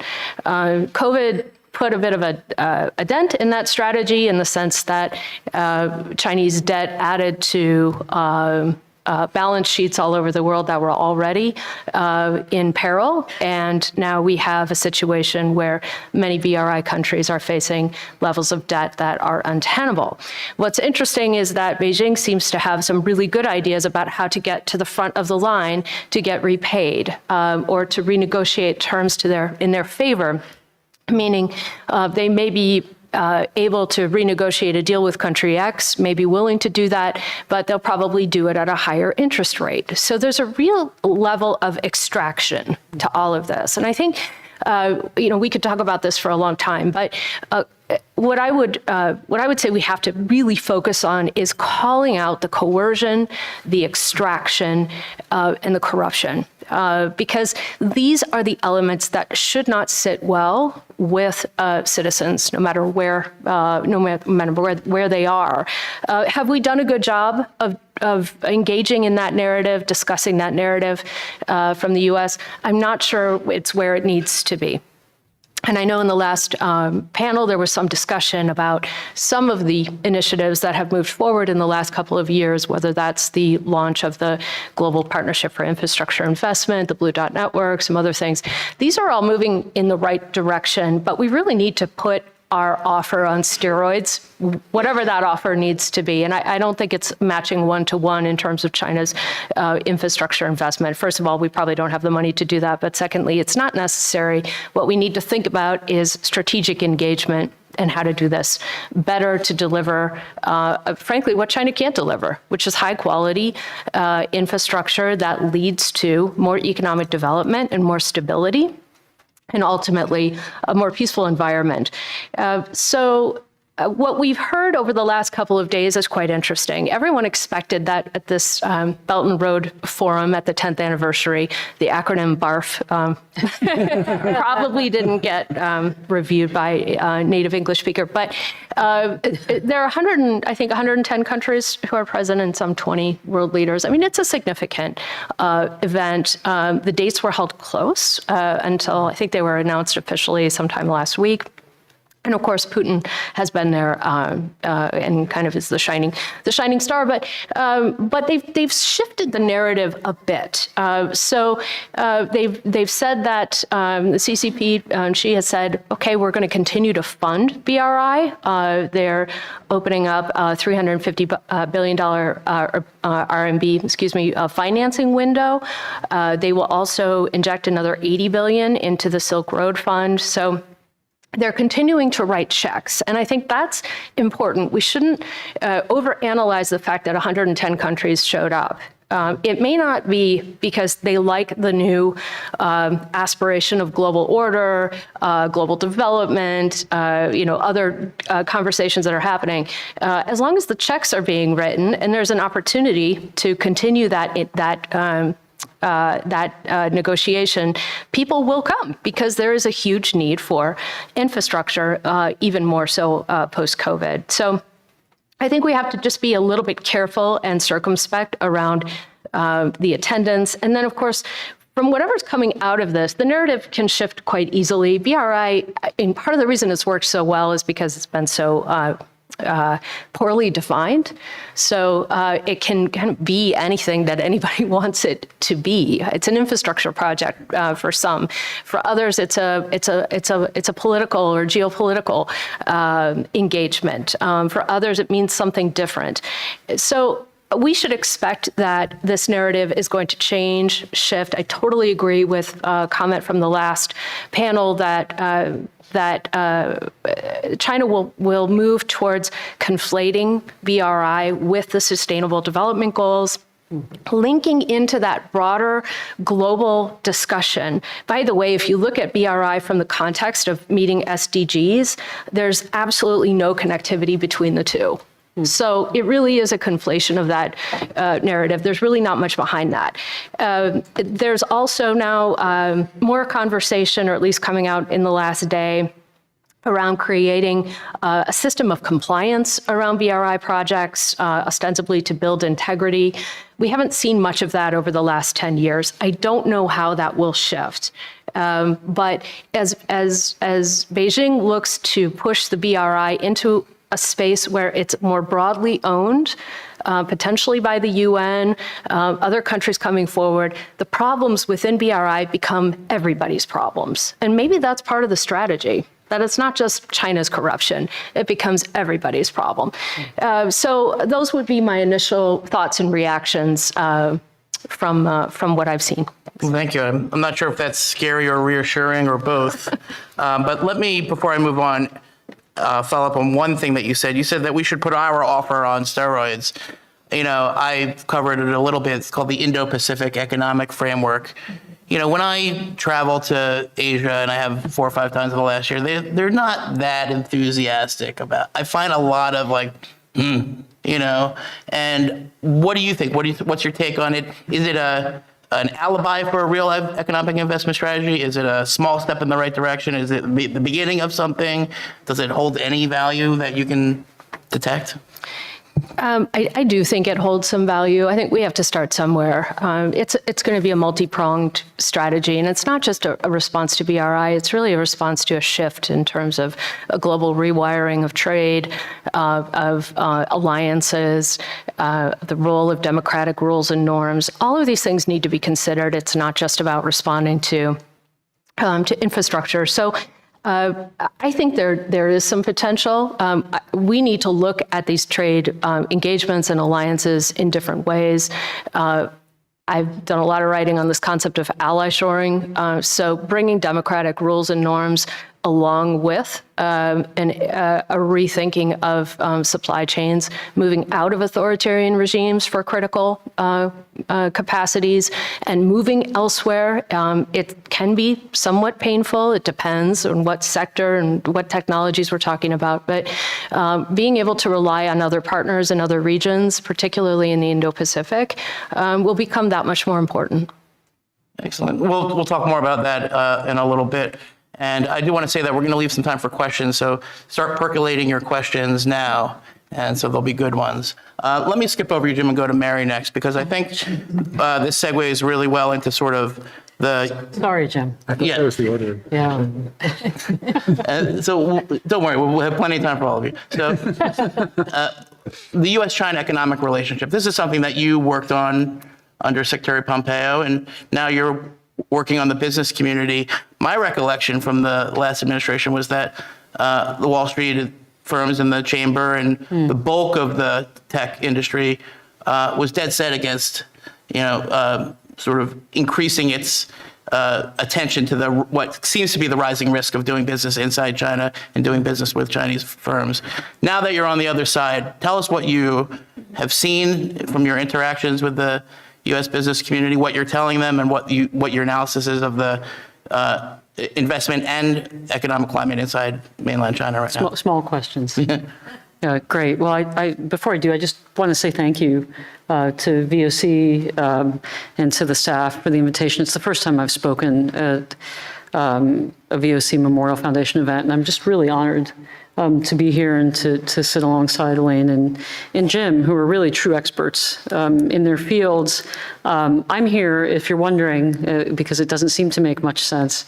I'm here, as Josh said, as someone who's had a lot of practical experience, especially with China, as an editorialist like Josh, as an observer, as a policy maker behind the scenes, and now back where I started in the investment community. And I just want to follow up really quickly on what Elaine said, because there was an enormous amount there that was fascinating. But, for us in the administration, we saw BRI as the beginning of the alternate economic system that China was attempting to build. And one of the things that we really struggled with was, what is the right response that plays to America's strengths? And we didn't want to become China, and in fact, American private investment vastly outstrips the total BRI investment around the world, which we never really talk about, but that's true. So the question was, okay, how do you properly align incentives so that the business community will be incentivized to come in and build those bridges and roads? And it was very frustrating to us because we'd go to places like, for instance, we stopped in Ethiopia and Senegal, and they had these just trash Chinese projects. I mean, really terrible. No one liked them. They broke down, awful. But they said to us, there were no American companies that came in to bid. So we didn't really have any choice. We needed to build the road. We have domestic political incentives. And so that's something that, Elaine, I think you're absolutely right, that we haven't really grappled with. The Blue Dot Network is not going to solve this problem. And we don't actually want government to solve this problem. Anybody who's worked in government knows that's never going to work. And anybody who's worked at the State Department knows that the economic part of the State Department is probably, well, that's not going to work either.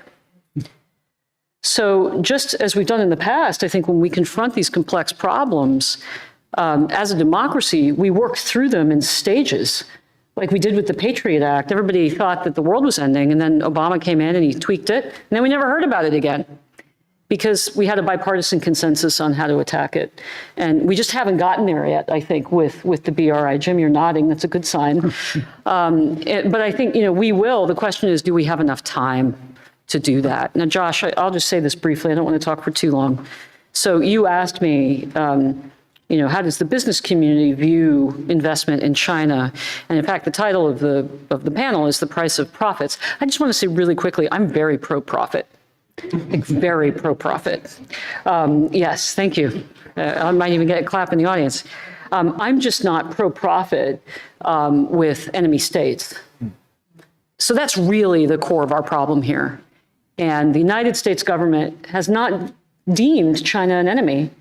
We have a ridiculous nonsense of a policy, which is compete, cooperate, compete, and confront. Well, what the heck does that mean? Which one is it? What day of the week is it? How do I feel? What's the situation? I don't know what that policy is.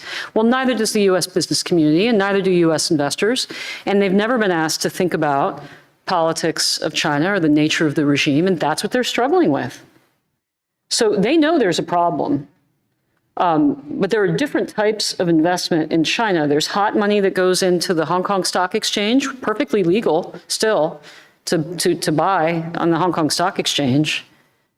And for many investors, if you're investing $50 billion and you put a percent of your portfolio into the Hong Kong Stock Exchange, who cares? That's diversification. That's fine.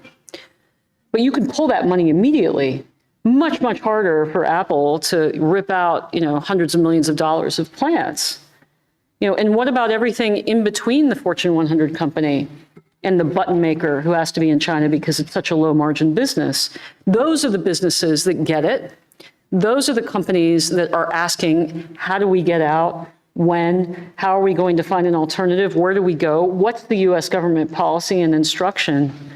So it's a very complicated, very difficult issue. Again, very pro-profit, but I think most of the American C-suites and boards understand there's an issue. They're grappling with the how and the when. I hope that answers your question. Sure, no, it's a great beginning. Before I move to Jim, let me zero in a little bit to get your opinion on the Biden administration's approach to this, because when you were in government, there was a lot of activity on Huawei. There was a lot of activity on capital markets. There were tariffs. They were controversial. There was a phase 1 trade deal. I'm not going to relitigate the whole Trump saga. But what surprised me about the Biden administration's economic approach to China is that they didn't get rid of any of the tariffs. And in fact, they didn't, seek to really undo any of the vast majority of the things that you guys put in place. At the same time, their actual activities have been pretty limited, I think. We've got the tech restrictions, outbound investment restrictions on AI, supercomputing, quantum computing. We've got the small yard, high fence. We've got outbound investment restrictions, and we've got, not the semiconductor restrictions. That's basically it. What do you think of how they're doing? What do you think of where we are? And how do you process that, having put in place some of these things when you were in government? Yeah. Well, actually not widely known, but there was a small group of us who had all lived and worked together in China and Hong Kong. It never really got talked about, but Kelly, who was just on the last panel, and I were at State, and I had known Kelly for 20 years from living in Hong Kong. Randy was at DOD. I had known Matt from Beijing. I was on the editorial side. He was on the news side. So there was just an unusual group that just so happened to come together at that time when you had a president who was really concerned about the uneven playing field. And we had cabinet officials who, like Bill Barr, who speaks Mandarin, had worked for Verizon, so we actually understood the tech of 5G. So yes, this was a transitional period, but I think we did wake up the country and the world to the threat, and that's the first stage of admitting that you have a problem. But we were never going to have the grand strategy. That would have been unrealistic. I think the Biden team came in, from what I understand, And, there were many people who worked for places like state or were defense attachés in China or naval attachés. And they knew exactly what was going on. So sort of, the middle to the younger generation in the US government gets it. They were followed around. They were roughed up. They didn't like being surveilled. They hated that they couldn't just go out on the street and talk to people. They saw what the nature of the regime actually is. And so what I think happened is that the Biden team came in and said, we want to try a different approach. And then I think the staff said, have you seen how they've responded to us when we've tried to do outreach? And so to their great credit, they did AUKUS. They have continued the efforts with the Quad. They've done quite a lot that I think is really excellent in the region, but we also have partners that are completely freaked out. That's the technical term, that are begging us to do more. So I think their instinct to talk is very strong. But ultimately, I think the tidal wave of capital that has left China and is going to India, and the fact that Taiwan has invested more outside China than in it, those shift in capital flows and people, eventually, the US government will wake up, or God forbid, there's a conflict, and then we all wake up. And their approach changes. But, it's fascinating to see the US government push for more engagement while, the people that I'm talking to and working with are trying to get the heck out. Right. Well, that's a perfect segue into a talk about the capital markets, which is Jim's specialty. Just a very quick comment. I largely agree with you. I think that there were a lot of people who wanted a continuation of a transition to a more competitive China strategy inside the Biden administration. But in my reporting, it seems like in the past 6 months, those people have lost the initiative, and that the people who want to return to engagement strategy have the ball. And that's for a variety of reasons we could get into, but a lot of them have to do with the elections and the president. But maybe that's another panel for another day. Jim, when it comes, this is kind of a perfect segue, actually, because when I started talking to the Biden administration China officials about the capital markets problem, they said, what are you talking about? They didn't know about it. They weren't, in other words, they didn't read my book, and I sent it to them, and it's in there, all of it, even Mary's in there, and they didn't look at it or get the Audible or anything. So, and then sure enough, now we have the CCP committee led by Congressman Gallagher and Congressman Raja, and they're doing this work and they're sort of unearthing it again and bringing it to the fore. It's been 3 years. 3 years of lost time, 3 years of lost opportunity. But to be honest, what I find when discussing this is it's really important to set a baseline of what we're talking about. And I was wondering if you could just start with your basic brief on what is this thing called the capital markets problem with China? How did we get to this point, and why is it so important, and why is it such an important thing to talk about? Well, I guess there are two ways of looking at it. One is we saw China, and this is going way back to the late 1970s when China first opened up, as this, potential, wonderland of future foreign investment and also economic development that was going to enrich not just the Chinese people, but the rest of the world that was going to be able to invest in it. And there was a Chinese proverb at the time. Actually, Mike Lampton at SAIS wrote a book about this called "Sleeping in the Same Bed and Dreaming Different Dreams." And so we were almost perfectly at odds with each other in what we were expecting to get. The Chinese were hoping to get an infusion of Western capital, a lot of technology, and immediate access to Western markets. And, from the Western perspective, our ideas were exactly the reverse. We wanted to have access to the Chinese market. We wanted to be able to, cycle not latest stage technology, but, previous generations of technology, which would still seem modern in China, into the Chinese market. Everybody would be happy. The Chinese would get modern economic development, and we'd make huge profits. And obviously, from the start, we just had totally different ideas about what we were going to do in terms of not just capital markets, but the overall policy for foreign direct investment in China. And the idea that today there may be actually more foreign direct investment from China in the United States and other Western countries than there is going into China seems like a real turning of the tables. It was not what we expected at all. Somehow over the last 4.5 decades, this economic behemoth was created. And we can't really account for it because on the one hand, it looks like, well, China opened up somewhat, but they didn't really open up where things mattered. And I think back, for example, to the accession protocol for the WTO accession of China. And there were all these things supposed to happen. There was a working party agreement. China was going to open up its markets. And in the next 5 years, they grudgingly, from 2001 to 2006, opened up capital markets somewhat. They opened up, but in the rest of Asia, just across the border in Hong Kong, every major money center bank in the world had branches. That doesn't happen in China. When I've been there successively for periods to live, it started in '79 when I went with the first group of foreign students, and the only way you could bank was with the People's Bank of China in a couple of branches in Beijing and other major cities. And then I went back in '82, '83, and things had changed markedly, and there was beginning to be foreign investment. And then I went back with my family on a Fulbright in the spring of 2006, and China was building up for the 2008 Olympics. And there was a Citibank branch in my wife's law firm's building in Beijing, but you still couldn't do most of what was genuine banking business in China as a foreigner or as a Chinese citizen who wanted to get access to global capital markets. And then they built up a parallel economy which says, well, we can create our own, entry to global markets. We can create through the People's Bank of China and these entities that we've created. 4 of the 10 biggest banks in the world are all Chinese banks. And they've done that just in the last 25 years or so. And it's astounding to see, how little notice was taken of that while it was happening. And then all of a sudden it was, well, why did we create this behemoth? Why didn't we sort of see this coming? Why didn't we do something that was going to, at least level the playing field a bit more?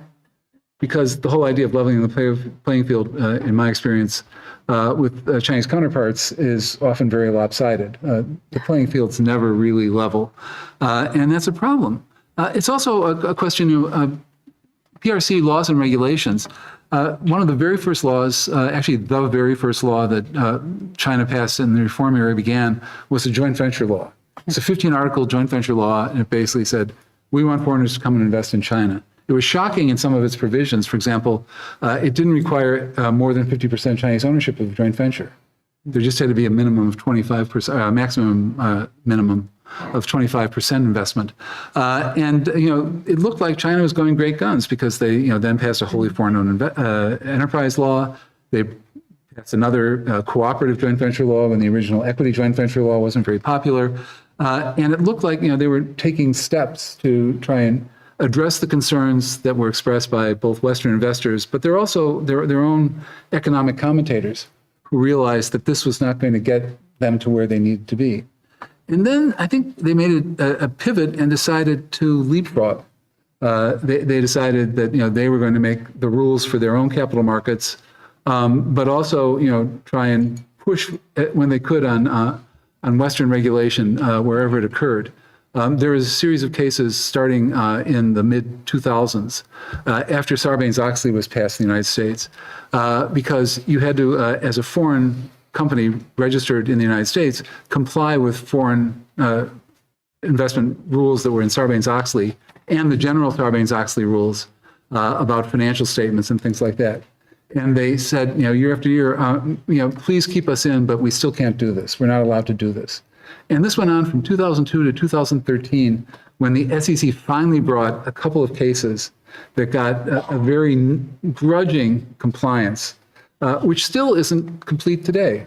And the idea that we're giving them access to our capital markets pretty freely. We don't have access to their capital markets.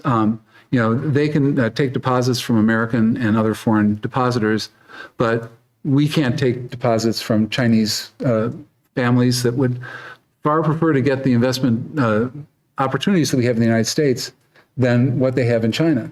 Meanwhile, the fact that they're captives of the Chinese banking system means that China has trillions of dollars to invest in all the projects that it does, because Chinese ordinary citizens have nowhere else to go, and they've got a 44% savings rate. So that's a lot of capital, especially with the economic development that's occurred in China. And let me just mention 2 other things. One, the human rights abuses that have gone hand in hand with this are really quite extraordinary. I know other people have talked about this in previous panels and will later today. But the abuses that I think are really particularly related to this include things like confiscating property, taking people's belongings, basically evicting them from their houses and making it impossible for them to live in Chinese society. And that I don't think has been remarked on enough. I mean, there's lots to go around with the previous gulag that China had, and the current abuses that occur in the Chinese criminal justice system, and also the utter lawlessness of the COVID era. The idea that they were willing to essentially lock down the entire country and in a really draconian fashion, and then almost without explanation as to what they were doing, completely ease up when the pressure got too great. And what did that do to their own domestic economy? What did it do to the rest of the world? Obviously, there's books that will be written going into the distant future about how much China knew about what was happening in Wuhan. And I wrote one. Yeah. I read all the intel. Did I get it right? It was from a lab. Huh. I guess I got it right. You're never going to be 100%, but based on all the evidence that we have, 99%. Makes sense. But this was, I think, emblematic of the lawlessness that made it possible for that to happen in a lab that wasn't governed by any kind of, usual precautionary legislation, and then covered up as the cases multiplied and a pandemic spread around the world. Great. Well, we just broke some Wuhan origin news. Didn't expect that. That's been. Thank you, Mary. On the record confirmation, you heard it here. But Jim, let me focus on the actions, some would say misactions of Wall Street firms, the indexes, the banks, the private equity, the venture capital firms that are facilitating the abuse of the U.S. capital market by Chinese state-controlled companies, including Chinese companies that build the concentration camps, that build the missiles, that build the cameras that sit atop the concentration camp walls, that build the cyber warriors, that are essentially threats to our national security, yet are supported in a various number of ways by MSCI, FTSE Russell, Bloomberg, Barclays. Explain for our crowd here exactly how that scheme works and why is it allowed to survive? Well, I think it works because it makes money for the people who... Explain how. It gives them access to Chinese markets and Chinese capital, and it also allows China to leverage what the access is that's provided by these foreign entities, which China can ally in the things that it does. I mean, one of the things, this is maybe a footnote to all this, but very interestingly, in 2012, 2013, Stephen Schwarzman, who runs Blackstone, got this great idea that he was going to create Schwarzman College at Tsinghua University. Schwarzman Scholars Program, I believe it's called, yeah. Yep. And so the Schwarzman Scholars are chosen, it's supposed to be a parallel to the Rhodes Scholars, the Gates Scholars, at Oxford and Cambridge. So this was choosing people from a bunch of countries around the world, not just from the United States, who would study together in this new college that would be established on the campus of Tsinghua, which is arguably China's leading university, although as an alumnus of Beida, I'm not supposed to say that. The idea was that, this was going to, build mutual understanding. This was going to, it may have done that, and it may still be doing that, despite the pause for COVID. But it was obviously in Stephen Schwarzman's corporate interest to, get this kind of publicity. And, that's something that everyone who's active in the Chinese market is trying to do, and do it in a way that both ingratiates them with the Chinese leadership, but also doesn't poison them in terms of public relations in the rest of the world. Right, but I'm not just talking about your regular old payola schemes. I'm talking about American investments being passively invested in problematic Chinese companies. Well, but there's an argument that people who do this essentially claim that because of these passive investments, they're not actually investing directly in these things. That they're not taking a chunk of the stock of a Chinese company. they're investing in a fund which invests in those things because that's where the investment opportunities lie in China.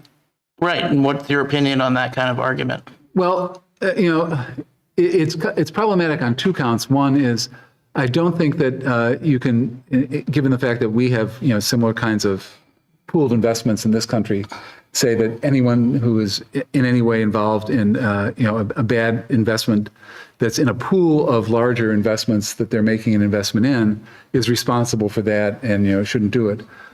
It's sometimes difficult to get transparency about exactly what the pool of investments is, and China has no interest in saying, "Oh yeah, we have this gulag builder that they're part of our investment portfolio," or we have this company that's building concentration camps for Uyghurs in Xinjiang, but ignore the fact because we're making 17% return. And as long as the attitude is, well, we really don't know about how the Chinese organize their domestic economy and what they put together in these pooled investments. So we're just trying to get the maximum bang for the buck for our investors. And China seems like a lucrative opportunity, so we're going to keep on doing it. Mayor, you seem like you have something you want to say? Well, Elaine's writing a lot of notes, so I'm curious as to what she's writing down. Well, I think it's important to say, though, why we're talking about this. We're talking about this because China is building a military to dominate ours. They have a global civilizational security and development initiatives that rhetorically explain their goals. And so Xi Jinping is building a military to dominate us. As he's built it, he's become more aggressive, and he's telling us how he's going to use it in the future. And that's why we care about the price of profits in China, because capital flowing there is flowing to a party state. There's no real private sector. It's not a capitalist economy. And these savings that Jim mentioned, these captive savings, are being put toward funding this military and Xi Jinping's goals. So I think it's really important to say that. And I don't think that we should underestimate Beijing's intent here. It's not just about getting capital to build industry. They're very aware of the incentives of our system. And they know that there are Stephen Schwartzmans out there who are suckers for profit and potentially don't really care that much about U.S. national security. One more thing before I give it to Elaine and all of her notes. Is that I also think it's important to say that there are some firms that never went into China. Stevens never went into China. We didn't follow J.P. Morgan and Bank of America because we knew they didn't have a rule of law. Other companies like Motorola got out 10 years ago because they saw the writing on the wall. And good for them and for Greg, their CEO. So I think we spend a lot of time focusing on the Fortune 100, but it's not really a complete picture. And I think to Jim's point about the indices, if the U.S. Congress said, or if we finally had clarity in that China policy, and Congress legislated and said, hey, MSCI, get China out of our indices because this is really bad for U.S. national security. Well, guess what? Whatever was left of American investment capital would be stampeding out the next day. Excellent. So you don't think they'll do it on their own without pushing? I think that you're already seeing, look at the run up in the Indian stock market this year. A lot of that capital is going somewhere else, at least the hot Singapore. money. Yeah. Elaine, thoughts on all of the above? Yeah. So one of the things that I wanted to touch on was the legal environment within China, and I think it relates to exactly what we've just heard, which is this increasing difficulty of operating according to normal market principles, rules, norms, being able to conduct due diligence to understand whether you want to get into a merger, a deal in China. All of this is becoming much more challenging. And the way that I would describe it is a trio. It's kind of being driven by a trio of laws: the counter-espionage law, the national security law, and the national intelligence law. And these laws are somewhat related. They all do something slightly different, but The counter-espionage law makes it difficult for companies to gather data and to share it. So to conduct basic due diligence is now becoming very difficult for U.S. or Western companies, most companies in China. So that's a real question. How do you operate if you can't gather data and conduct the basic risk assessment associated with operating in a market, in an environment? So that's the first one. The second one, the National Intelligence Law, requires Chinese companies and citizens to pass on information to the Chinese government if it's deemed of national security importance or of a national interest.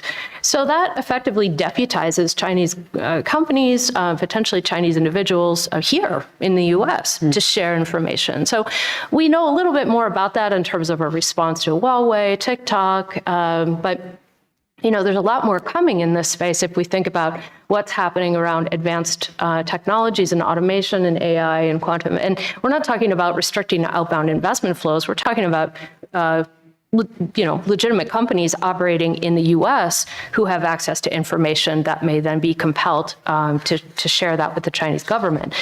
And then there's the national security law, which is kind of an overarching framework that basically underscores that national security dominates over commercial interests. And this will, I think, become increasingly clear in terms of enforcement actions against companies, Western companies in particular, and creating an environment that's hostile. So I think there's been some reaction to all of this, and the Chinese government has taken some steps to respond to this kind of deterioration in the business environment, but it's kind of a strange response. One of the most recent things to occur was guidance coming from the Chinese Supreme Court on basically anti-disparagement, so cracking down on what can be said against businesses, against private sector entities. It's basically a restriction of free speech as a way to improve the business environment. I don't know how that's going to get managed in terms of a risk assessment, but probably not the way that they think it will. So these are the kinds of things that are happening that are just making it really difficult to operate an environment. But then again, what do we do against a set of Chinese laws and regulations like that? What do we do? Yeah. So before we figure out what we do, we have to figure out what we agree on is the reality of the state of play of the Chinese economy. And I've seen every analysis. I've seen that everything's fine. If you turn on CNBC, they're like, oh yeah, it's a great time to reinvest. It's just a little bump in the road. I've seen the sky is falling, sell, sell, sell. It's going down. The Chinese Communist Party is going to collapse. The truth is probably somewhere in the middle. But I'd actually like to hear from each of you, because I think this is sort of a fundamental question. What is going on with the Chinese economy? We see the employment numbers that they still let out. But we see growth. It's not as much growth as Western analysts predicted, but it's still more growth than we have. And we see demographic trends. We see the housing crisis and the real estate crisis and the crackdowns on the gaming industry and the education industry and all of these things put together. What is your core sense of how the Chinese economy is doing, and how does that inform what you think the Xi Jinping strategy is going forward? And let me start with you, Elaine, and we'll just go right down the line. And then get ready with your questions. We're coming to all of you next. Yeah, I'm sure there are a lot of opposing views on this. My sense is that it's an environment of deteriorating market principles and in an environment that is going to be more and more risky, particularly for foreign investment. In terms of what's happening domestically, you touched on a few of the core drivers, but it's a confluence of post-COVID risks for China in terms of slowing exports, slow domestic growth, the inability to get consumers to spend, high youth unemployment, the major weaknesses in the property market. All of this is kind of combining into a pretty volatile mix maybe we can't count out that China may take the steps that it needs to address some of these major policy issues. But so far, they're kind of moving along quite slowly, kind of tinkering at the margins as opposed to taking major reforms, major steps around economic reform. So I find this interesting. I don't know where that leaves them, although they may just be able to rely on some level of growth, even if it's not at the levels that they've achieved in the past. But I think for U.S., for Western interests in China, it's going to be a rough time. Thank you, Jim. Well, just before I came here for this panel this afternoon, I was attending a talk at Georgetown's main campus from Andy Walder, who's a China economist at Stanford. And interestingly, he was talking, this is research for a new book that he's still working on, essentially about the concentration of power in SOEs in China, which seems to go counter to everything that people have predicted for decades was going to be marketization and increasing privatization of the Chinese economy. And one of the things that he was definitely marshaling the evidence for was that the biggest SOEs have grown bigger and plan to continue to grow bigger. They're consolidating. And they start from the state-owned enterprises that were national, taking up their competitors and rivals, but then also consolidation at the provincial and local levels, where, again, competitors in a single province are being merged, and not necessarily by their own choice to do this, and even at the local level in municipalities and counties in China. And so if the idea was that China was gradually, maybe haltingly moving towards greater liberalization, that seems to be belied by what's actually happening. And then the two other things that I think are potentially quite interesting. China has been the largest source of foreign students in the United States for over a decade. Just this year, India surpassed China. And that could reflect a number of things, increasing liberalization of the Indian economy, closer relations between India and the United States.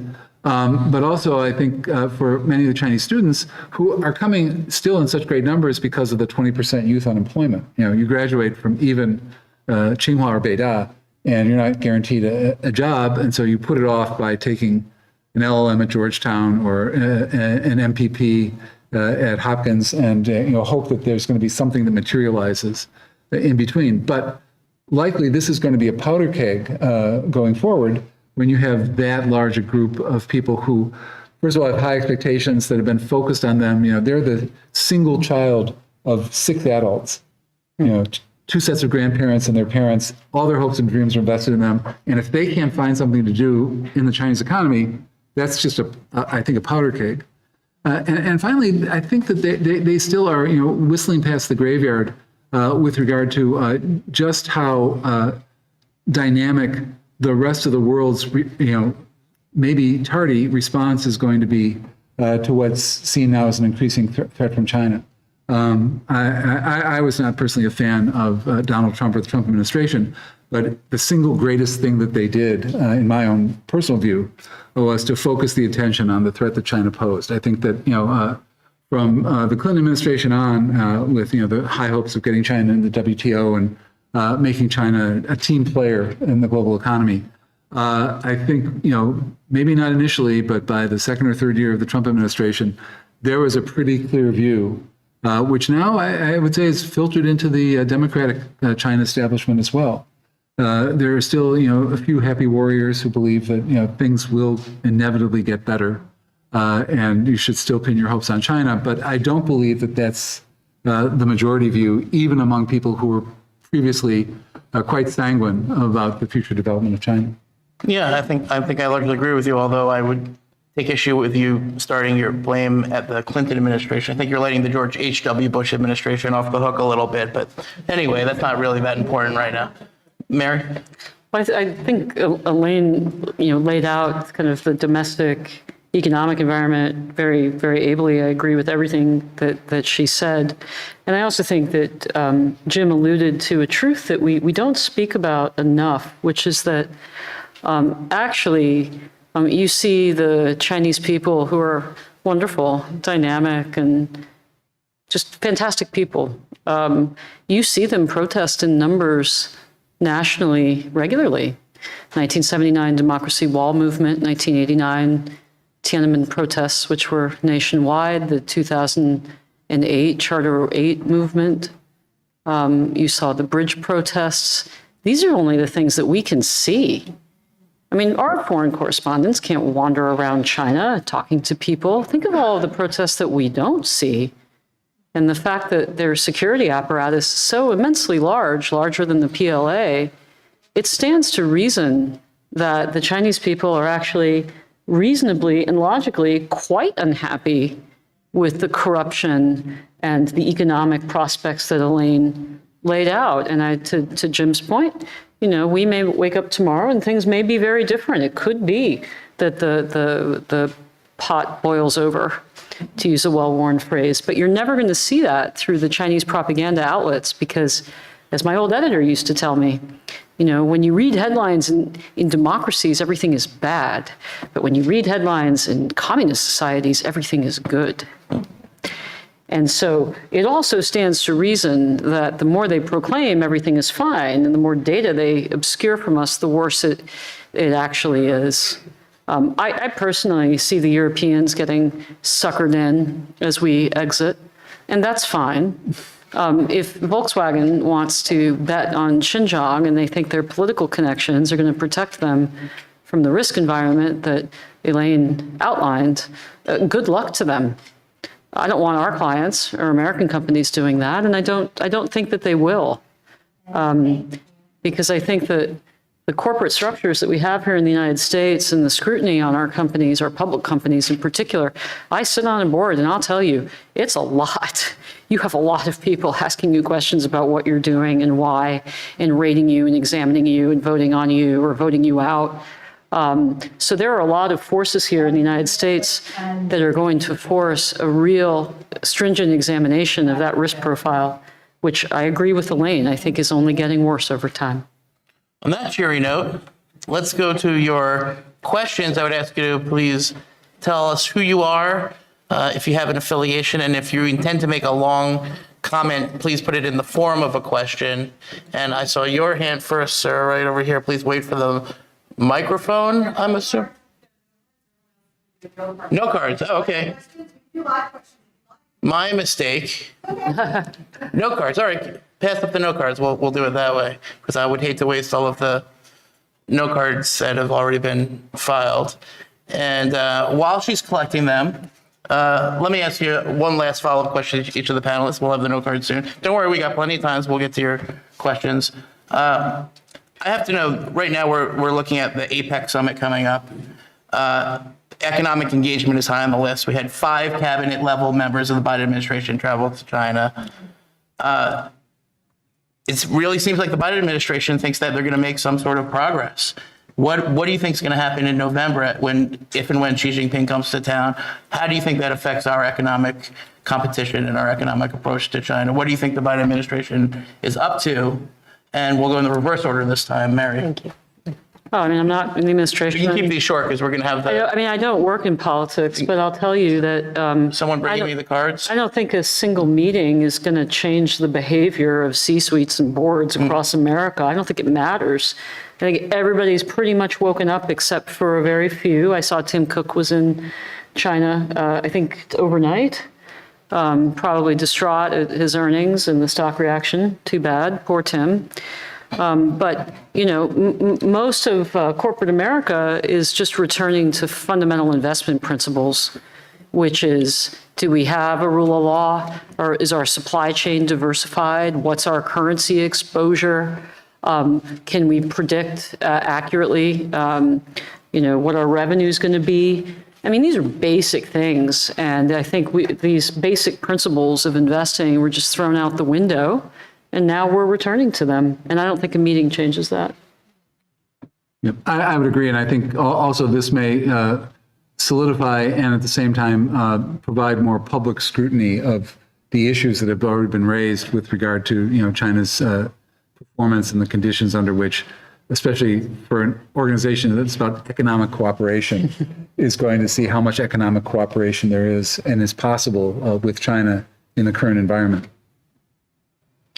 Yeah, I generally agree as well. I think it would be useful for the administration to signal clearly a couple of things.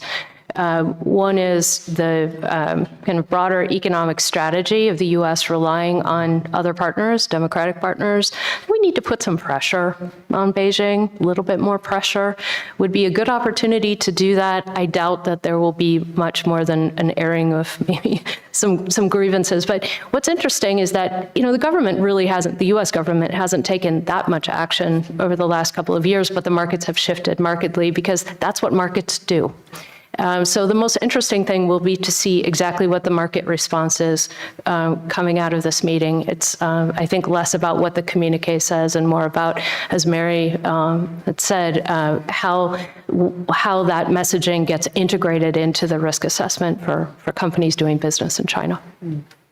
Excellent. All right. Well, we've got a lot of great questions here. I see we have some doctors in the audience based on the handwriting.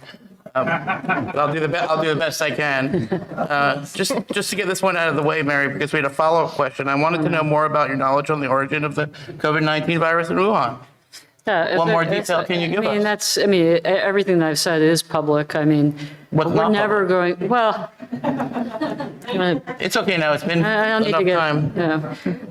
You're never going to get an 100% answer because to have that, you'd need a defector. We're never going to get that. Weren't there a couple defectors? You're never going to get that. Is that a no comment on whether or not there were defectors? You're never going to get that. Okay. We gave it a shot. But with all of the evidence that has been collected and declassified, my concern isn't just that there have been no consequences, but that it is reasonable to assume that the same behavior is continuing and accelerating. And that means that the risk remains to the world. And that's why we should care about it. And I'm personally very concerned about it. Okay, thank you.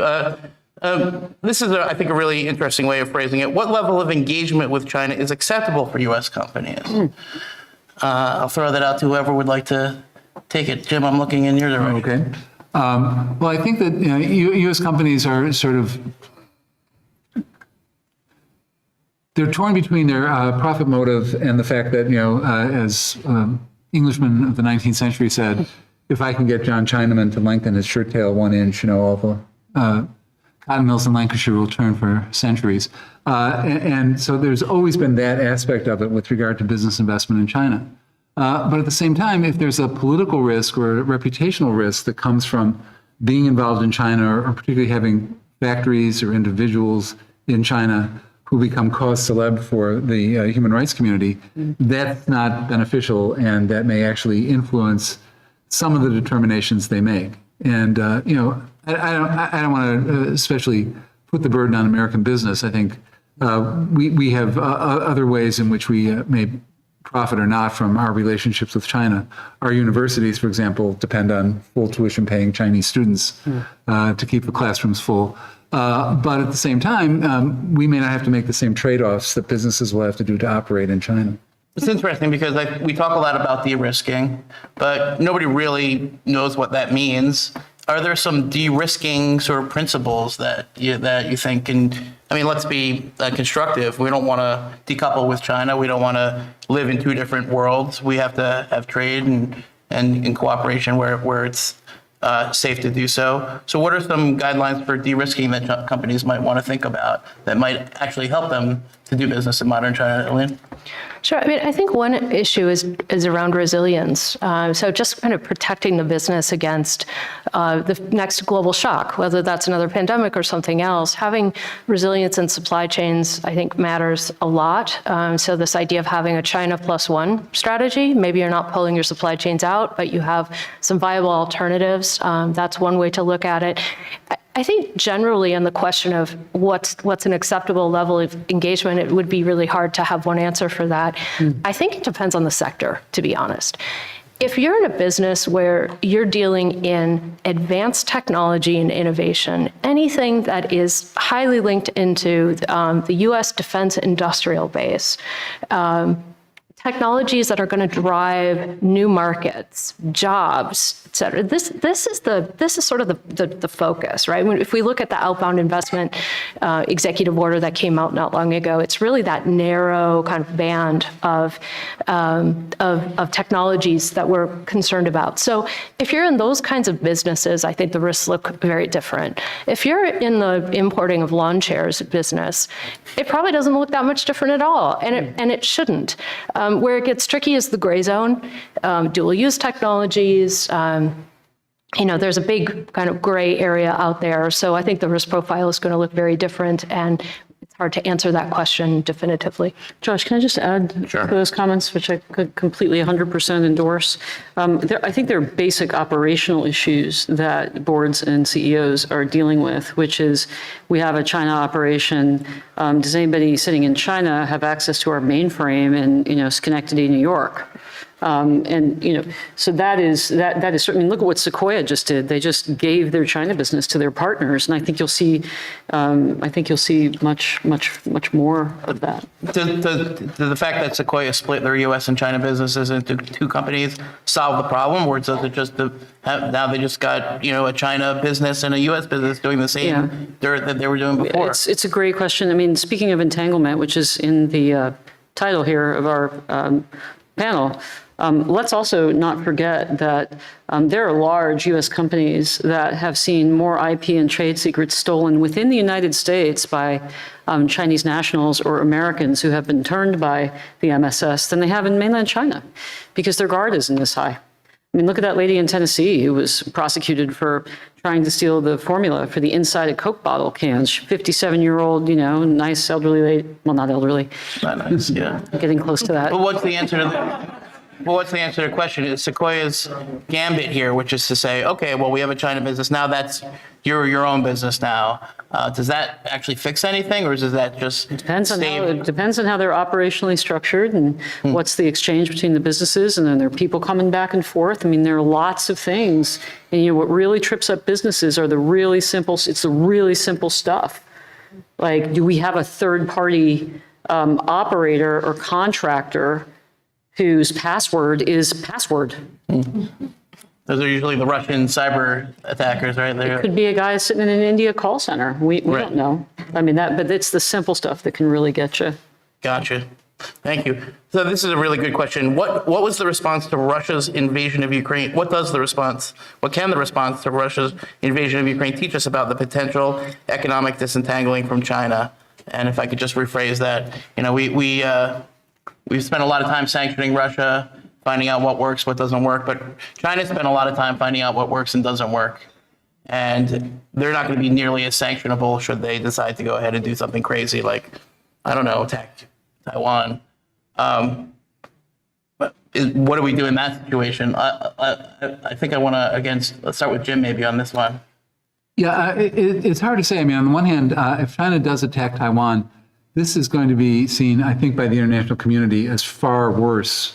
Not that it wasn't bad what Russia did in Ukraine, but they have a contiguous land border. There was a Soviet Union that Ukraine was part of with Russia. Taiwan has not been controlled by anyone from the mainland since 1895, when the Japanese took possession as a spoil of war. And so the idea that China would launch, necessarily military naval invasion to try to take Taiwan, I think will meet with much more immediate condemnation and, I hope, stronger reaction in the Western world. Having said that, it's unfortunate that, as a practical matter, the Western world and China's neighbors in Asia are probably powerless to prevent it if China decides to do it.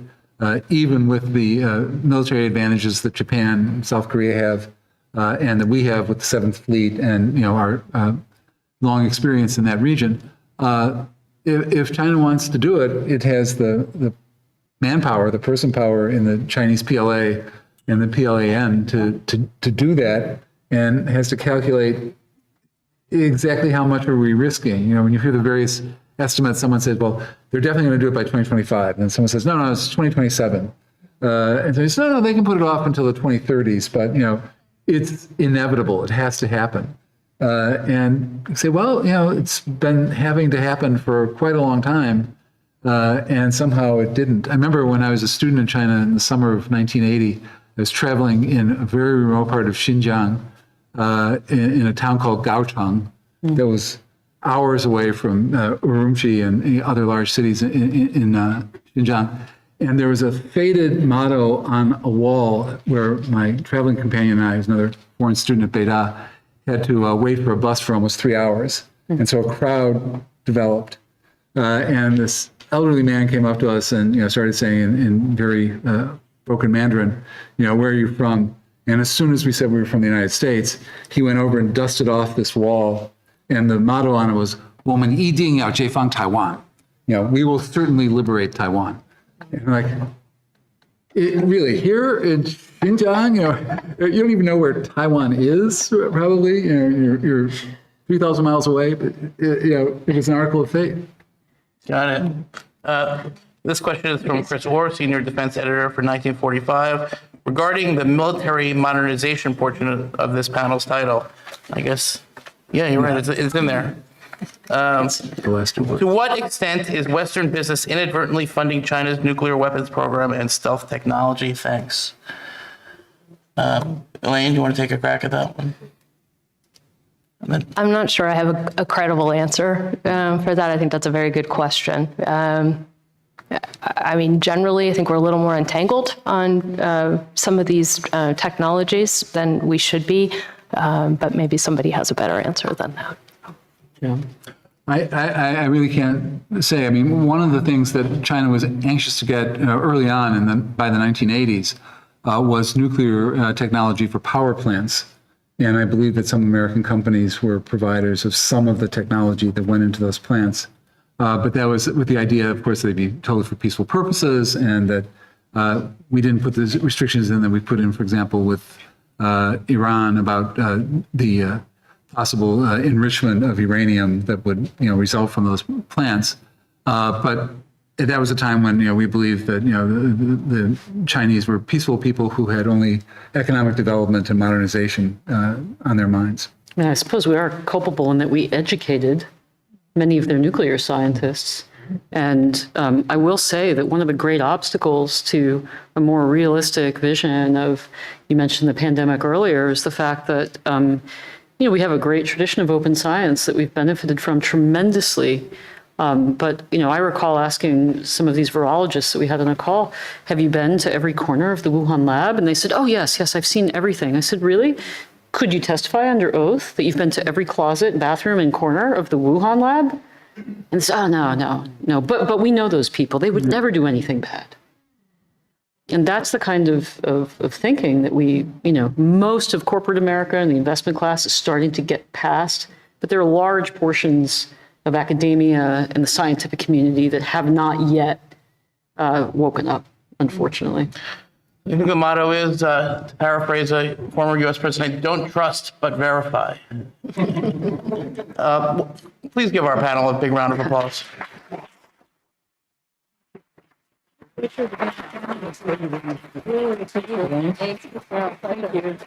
Thank you. That was great.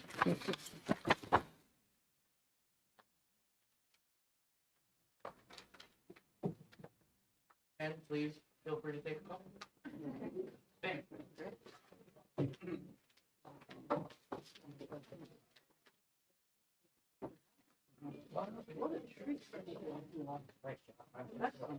It was nice that we seem to have similar mindsets. Of course, yeah, absolutely. No, I mean, once I saw the journals, but I'm sorry.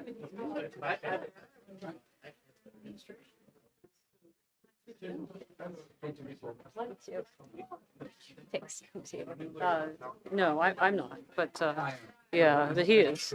Thank you, Abraham. Well.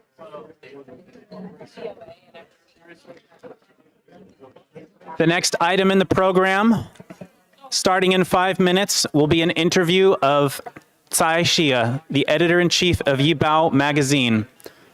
The interview will be done by Dr. Adrian Zenz, Senior Research Fellow and China Director at VOC. In 5 minutes. Thank you, sir.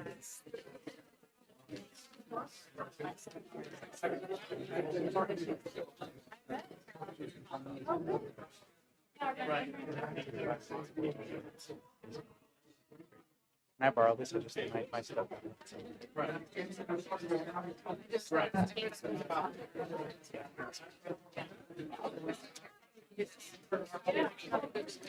Thanks.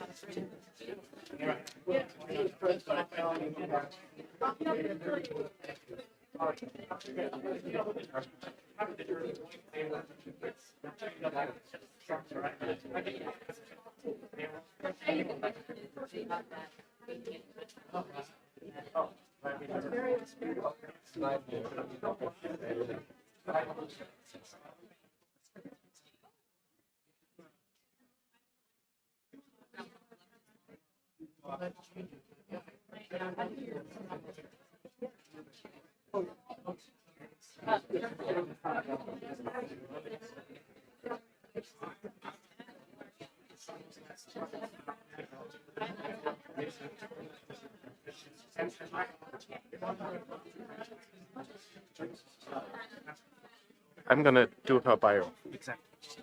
Good, good, okay.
The next item on the agenda, as announced, I will be interviewing Scaife, and I understand that this is an exciting opportunity for conversation and catching up. However, I do ask you to please sit down, and if you need to talk, please keep it to a whisper, because this room carries really well.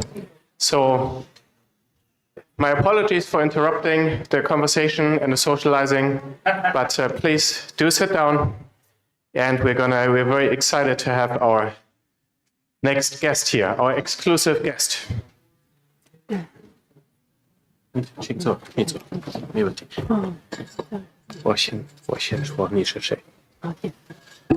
All right. Changing seats. It's our privilege here today to welcome Scaife. Scaife is a Chinese dissident and scholar of political theory. She was a member of the People's Liberation Army between 1969 and 1978 and a member of the Chinese Communist Party between 1982 and 2020. She was a professor at the Central Party School of the Chinese Communist Party from 1998 to 2012, where she taught high-ranking members and officials of the CCP, including leading provincial and municipal administrators. During her time in academia, she was often in the Chinese news. In the 2000s, she started to become disillusioned with the CCP and began writing criticisms of certain state actions. In 2020, her criticism of the party and of Xi Jinping led to her expulsion from the CCP. And she has since moved to the United States of America, which is probably a much safer place for her than China at the moment. She has written for Radio Free Asia and Foreign Affairs and has been interviewed by many media outlets. What we're going to do is I'm going to ask her a question, and we're going to have then my question translated into Chinese, and then her response will be translated from Chinese to English. So I just ask you to be a little patient. As you listen to the Chinese, there will be English translation provided. And please do keep it quiet, because with foreign language translation, it's always a bit more tricky to hear clearly what's being said. All right. So I know Cai Xia already has a very detailed response, a very interesting response to this question, the seemingly innocuous question, but here it is. So you can look forward to what's coming. My question is, since the beginning of this year, China suddenly has lifted COVID restrictions. The leadership in Beijing hoped that things would simply return to normal. But such a return to normality seems to elude China, be it economic, be it political. From what you have seen and heard about China this year, what are some of the new developments you're seeing in China? Thank you. 好，我们接下来要问的您的第一个问题呢，就是从今年年初的时候，中国开始突然把这个就是疫情的这个相关的一些限制给取消了。同时呢，北京政府这里的一些领导显然就希望在这些疫情的政策取消之后，立刻就可以回归常态。但是呢，这样子的愿望好像没有办法实现。您到今年已经听说并且看到了一些中国什么样的一些变化，同时呢，还看到一些哪些新的一些进展？请您从政治跟经济两方面来进行阐述。好，首先感谢大会主持者给我这个讨论问题的机会，谢谢大家，谢谢大家一起来跟我共同讨论。好，这个问题啊，我想首先说，中国的经济和社会情况，从2023年开始，它是全面的恶化，而不是好转。First of all, I would like to thank the forum for inviting me to have this opportunity to discuss with everyone about topics relating to China. First of all, in concerning the economic and social situation of China in 2023, we have seen deterioration instead of improvement. 我们今年上半年的GDP 总量，官方对外宣布的是上升了5.4%，就增长了5.4%。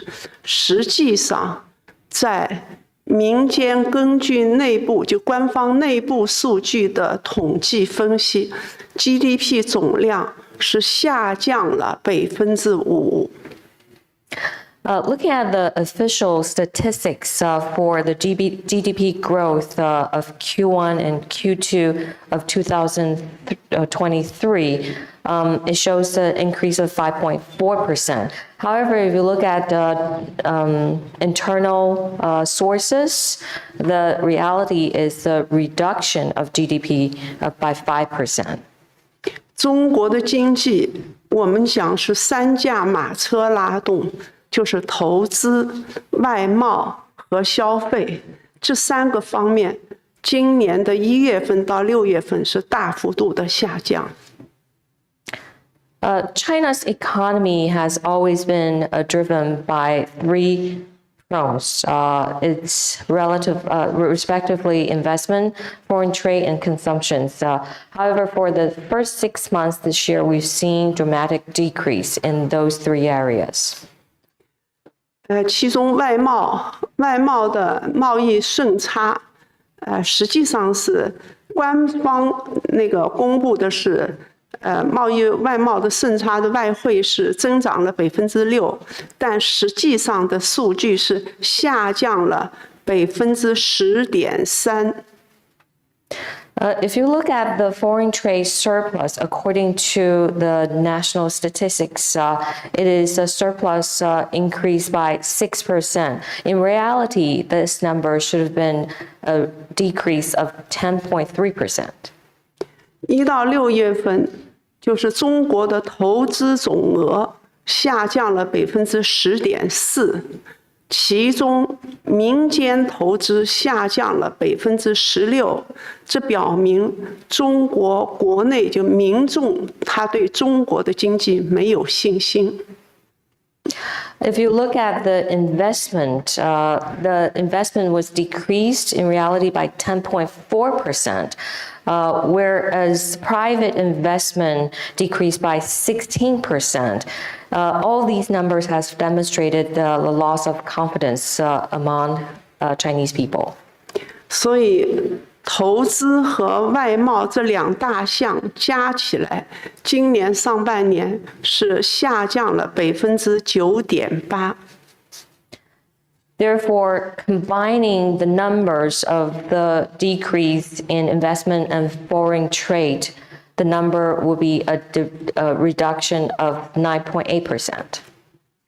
而消费这一头，在住宿、酒店、餐饮业小幅增长了5.1%。If you look at the domestic consumption, strictly looking at housing, hotels, and dining, it was an increase of 5.1%. 汽车销售量，就是我们讲的那个汽油汽车和电动汽车的销售量，今年上半年小幅增长了2.8%。In auto sales, being driven predominantly by EV sales, it saw an increase of 2.8%. 而商用车，就是我们讲的挖掘机，它的销售量今年下降，与同期相比下降了44%。If you look at commercial vehicles such as tractors and excavators, it was a reduction in the first half of this year of 44%. 挖掘机的大幅度下降，从另一个角度证明了中国的投资在大幅度下降，因为它没有那么多的基建开工建设。So this number of, in terms of a reduction in the sales of excavators is an indication of how much infrastructure projects are going on in China. That shows that there was a big drop in the infrastructure investment. 因此，根据就是3项，就是投资、进出口贸易和消费3项合并计算，今年1月到6月份的这个 GDP 总量，实质上是下降了5%，而不是上升了5.4%。That's why by looking at all these detailed numbers for investment, foreign trade, and consumptions combined, the actual GDP in China saw a reduction of 5% instead of an increase of 5.4%. 而中国7月份以后的情况也很糟糕，所以我们 And things after July are nothing more promising. 到今年年底，全年的 GDP 下降可能会达到10%左右。That's why we expect by the end of this year, the total reduction of GDP would be 10%. 所以我们讲经济是很糟糕的，财政中国政府出现的是财政危机。So on the economic front, it was not very promising. Now let's take a look at the fiscal side. They definitely have seen a crisis there.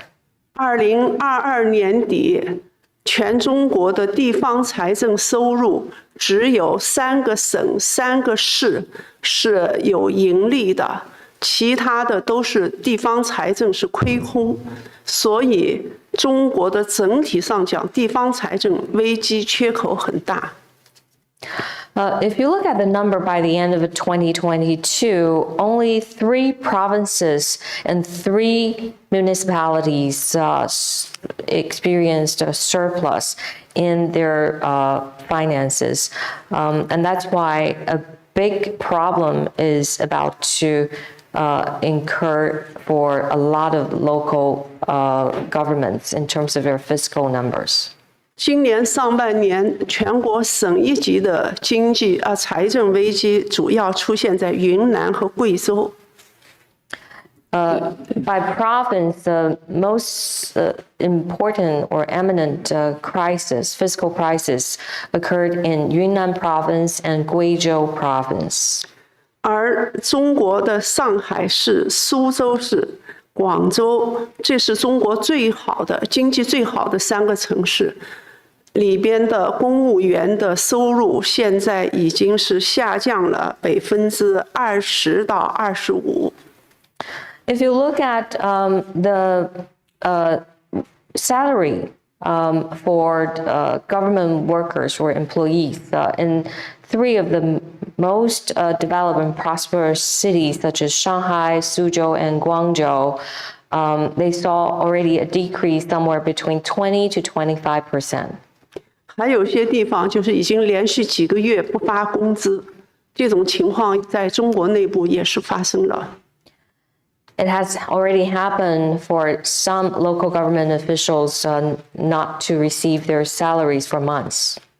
中国的经济危机和金融危机同时在出现。And that's why we saw double crises in the economic front as well as their financial sector. 像这些情况呢，大家可以到这个优管上的中文节目当中可以去寻找到。我在时间箱那个时候我就不能再接着讲了。大概情况是这样，就经济很糟糕。So basically, the economic situation is very bad. A lot of details can be found in a lot of Chinese programs on YouTube. 你看可以吧？第一个问题我就不说了。还可以再讲的。So should I continue with the 政治方面，您也讲一下，就是今年以来的变化。OK。才能讲了。好，那么关于这第一个问题的情况，我讲到这儿。我们现在很担心的，就是中央政府的，无论是总理还是副总理，他们过去没有在中央政府工作过，对于处理这样复杂的经济问题没有经验。同时，他们过去的专业教育知识也缺乏现代社会的复杂经济运行的相关的知识，所以中国当局到现在拿不出解决经济困境的办法。And against that kind of economic backdrop, we can look at the current lineup from CPC. To deal with the economic crisis. If you look at the premier and vice premier, neither of them had relevant experiences and knowledge and expertise in dealing with economic situations and problems. And that is also why we have not seen valid solutions coming out of the CPC and the central government. 按照中国共产党的惯例，今年应该召开20届3中全会。中国共产党的惯例是，每一届的3中全会都是为中国的经济做出那个决策，但到现在还没有就是披露3中全会究竟什么时候开。所以按惯例来讲，它的3中全会应该在9月、10月、11月。应该召开，但到现在为止没有消息，这就说明关于这些问题到现在还没有一个明确的一个怎么讲啊，就是没有明确的思路，或者没有一个成熟的有把握的决策，所以他就不能开会。And traditionally, this time of the year is the time when CPC hosts its 3rd plenary session of its parliament, but we have not heard any news about this 3rd plenary session of the year. And that is a good indication that currently CPC Central Committee does not have enough confidence in coming up with the relevant policies to deal with the economic problems China is facing right now. Otherwise, normally between September and November, this is when the discussions and solutions are being surfaced for the economic problems in the nation. 好，我第一个问题回答到这儿。 That's what I have for your first question. The second question,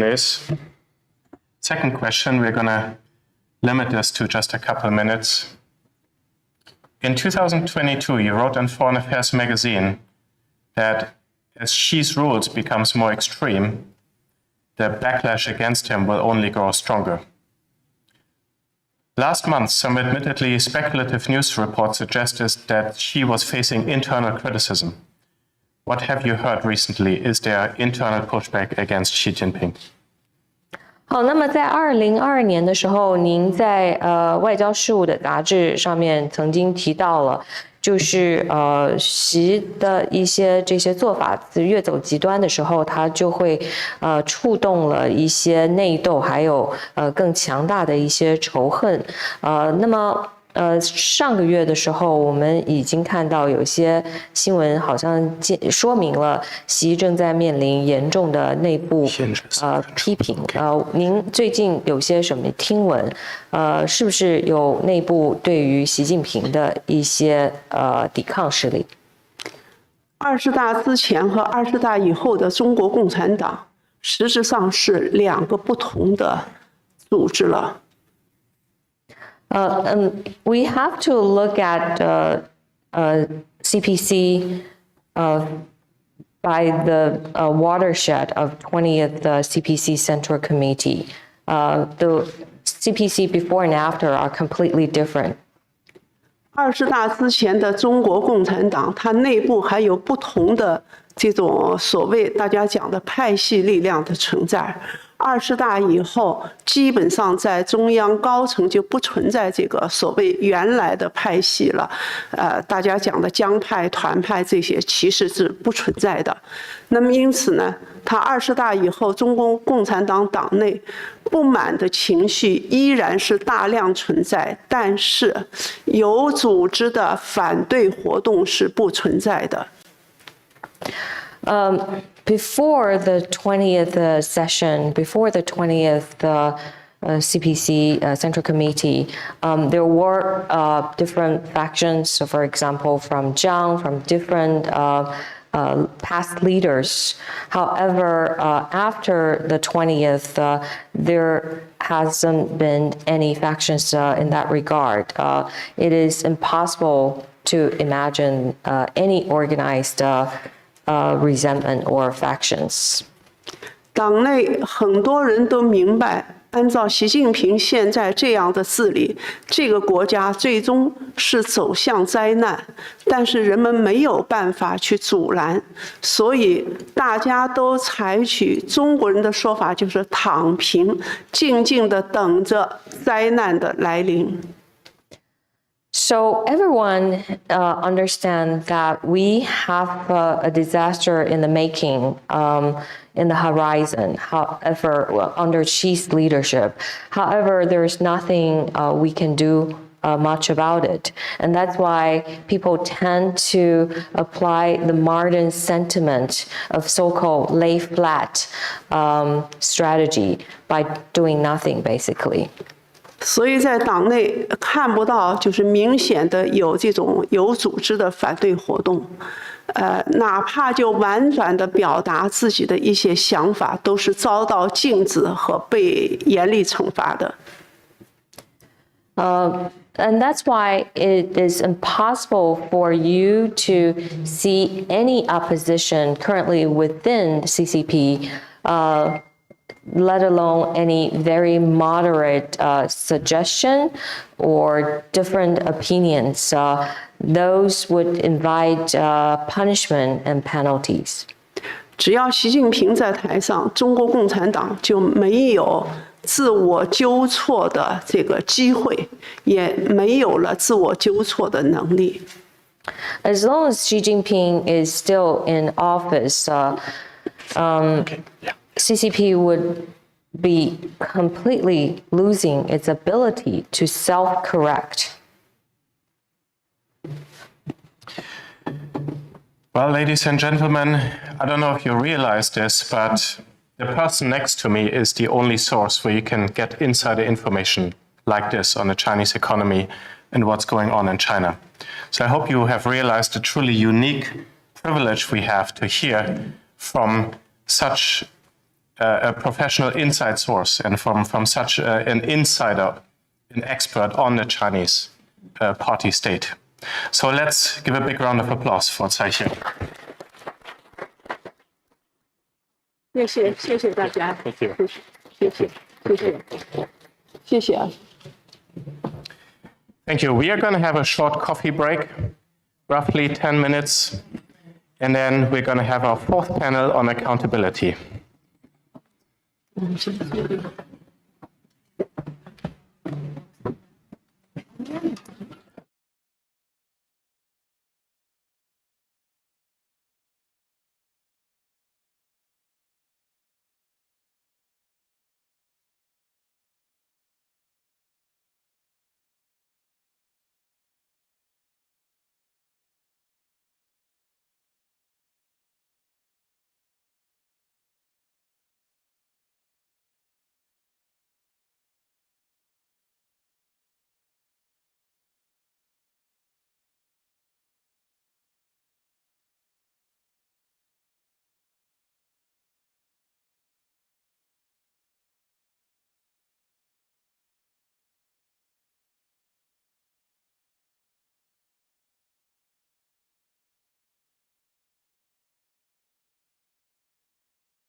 No, you cannot, is that right?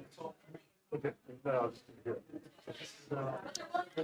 If I may have your attention, please, the next panel will begin beginning in 1 or 2 minutes here as soon as our panelists are seated. If you could move towards the chairs, if at all possible. Thank you.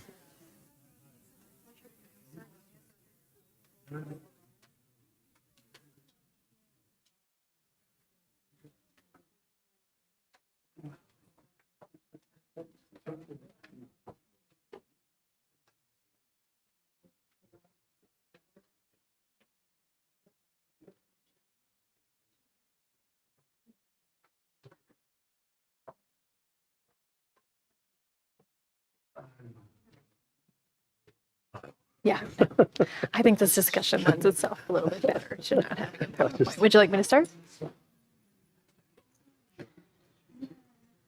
I can go ahead.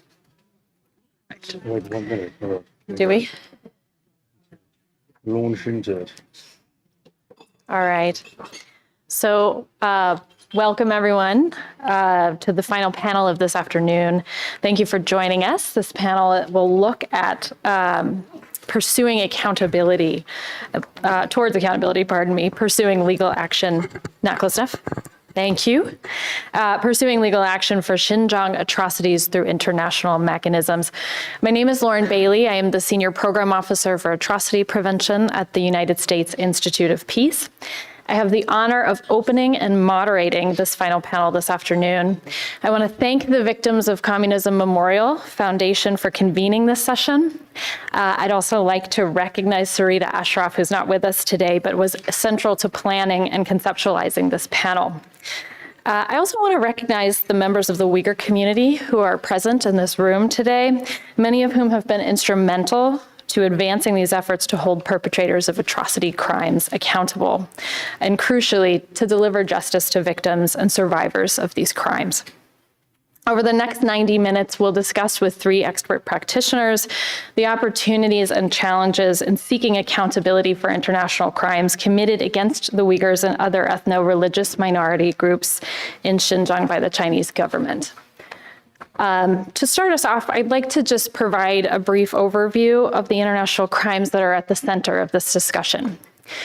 I'm going to forgo the fact patterns, the details that underlie these crimes, because I think my colleagues on the panel can do that quite well, and we'll put that into place in the legal arguments they're advancing.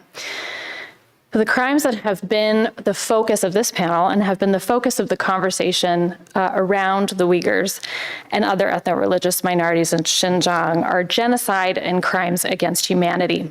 And a number of states, scholars, and international experts have found that these crimes are ongoing. Now, you'll note I did not include judicial bodies, which is part of the conversation we'll have today.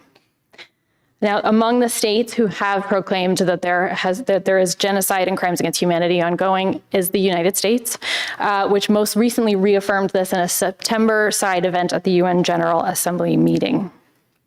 So the crimes against humanity in question include the following crimes committed on a widespread systematic basis: persecution, which is the intentional and severe deprivation of fundamental rights contrary to international law by reason of the identity of the group or collectivity; imprisonment or other severe deprivation of physical liberty; torture and forced sterilization; enslavement and forcible population transfer.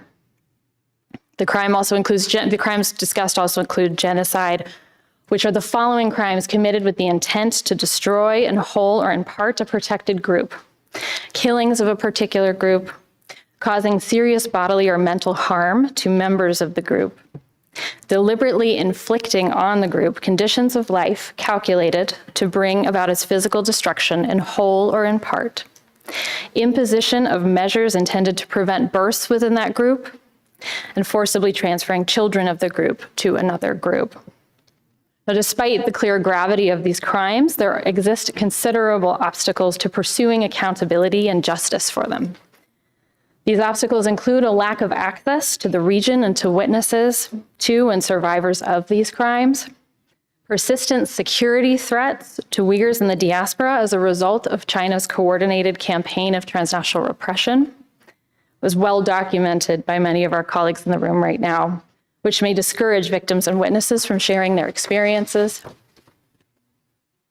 Difficulty in establishing mechanisms to investigate these crimes through the UN due to China's Security Council membership, influence over UN human rights institutions, and efforts to build a supportive constituency for its repressive policies through the General Assembly. Slow momentum among states to pursue sanctions and forced labor prohibitions, and no obvious venue for prosecuting such crimes as Beijing is not a party to the Rome Statute for the International Criminal Court. That said, in this conversation, we'll look at the work of our panelists who have looked to push back on some of these challenges. I think their work will show that while pursuing accountability will likely be a lengthy and challenging process, there are ongoing efforts to overcome these challenges and to seek justice for victims of these grave crimes.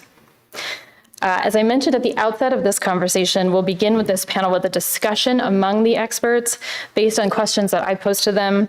We'll leave about 20 to 30 minutes for audience discussion at the end of the session, as has been the case throughout today's program. Questions will be taken through a written question card that will be distributed by VOC staff and then collected in advance of the discussion. Please do submit your questions so we can ensure that the audience is fully engaged in this conversation. So we're quite fortunate to be joined by three experts deeply involved in efforts to advance accountability, who will lead us through this conversation on efforts to seek justice for populations in Xinjiang. Naomi Kikoler is the director of the Simon Scott Center for the Prevention of Genocide at the U.S. Holocaust Memorial Museum.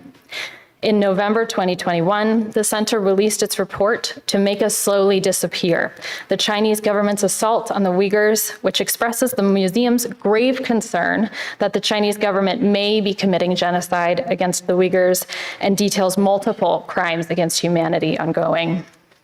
Rodney Dixon, KC, is a British barrister specialized in international law who has represented governments serving in former heads of state, politicians, military commanders, individual complainants and defendants, and international organizations, companies and businesses, NGOs, and victims groups. He represents the East Turkestan government in exile and leads a team that has submitted evidence to the International Criminal Court regarding crimes against the Uyghurs. Michael Polak is a public international lawyer who represents clients in cases before international courts, United Nations bodies, human rights-related arbitrations, and proceedings around the world. He was awarded the prestigious International Bar Association's Outstanding Young Lawyer Award in 2021. Included in his recent work is his bringing of a case against the Chinese regime leaders for genocide and crimes against humanity before the courts of Argentina. So we look forward to a very interesting discussion and to including all of your questions at the end. Naomi, I'm going to turn to you first. Can you take us through the main findings of the museum's report and its recommendations with regard to justice and accountability? Thank you so much, Lauren. I want to start just by really just kind of grounding our conversation also in a recognition that there are a lot of people here who should be here and whose voices should be heard, but can't be because they're in detention centers in China right now. There are children who are separated from their families and do not know where their parents are. And there are people, including people in this room, who are working every day to try to preserve the culture and history of their community, to ensure that their children know the language, and to try to find their family members. And really want to commend the organizers, because I can only imagine the immense sense of loneliness that many within the Uyghur community feel for the plight that they're in and for the insufficient level of attention and action that the international community has brought to bear in regards to the suffering that you're experiencing. The key point that we wanted to stress in the report that we released now 3 years ago, or close to 3 years ago, was that the Chinese government is failing in its legal obligation to prevent genocide. The U.S. government has made that finding of genocide and crimes against humanity, and in the report we go into detail outlining specifically the elements of the crime that I'm sure that Rodney and Michael will speak to. One of the things that we felt was really important to underscore and to explain was the intentional policies that were informing and creating an ideology in which genocidal hate could take hold and spread within the country, and the use of unprecedented strategies to essentially perpetrate these crimes. And when we say that, we often think about genocide from the context of mass killing. In this particular context, we're talking about crimes that the Chinese government goes to great lengths to conceal, and crimes that are often very hard to see from the public eye, so we don't often get those images and the public outcry. The crimes include forceful sterilization of women. They include sexual violence. They include mass incarceration on a scale that is truly hard to comprehend. They include the destruction of religious and cultural property, religious and cultural expression, just the simple act of wearing clothes that helps a person identify you or expresses your own cultural identity is grounds for someone to be detained. There are efforts at mass surveillance that really, if anything, should jar any person who cares about human rights, who cares about the protection of vulnerable communities. Mass surveillance that takes on high-tech forms in which the Chinese continue to innovate and they continue to export these technologies to others, but also really kind of surveillance that, I think is often regarded as and referred to as Orwellian. The idea of placing men in families to live and to observe what is happening on a day-to-day basis within the most intimate of relationships, which of course everyone can understand also increases exponentially the risk of sexual violence and other crimes being perpetrated in that context. We have forced labor happening. We often talk at the museum about the fact that this is a genocide that's being committed in a very proximate way, insofar as it's one of the crimes that we are actually on a day-to-day basis likely encountering some of the outputs, I hate to say, of because of the clothes that we wear, because of the things that we buy. We are, perhaps even without our knowledge, intentionally part of a system in which these crimes are being committed. And then, of course, the forcible transfer of children and the efforts to try to prevent the biological reproduction of the Uyghur community with methods that are just really, really terrifying. As Lauren, you said before, one of the things we also note on is just the degree to which the Chinese government is going to try to conceal these particular crimes. The fact that those who do, the few people who are able to get out and who are able to seek asylum elsewhere, the fact that they are threatened, that their loved ones are threatened, that many of you in this room sadly have had your family members intimidated and possibly detained due to your courage in speaking out. But we do know, and Adrian and others have been at the forefront of trying to help get leaked information from government officials documenting the crimes. We have testimony that speaks to what is happening, testimony that's been corroborated and it's been triangulated, and that I'm sure Rodney and Michael will go into greater detail on. In terms of some of the recommendations that we've been trying to take forward, it's really important when we think about the U.S. response to kind of ground it in awareness that the U.S. has, for the last decade, affirmed that preventing mass atrocities and genocide is a core national security interest and a core moral responsibility. That theoretically should underpin U.S. foreign policy. But we also know that, unfortunately, there are a number of competing interests when it comes to U.S. policy vis-a-vis China. And part of the work, I think, our collective endeavor of everyone in this room is to try to elevate the priority and attention being placed on human rights concerns in China, and to recognize that you cannot have regional stability, economic stability, any of the goals that the U.S. is seeking without actually seeing an improvement in the human rights conditions within the country. We recognize that there are unique policy sorry. Am I running out of time? Oh, sorry. I thought I was running out of time. Apologies. We recognize that there are, very unique challenges vis-a-vis the policymaking space here, but it's really critical that when we say genocide is being perpetrated, that we actually have a holistic approach and strategy. There's a person that should be technically, hopefully appointed, that could be the point person for explaining what that strategy is, that we see an effort to coordinate the different policy responses and to coordinate with different governments. Some of the recommendations that we made in that report report and that we're still waiting to see hopefully taken forward include ensuring that the U.S. Director of National Intelligence is tasked and is tasking the intelligence community to regularly collect and analyze information about ongoing atrocity crimes, that they are sharing that within the interagency process, that they are sharing that with like-minded governments to try to create a coalition so that it's not just the United States, but other voices are being heard in defense of the Uyghur community, that we see efforts to continue to amplify the voices of the Uyghur community themselves, including high-level meetings with survivors and efforts to ensure that there are messages of support being taken forward.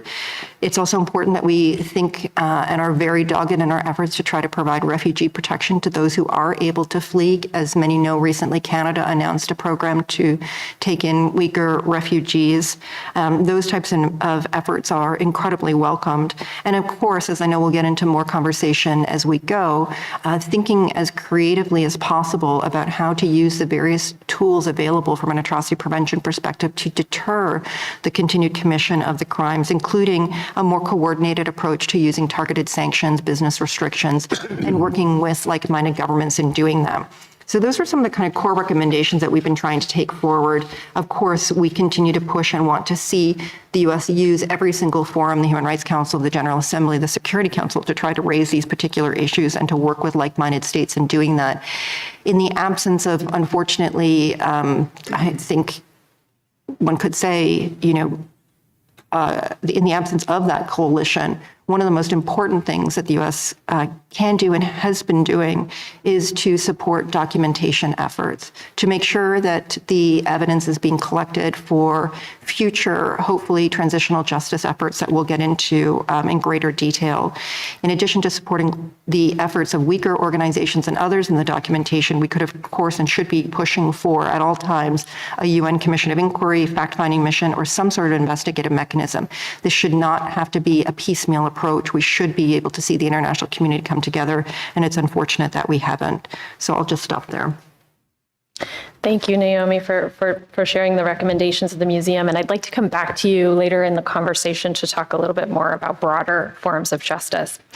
Rani, I'd like to turn to you to talk about your work in pursuing justice for the Uyghurs before the International Criminal Court. Can you please explain how you're seeking to engage with the prosecutor of the International Criminal Court, given that China has not recognized the court's jurisdiction? And can you give us a sense of the evidence that you and your team have submitted to the court in support of your case? Yes, thank you. I'll try and address both of those matters as succinctly as possible. The first one, the jurisdictional one, is obviously the most important because everyone always asks me, well, how can you do this? And is it realistic? And the answer is yes, it is entirely. There is a clear legal basis to do it. And we shouldn't be unnecessarily casting doubt over the validity of it. The way we have approached it is to look at where the court can, in fact, exercise jurisdiction.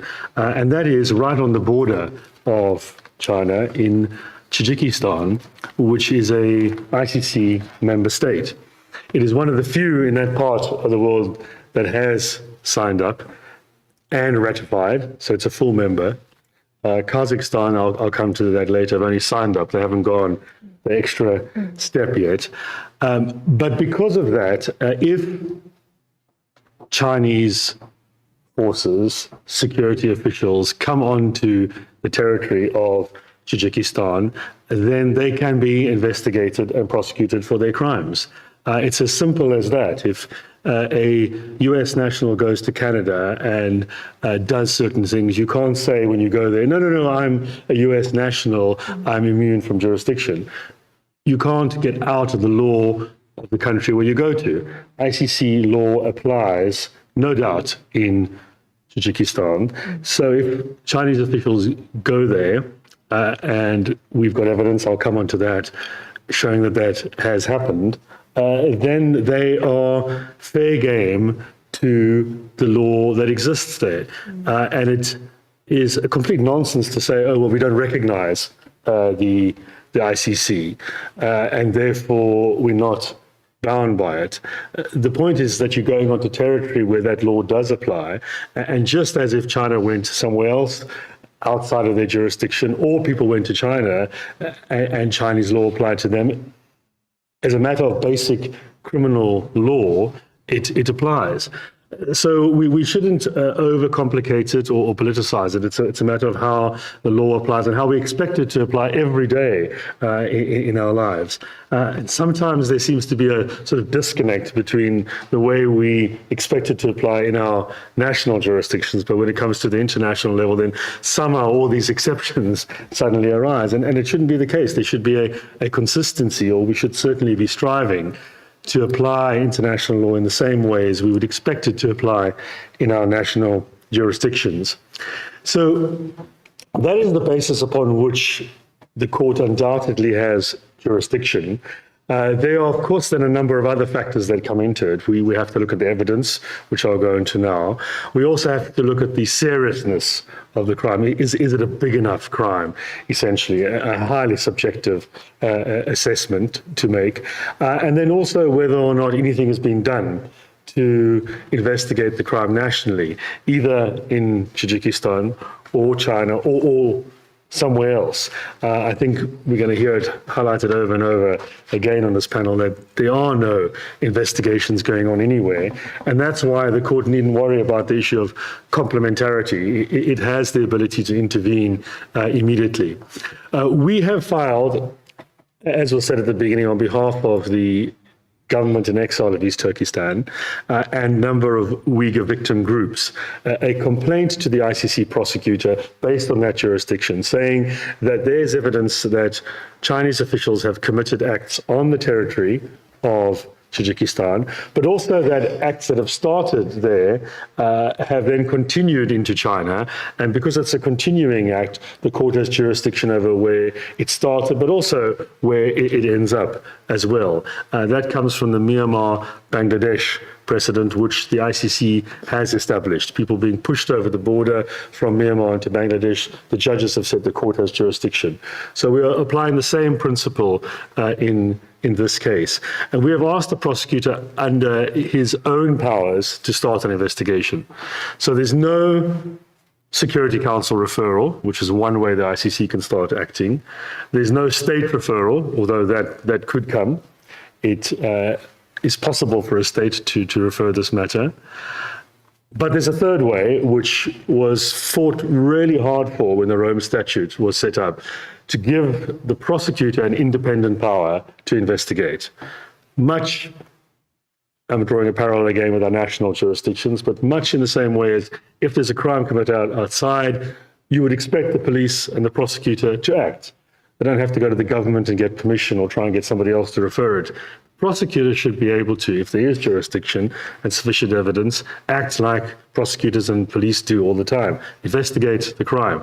And that avenue is very firmly in the Rome Statute, hard fought for, it should be used. I say all of that because there's a perception that that route is narrowing down. There's the Myanmar case that is open, but nothing else under this particular provision. It's early days. We hope that's wrong. And a lot depends on everything we do to push the ICC and the ICC prosecutor to use his full powers that are there in the Rome Statute. So that's the route that we're following. We are at the stage now where it is being considered. It's entirely for the prosecutor to decide whether or not to take that step. And if he decides not to, unfortunately, the Rome Statute doesn't give you the power to go and challenge that before the judges. If a state refers the matter, that's why I keep saying we should find a state, then if the prosecutor doesn't do anything, you can take the matter to the judges to review it. You can't do it if it comes purely through a complaint like the one we have filed. That's a discussion for another day. The statute should probably be considered for amendment to allow for some form of review of the prosecutor's powers. Turning into the evidence,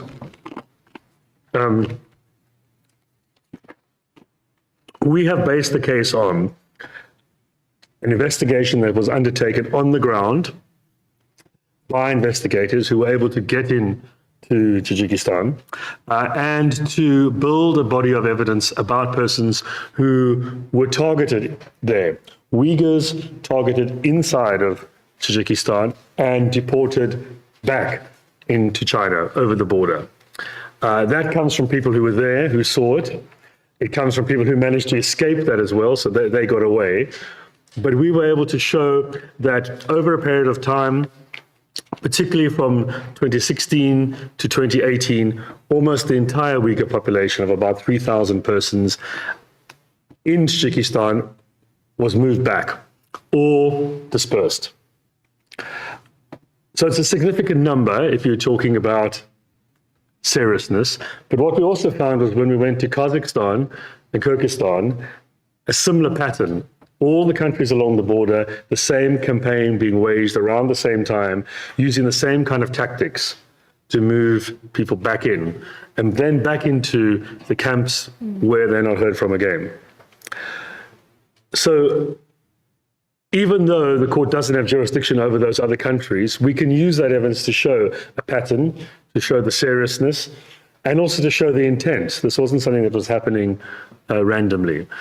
Also importantly, we've got evidence from inside, people who were inside camps who got out, who could fill in the other half of the circle to say when they were there, it was quite clear that there was a campaign to get people on the outside back in. And persons inside were offered that they would be treated differently if they helped identify people abroad and brought them back.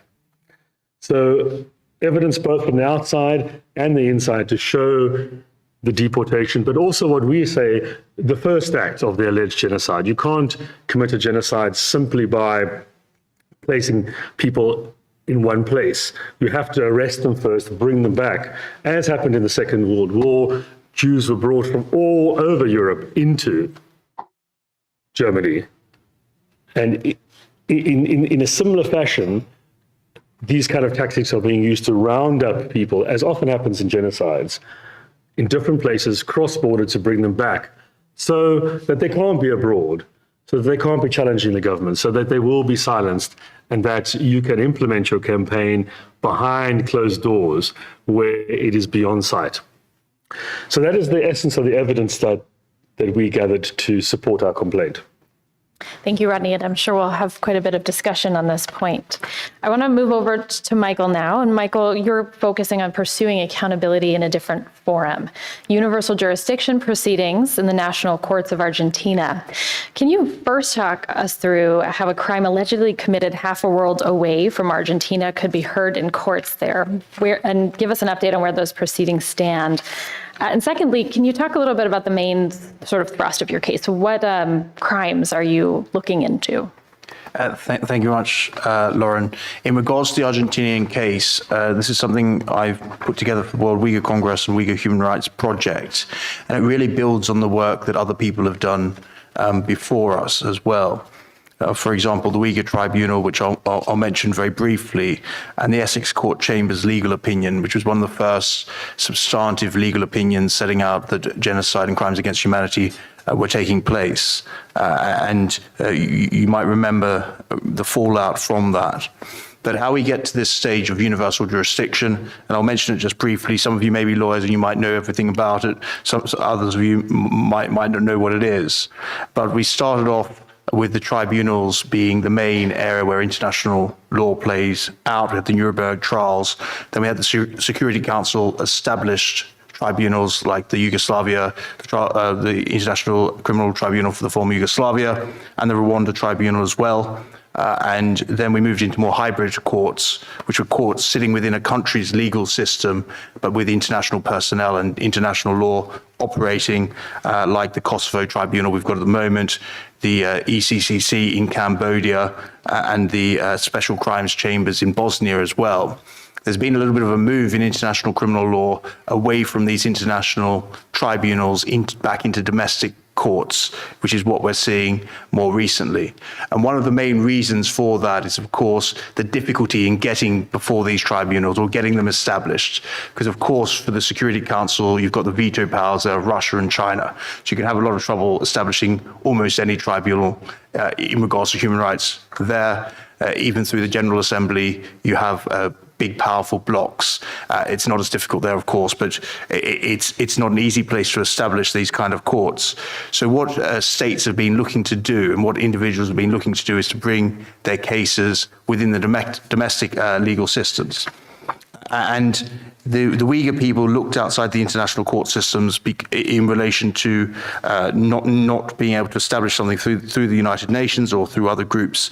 And they set up the Uyghur Tribunal, which ran as a people's tribunal in that it heard evidence, it compiled that evidence, and it came up with a legal opinion at the end of it. And it had a very powerful effects, not just in allowing victims to talk about what had happened and expert evidence to be heard in relation to what is happening, but also to create this body of evidence, which is there, it's available, you can go on their website, and if you need statements about what's happening, it's all there, which is a very powerful thing in itself. So taking this to the next logical step, we filed a court case in Argentina. And Argentina is a particularly interesting jurisdiction for universal jurisdiction. There are lots of forms of universal jurisdiction. People talk about pure or limited universal jurisdiction. The idea of universal jurisdiction in a nutshell is that there are some crimes which are so serious and so shocking that they should be able to be tried in a national domestic legal system wherever they actually take place. And in relation to Argentina, you don't need the defendant to be in the country or have any particular connection to Argentina. Under the Argentinian constitution, the case can be tried there. Article 118 of the Constitution says that ordinary crimes should be tried in the province where they take place, but for international crimes, they can actually be prosecuted in any place in Argentina. So you don't necessarily have to go to Buenos Aires. You could go anywhere in Argentina if you wanted to. Under these provisions, the Argentinian judicial system has carried out investigations and is carrying out investigations in relation to a number of cases. There's a Rohingya case which is ongoing in the Argentinian courts. They've carried out investigations in regards to the Franco regime in Spain. And just this very morning, a different case that I can't talk about, but they heard evidence from witnesses in that case in Argentina in regards to a totally different human rights situation. So there is this possibility that Argentina has given to the international community, which is very powerful. What's the process? I can run it through with you very quickly. You put together a criminal complaint setting out the crimes you say have taken place and a summary of the evidence, and that's the prosecution stage. Argentina has a semi-inquisitorial system where you have a investigating prosecutor and investigating judge who work together in gathering the evidence, in testing the evidence, and deciding whether to open an investigation or opening up the investigation stage. If they decide to do that, then they will hear evidence on oath, so evidence in court from the Uyghur victims, which will be really powerful, and then make a decision afterwards about whether to order a trial or to request arrest warrants. So that stage is down the track a little bit. We filed our complaint in August of last year.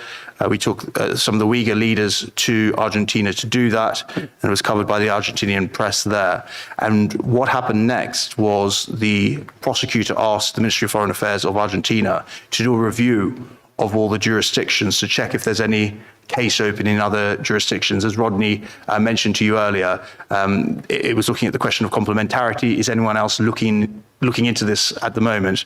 And we know that an answer has gone back to the prosecutor saying, no, there's no other open case or open investigation anywhere around the world. So we're expecting fairly soon a decision by the prosecutor about opening an investigation. And of course, it could go two ways. I think, given the evidence we've put forward, they are likely to open an investigation. But if not, we can go to the appeals court in Buenos Aires and force an investigation to be opened. And that's what the Rohingya people had to do in their case. They had to go to the appeals court to force an investigation to be opened. Lauren, I don't know if you want me to talk about the evidence or... In the main thrust of your case, what are you alleging? The main thrust, we're looking at the crime of genocide, of course, under B, C, D, and E of the different parts of genocide, causing serious bodily or mental harm, deliberately inflicting on the group conditions of life calculated to bring about its destruction, imposing measures intended to prevent births within the group, and forcibly transferring children of the group to another group. And we were very lucky in our submission to put forward a report by Dr. Adrian Zenz on China's policies in Xinjiang, overall strategy, central government involvement, and evidence for a systematic attack. And he drew on the law in regards to genocide, where the courts are particularly interested in when states go after an important part of a population. And he provided evidence about the Chinese state going after intellectuals and leading Uyghur people, and also the removal of children from the group. And he also spoke about the policy of preventing Uyghur births. And this is all really powerful evidence in regards to genocide, because you asked the question, well, why else would you do those types of things? All the things I mentioned, of course, are also crimes against humanity. The evidence is out there. This is one of those cases where you've got all the evidence. All you need is a forum. It's not a case where we're, begging or out there searching for evidence. We've got the evidence, but we just need a forum to put the case before. Thank you, Michael. And we are getting some really good questions from our audience already. We're going to do one more round with our panelists just to cover the breadth of the issues related to accountability for these crimes. And then we'll open it up to audience questions. Please do keep submitting them. They're great. And so I think there's someone walking around with question cards. So Naomi, I'm going to come back to you now on this sort of broader question of justice. We've talked a lot about what can happen within criminal fora. What is your view of other broader forms of justice, sort of among them Magnitsky-style sanctions, efforts to halt importations of goods produced with forced labor, like the Uyghur Forced Labor Prevention Act? What impact do these efforts have on advancing accountability for these crimes? Thanks much, Lauren, for that question. And I just want to really kind of applaud the efforts of Rodney and Michael to try to really push and expand, our conception of what's possible in terms of the justice routes. I think there's one thing that bears noting, that in both instances, those efforts are entirely reliant on the victims themselves driving forward those efforts. And I just want to underscore that point, because there is a remarkable disparity when it comes to international support for the Uyghur community in advancing justice and accountability efforts. As I said before, there's no fact-finding mission, there's no commission of inquiry, there's no international independent investigative mechanism that we've seen in other cases that are also similarly what I would argue to be neglected, be it Syria or Ethiopia, although that recently just closed down as well. But again, the onus is on victims to take that work forward. One area where we have seen support, especially from Congress, but also from the White House and the administration, is around thinking creatively about the use of targeted sanctions. And in that regard, there have been a number of different tools that have been used with a goal to try to deter, dissuade, and reduce the capacity of the Chinese government and entities that are enabling the commission of these particular crimes. And you mentioned just a few, one being the Global Magnitsky Human Rights Accountability Act, which was taken forward by Senator Cardin, building on the Magnitsky Act that was established targeting Russia. In that particular context, it allows the U.S. government to impose sanctions on gross human rights violators. That includes withholding visas or revoking visas that have been granted to Chinese officials or to individuals that are associated with entities that are believed to be enabling and advancing the commission of these particular crimes. It allows for the freezing of financial assets, the seizure of property associated with individuals that are implicated in these particular crimes. It also allows for the direct targeting, as I said before, of individuals and entities, and it has a reporting requirement that forces every year a report to be submitted to Congress and a reevaluation of the individuals that are on that particular list. In addition to the kind of GLOMAG sanctions that I think have been used quite effectively there have been specific legislative efforts taken forward, and the legislative efforts in particular that are relevant here are the Uyghur Human Rights Policy Act and the Uyghur Forced Labor Prevention Act. Again, the Uyghur community was central in actually helping to move forward and identify the gaps in terms of identifying new policy tools that could be used to try to help advance accountability and deter these types of crimes. I think one of the things that's most important when we think about these particular tools, as I said kind of earlier in my remarks, you know, there is a proximity in the way in which these crimes are being committed and in the sad reality that many of us are actually owning properties and owning belongings, possibly what we're wearing, that was created as a result of forced labor. Uyghurs who were forced to essentially work for government entities or adjacent entities. And one of the things that's so unique about the Forced Labor Prevention Act is it creates essentially an onus on corporations, on businesses, to prove that they are not using forced labor. Now that's challenging, and it's challenging to really have a rigorous evaluation of supply chains, but that rebuttable presumption is really something that is incredibly important, and it has put on notice a lot of U.S. businesses who are now all trying to figure out how can they, do business in China.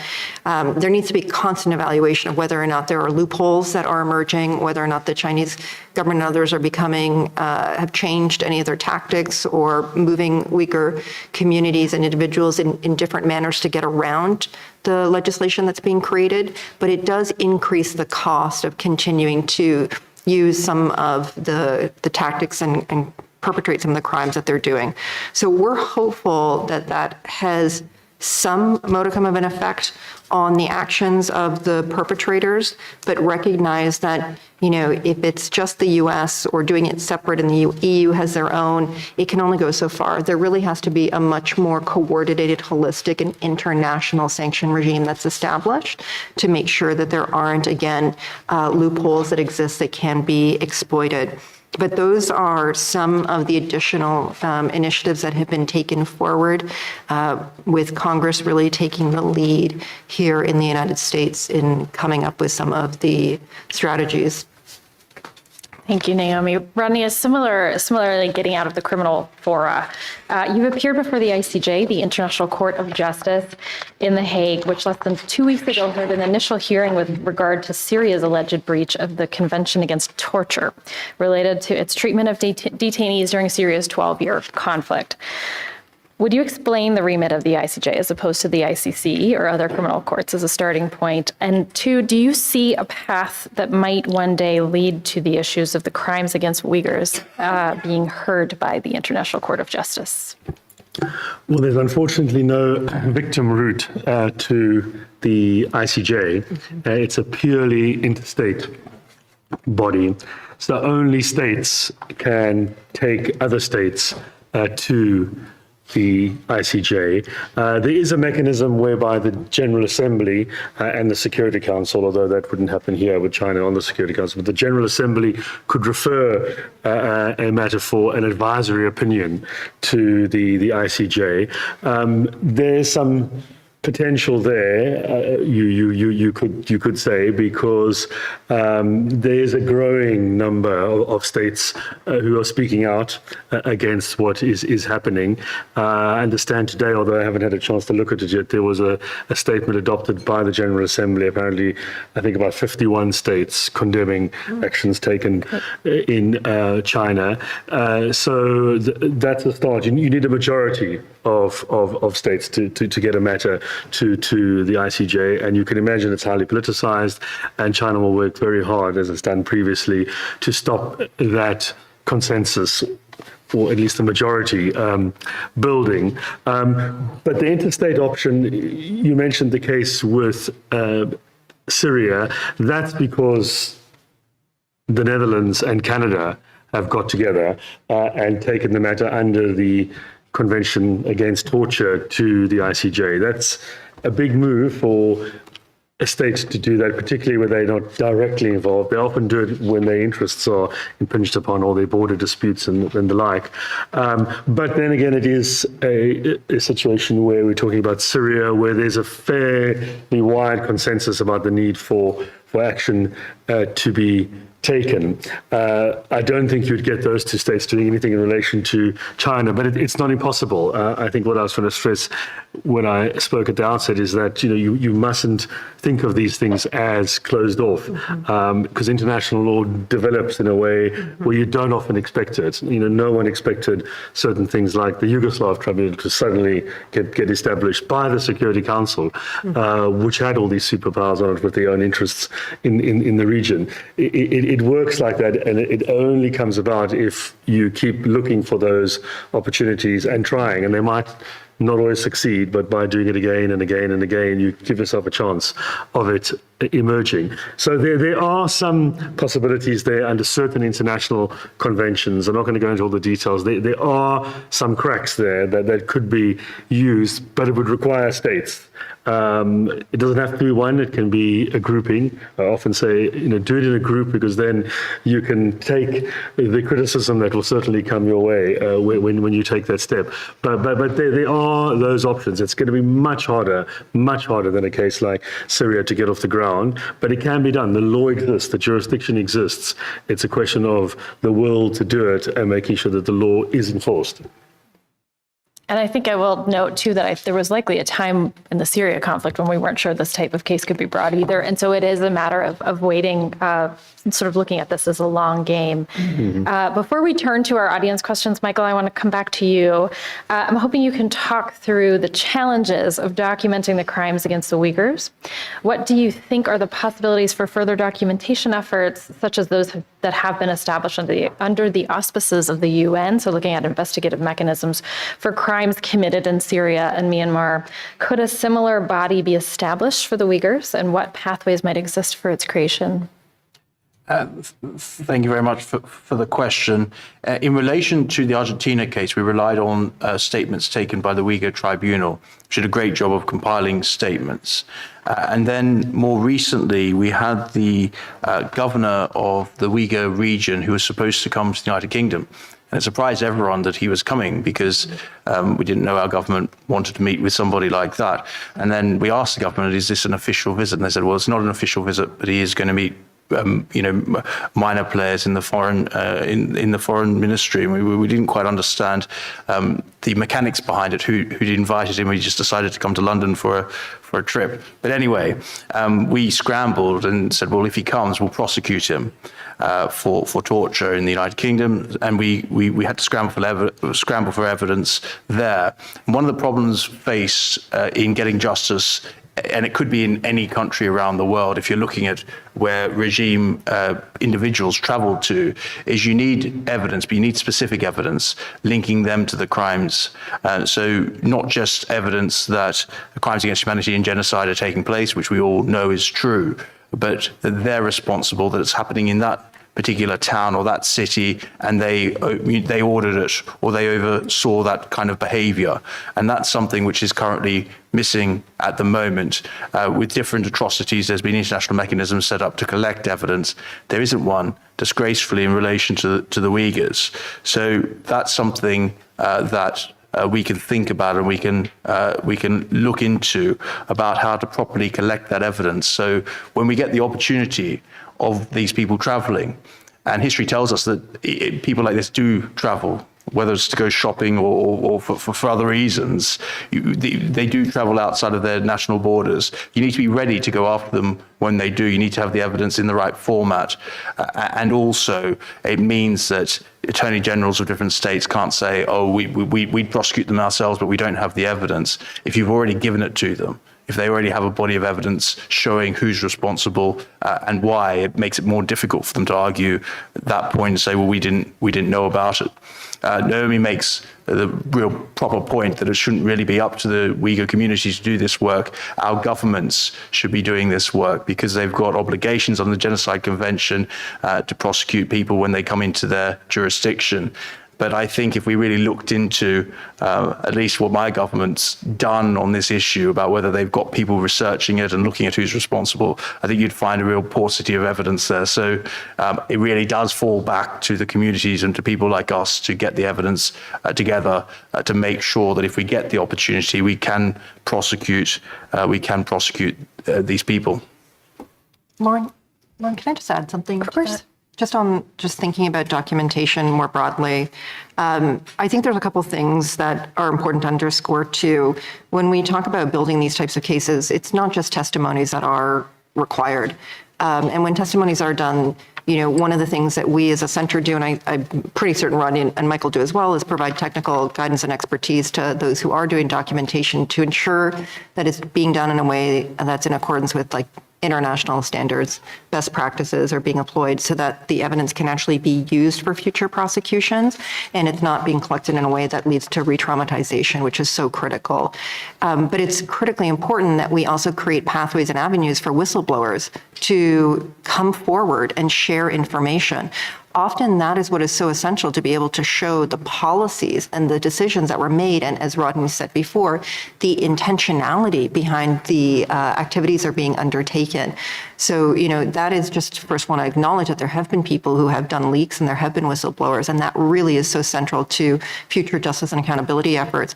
But another thing that doesn't get enough attention too is there's something that is so unbelievably painful and unfortunate in regards to the crimes that are being perpetrated against the Uyghur community, and that is the direct targeting of women and the types of crimes that are being perpetrated against them. And they have their own unique needs in terms of psychosocial support, medical support, and also they need to be interviewed by people who are sensitive to, again, issues of re-traumatization and have actually had the training that's needed to be able to undergo that type of work. And finally, just underscoring one of our recommendations too, that of course, if we can task the British, the U.S., other intel agencies to collect and gather information that shows, again, patterns and behaviors, it helps to remove the onus, again, from the survivor community themselves to have to do this work. And that's something that our parliaments, our Congress, and others can actually task and require and legislate for. So there's still things that we can do to help documentation efforts right now, and that are within reach, and that will then help the work that Rodney, Michael, and everyone else is undertaking.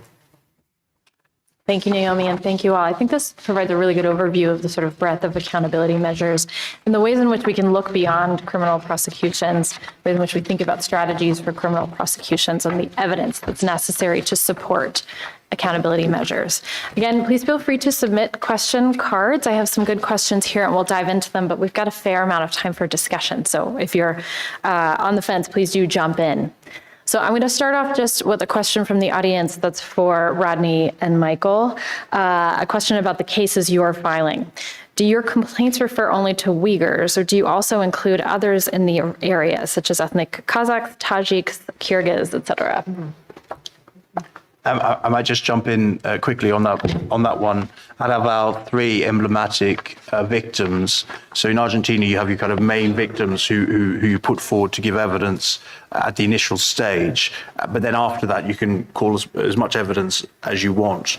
Out of those three, one of them is Kazakh ethnicity. So, of course, the Kazakh people and the other ethnicities getting treated as badly in many cases the Uyghurs as well. We don't differentiate with that submission there. So I think that answers that. Great.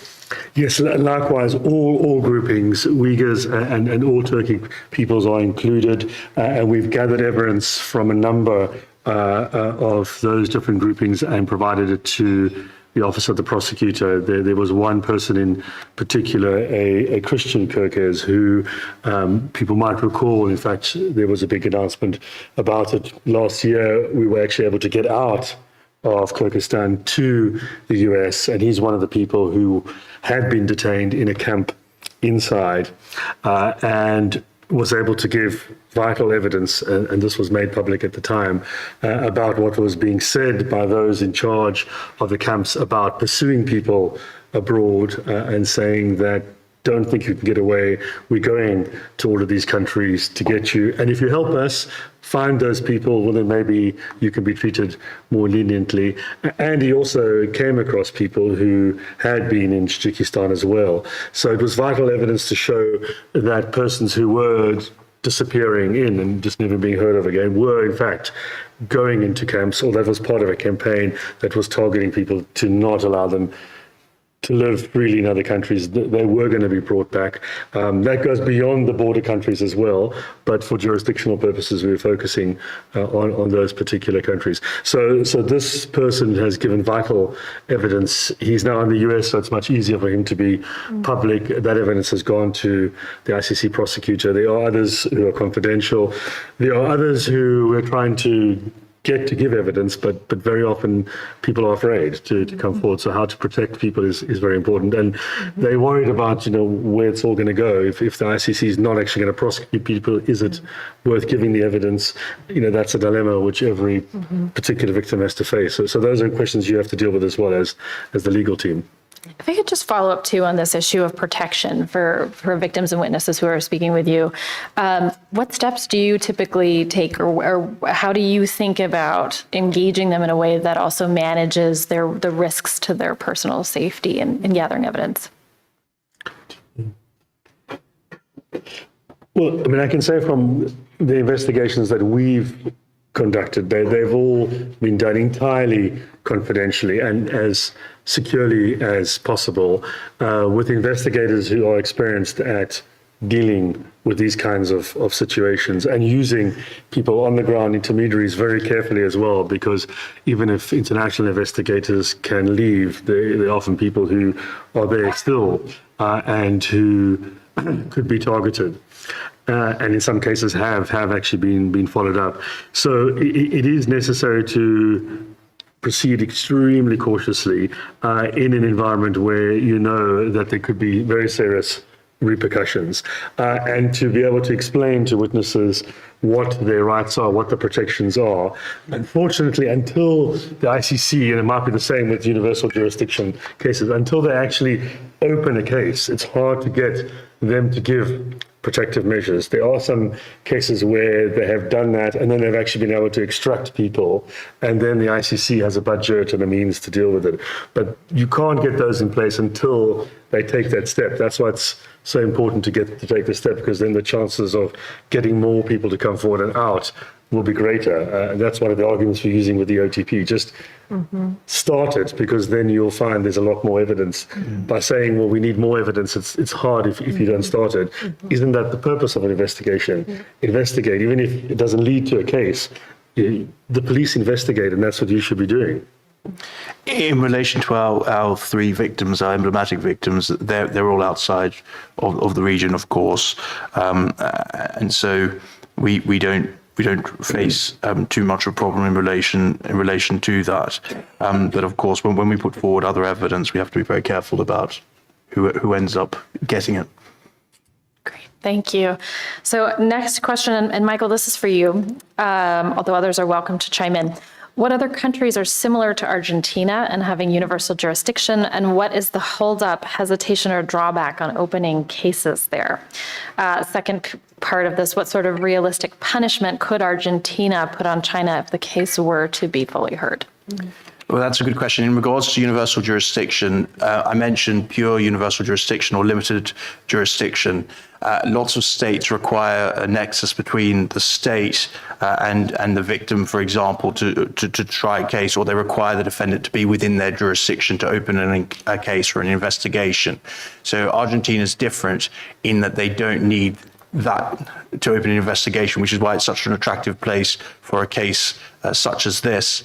There's also a difference between different jurisdictions. Some states have political universal jurisdiction and some it's purely legal. In regards to political, what I mean by that is you require the permission of the Attorney General or the Justice Minister to open a case, which is the case in relation to somewhere like Turkey. You need the Justice Minister to give you permission to open a case. Whereas in Argentina, it's a purely legal universal jurisdiction. So it's done by a prosecutor and by the judge. There is no governmental authorization or interference in the process. So that's why Argentina is so useful. And there may be a time when regime figures travel to other places with reasonably strong universal jurisdiction provisions, and they can be put on trial in those places. And that's why the collection of evidence, so we've got the evidence ready to go when, for example, they travel to Norway or Liechtenstein or wherever to prosecute them when they're there. In relation to punishment, the Argentinian system is looking at individual criminal responsibility. So it's the same as being found guilty of a domestic level crime. So the same kind of punishments you'd expect for individuals. It's not looking at state responsibility. It's looking at individual criminal responsibility. Great. Naomi, any more to add on that? I would just argue that, the Chinese government's been trying as much as it can to control the narrative around its treatment of the Uyghur community and to deny the commission of crimes. I do think that it becomes harder if you were to see a successful case go forward in Argentina for them to continue to advance those arguments. So I think that there's, a great importance there. And I think there's some political utility that will come potentially from that, insofar as trying to identify other governments that could work together in support of trying to advance justice and accountability more broadly, and building that much needed coalition that currently is virtually non-existent, which is heartbreaking to say. Theoretically, one would hope that you could get some support from Latin American countries, given their own histories, given the fact that they, had been at the forefront of creating some of the international norms around extrajudicial executions, of detention, enforced disappearances. So one would hope that they could show some moral courage and political leadership as well. And perhaps, again, a successful prosecution there would contribute to efforts to try to coordinate and create that coalition. Great, thank you. If I could just quickly add as well, there are a number of civil law countries like France, for example, where it's a lot easier if the person is in the jurisdiction to start an investigation through the investigative process without any need for the government's involvement or intervention. So those should certainly be highlighted. But where the government does get involved, it's a lot more challenging. I mean, in the UK, we've had 3 universal jurisdiction cases involving Afghanistan, Nicaragua, and Liberia. And I think that list probably sums it up. It doesn't mean, therefore, that it's not going to be possible to do other cases, but the hurdle is high. But once again, it can be done with the evidence and with the publicity and the focus on it. Great. So now I want to move to the question of atrocity enablers. We have a question that sort of that asks the following: while it is of utmost importance to go against after the main source of these crimes, what about other countries that assist or are complacent by allowing or ignoring these atrocities? And our questioner gives the example of countries like Canada that allow transshipments, but then also claim to want to help by accepting refugees. Is there space at this point for atrocity enabling claims, either in the ICJ or criminally? Use atrocity enabling. So sort of the countries that are complacent by allowing or ignoring these atrocities. Is there a venue for sort of interrogating those questions? Sort of complicity. Yes. But potentially, in regards to genocide, if you're sending people back to the region, you're complicit in genocide. So there is potential for responsibility there. You hit the same kind of problem, though, needing a state to bring a case against a deporting country. But there are lots of states who still deport people, Uyghur people, to the region, and they know what's going on there. So there is complicity in genocide there. But for the ICJ, you'd need a state to bring that case. Yeah, I mean, the legal standard would be quite high to make a complicity case, which could be quite challenging. I think that there are some interesting avenues that can be pursued vis-a-vis the corporate sector and exploring some of the economic interests that exist there and whether or not there's possibilities. But really, I mean, I think we're talking, unfortunately, when we talk about complacency, we're talking about almost the entirety of the kind of international member state system at this particular point. Yes, there are efforts to get statements through the Human Rights Council. I'm really curious to see what happened at the General Assembly, but we're really talking about kind of the basics of tools that are available at this point. You know, if we wanted to see more robust engagement, even just the conversation about coordinating sanctions would be a really important step that governments could take. I do want to acknowledge that individual governments have created their own sanction regimes, which is important. But again, absent that kind of coordination and effort to really broaden the number of countries doing that, there's still significant loopholes that exist. So the spaces for kind of, you know, engaging actors that are complacent, it's a lot of actors. And China has been extremely sophisticated in, and I'm sure there were others in other panels that talked at great lengths about this, but in trying to ensure that it develops relationships with countries around the world in such a way in which they are trying to insulate themselves from any criticism. Great, thank you all. An additional question, and we have actually a number of sort of comparative practice questions, which I thank everyone for. I'm going to interpret them a little bit just so that we keep the focus on the Uyghurs. Is there a best practice or case or state actor that has passed or ruled in favor of pursuing accountability for Beijing's crimes? Has that happened yet? And what might you consider to be, who are the states who are taking the sort of most strident steps towards accountability for Beijing and the Uyghurs? I mean, I'm going to say I think it's the United States. I have to commend, even though, you know, I've stated a lot of the shortcomings and where I think we can get improvement. The U.S. has been very consistent with this administration and the last administration in trying to find forums to raise this particular issue, in hosting high-level events on the margins of the General Assembly, in trying to pursue avenues. Again, as I said, this is basic, but statements before the Human Rights Council, General Assembly, and elsewhere, in putting financial resources towards supporting documentation efforts, in putting financial resources towards efforts at awareness raising around the world, in trying to be creative and strategic in thinking about where to do some of those types of events as well, and how to engage in a public conversation about what's going on. And that's only what we know publicly, in addition to likely what's being undertaken privately, and of course the sanctions. I can't think of really many other countries that are taking as many steps or, you know, thinking as holistically. And there's a lot more that needs to still be done. But I would say I do want to recognize the efforts that have been taken.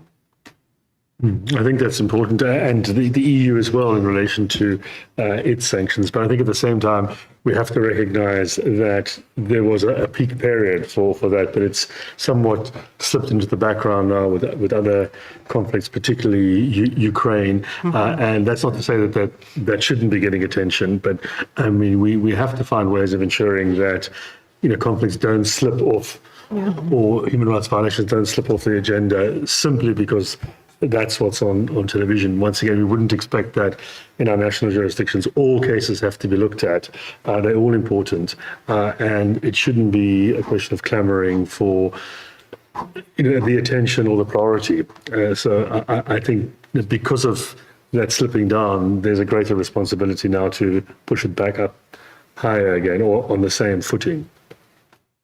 We also have a question that's related to securing physical jurisdiction over potential perpetrators of mass atrocities in this instance. And Michael, I think you got closest when you were talking about the official who was traveling to London.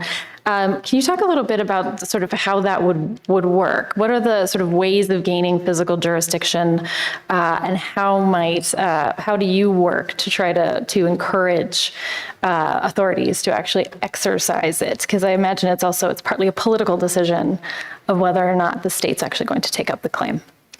So in relation to those states where you need the permission of the Attorney General, such as the United Kingdom and quite a few other places, it's important, and one of the important things for us to do is collect the evidence to make it really difficult for them to say no. but also states have the power in regards to knowing when people are traveling and where they're going to as well. Of course, people in the community might know that someone's coming from China and they're traveling to Belgium, for example, but states are much more likely to know that. So it's about encouraging them to use the evidence that you give them for these universal jurisdiction cases. But there's quite a number of these cases going on in Europe at the moment in relation to regime figures from Syria and Libya, all throughout Europe and Scandinavia, Belgium, all these countries have cases going on. Switzerland, there was a case last week as well. So it's not something which isn't being done in relation to other conflicts. And it's something that in the future, it should happen in relation to what's happened to the Uyghur people as well. So there are states willing to prosecute those who come into their jurisdiction, who travel into their jurisdiction, who've been involved in atrocities. And I think if we can get that body of evidence available to states, we'll make it easier for them to prosecute regime figures from China as well. I think one of the challenges that we face is, from my experience, very often there's too much of a national perspective where the investigators will look at it from, well, is this the person who was doing the torturing in the camp? Or was this the person who was the murderer? Because that's what often they tend to look at in national jurisdictions, although I question that, because often in other cases they'll always say, well, who's the mastermind behind this? And I try and say, well, it's exactly the same here. You can't just look at who was the person at that level. You've got to go beyond that, like you often do, say in a terrorist case. The police will always say, we're trying to work out where's the network, who's in charge. I said, it's exactly the same. You've got to cross-apply it to these kinds of crimes. It's not just the person in the camp, but who set this up? How did it happen? And was it allowed to happen and facilitated it resulting in these crimes? And also, if there's a failure to act, a failure to intervene, punish and prosecute as well, that should be, command responsibility should increasingly be a way that we approach these crimes in national jurisdictions as well. But I think that's part of bringing these cases and developing the law to change in that way. Thank you. And I'll ask a almost final question about impact and how you think about the impact of your work.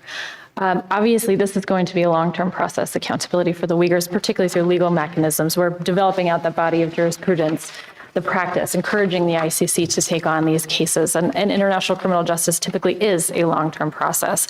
But these atrocities are ongoing. How might you measure the impact of your work? What do you see as having moved the needle in the accountability front with Beijing to date? And what should people be looking for in your estimation, the work you do, and in your estimation of how Beijing is operating as a perpetrator? What would you see as impact, as what the impact has been? It's a tough question. It is a very tough question. Of course, all of us would like to see someone prosecuted tomorrow in front of a judge or a jury and convicted, which would be fantastic. But even the small steps that we take can have impact. In relation to Özkan Tunyaz coming to the United Kingdom, he didn't make his trip in the end because he felt like he might be prosecuted if he did so. And to have people in the Chinese regime saying, well, actually, my world's getting a lot smaller because I've aligned myself with these kind of people, with these kind of policies, I think has some effect. How much effect, it's hard to kind of gauge, but it has at least some effect. And the one case I like to refer to in relation to impact of international criminal law and even things like people's tribunals, people say, well, what's the point of that? You can't punish someone, it can't send someone to prison, is the case of Hamid Nouri, who was in the Iranian regime and involved in the 1988 execution of lots of students. They were summarily executed in a prison in Iran. And at the time, dissidents who escaped from Iran, they got Jeffrey Robertson, King's Counsel, to do a report, much like the Essex Court report for the Uyghurs. He looked into things and said there's international crimes being committed by the Iranian regime. They went further and they had a kind of commission, a people's commission they set up, which looked into the crimes and looked into the perpetrators and collected all this evidence. And fast forward to 2 years ago, the community find out he's going to come to Sweden for some reason. And so they get all the evidence ready. He's been prosecuted and he's been sentenced, he's got a life sentence there in Sweden. So these things you do might not have immediate impact, might not send someone to prison tomorrow, but they all add up. And everything we do, something comes on the back of it. So someone might use what we do in Argentina and take the evidence from that, and who knows where we'll end up with it, because we're working on the back of what the Essex Court barristers put together in their opinion, what the Uyghur Tribunal collected, all the reports that all these organizations here have put together, and it just kind of keeps on building. So even if we don't get someone in prison tomorrow, which we all want, I think everything we do still kind of has that impact, I hope. Go ahead.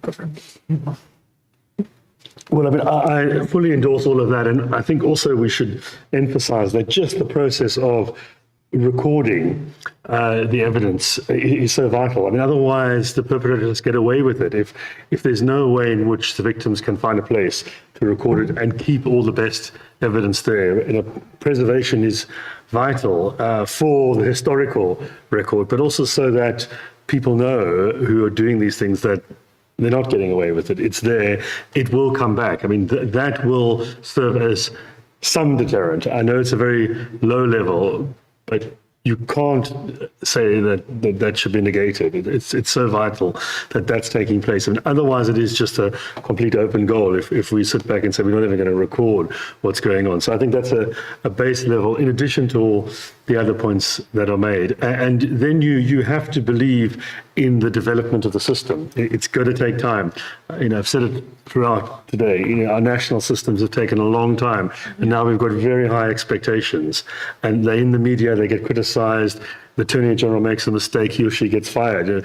We've got to get it to that level. It's not going to happen right now, but the same evolution that our national systems went through will only occur through us bringing these cases. And then there are the moments, the breakthroughs that we have to build on. I mean, who would have ever thought 10 years ago that the head of state of a P5 member, Russia of all countries, would be charged before the ICC in an investigation that's taken less than a year to do. So, yes, people have said, well, what about others? But that's a good precedent. We must build on that. Yeah, I always find it extremely hard to kind of talk about the question of impact because it is so hard to measure, especially when we're talking about trying to prevent something. And especially in a situation like this where the government goes to such lengths to restrict access and to really conceal the nature of their crimes. So, I think we have to invest much more in trying to really be rigorous in thinking about where we've seen behavioral change on the side of the Chinese government. And there has been behavioral change. But we need to work on trying to pinpoint what was it in response to. Is it certain reports that have come out? Is it certain visits that have been undertaken? Is it certain sanctions that have been put in place? So that we have a better understanding of that. I mean, I think impact to a certain degree is ensuring that the Uyghur community and members of the Uyghur community feel as though their voices are heard and have been heard. I think it would be impact if we could say that people felt that they weren't alone, that people were able to learn about the whereabouts of their loved ones and what has happened to them.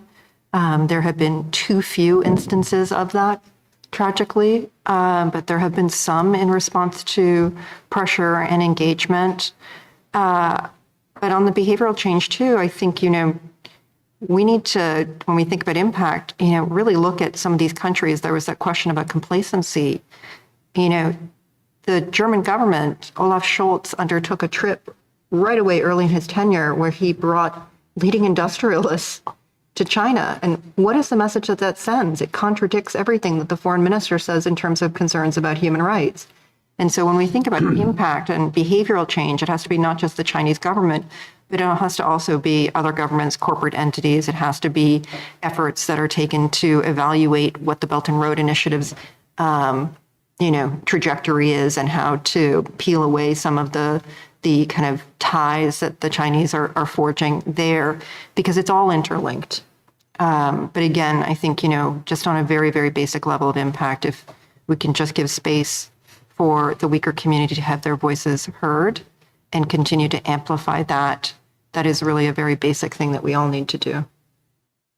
Great, thank you.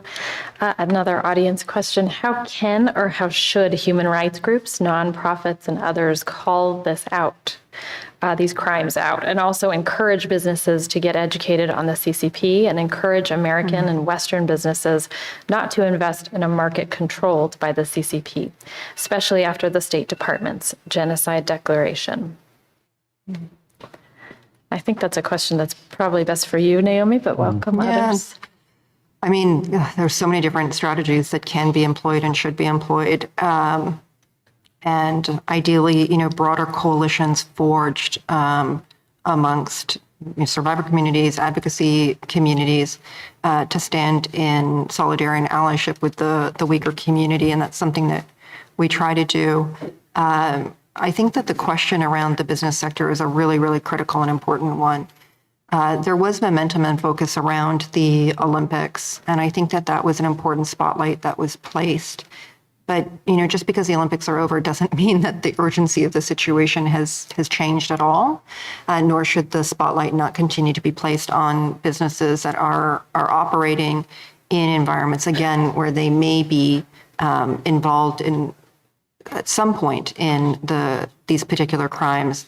And so, I think that there's interesting conversations that can and should be had with the corporate sector. We've seen now with the exit from Russia that a lot of corporate entities have had to develop kind of what are their exit policies and what are the kind of inflection points in which they're going to leave a country or draw down their presence in a country.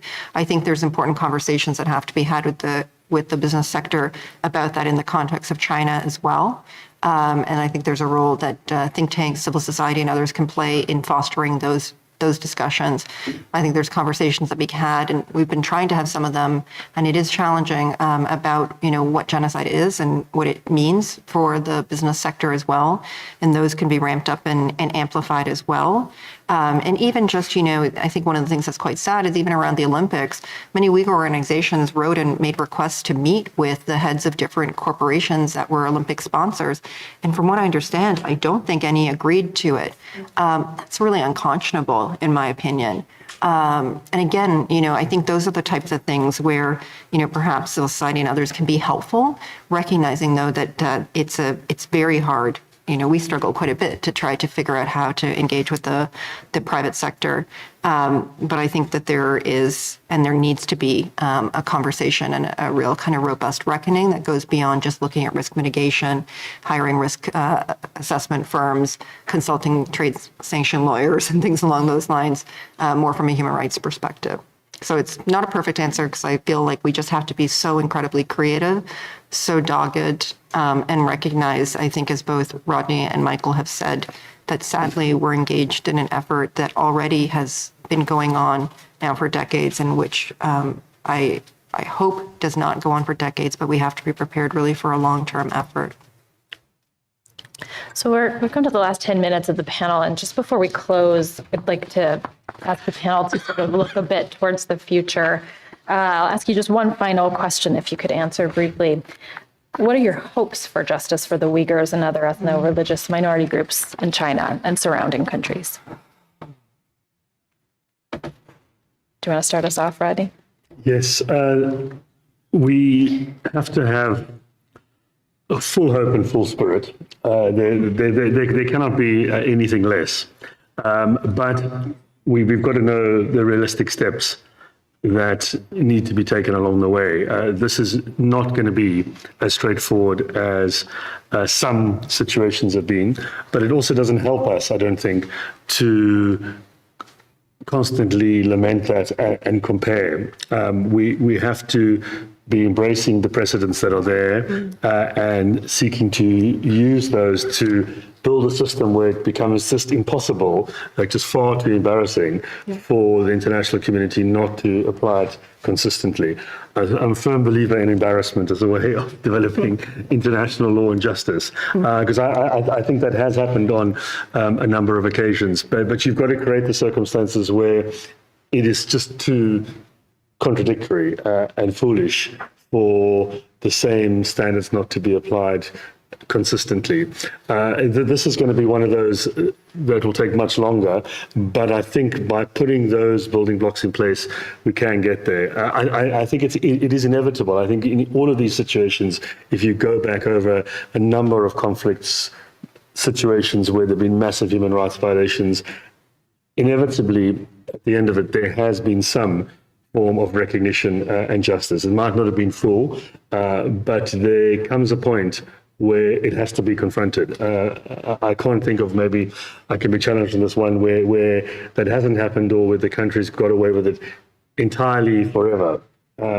There is always some moment of reckoning, but it won't happen unless we have put the ladders in place. I often think of it as a sort of snakes and ladders game. You go up a bit and then you come sliding down, but you keep building those ladders to the point where you'll get to the finish line.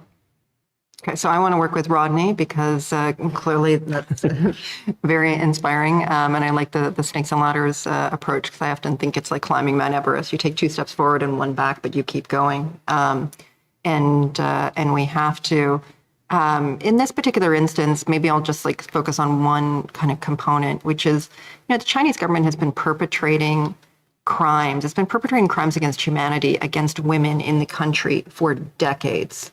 And we haven't understood it that way or seen it that way. And I do think that there is a reckoning that's underway, in part because of the experience of the Uyghur community about that. And I think that that is going to be something that, again, there'll have to be a much more holistic approach to thinking about justice more broadly for many communities in China that have been the victims of crimes, but especially in an instance right now where we're looking at genocide and crimes against humanity. So, for me, I'm hopeful that in the next, 5 years, we might see more countries come on board and support this kind of broader effort to call out the crimes and do it in a more robust way, and that you're going to see, ideally, more states from Southeast Asia, from Africa and elsewhere begin to realize that their relationship with China is not actually benefiting them in the long term.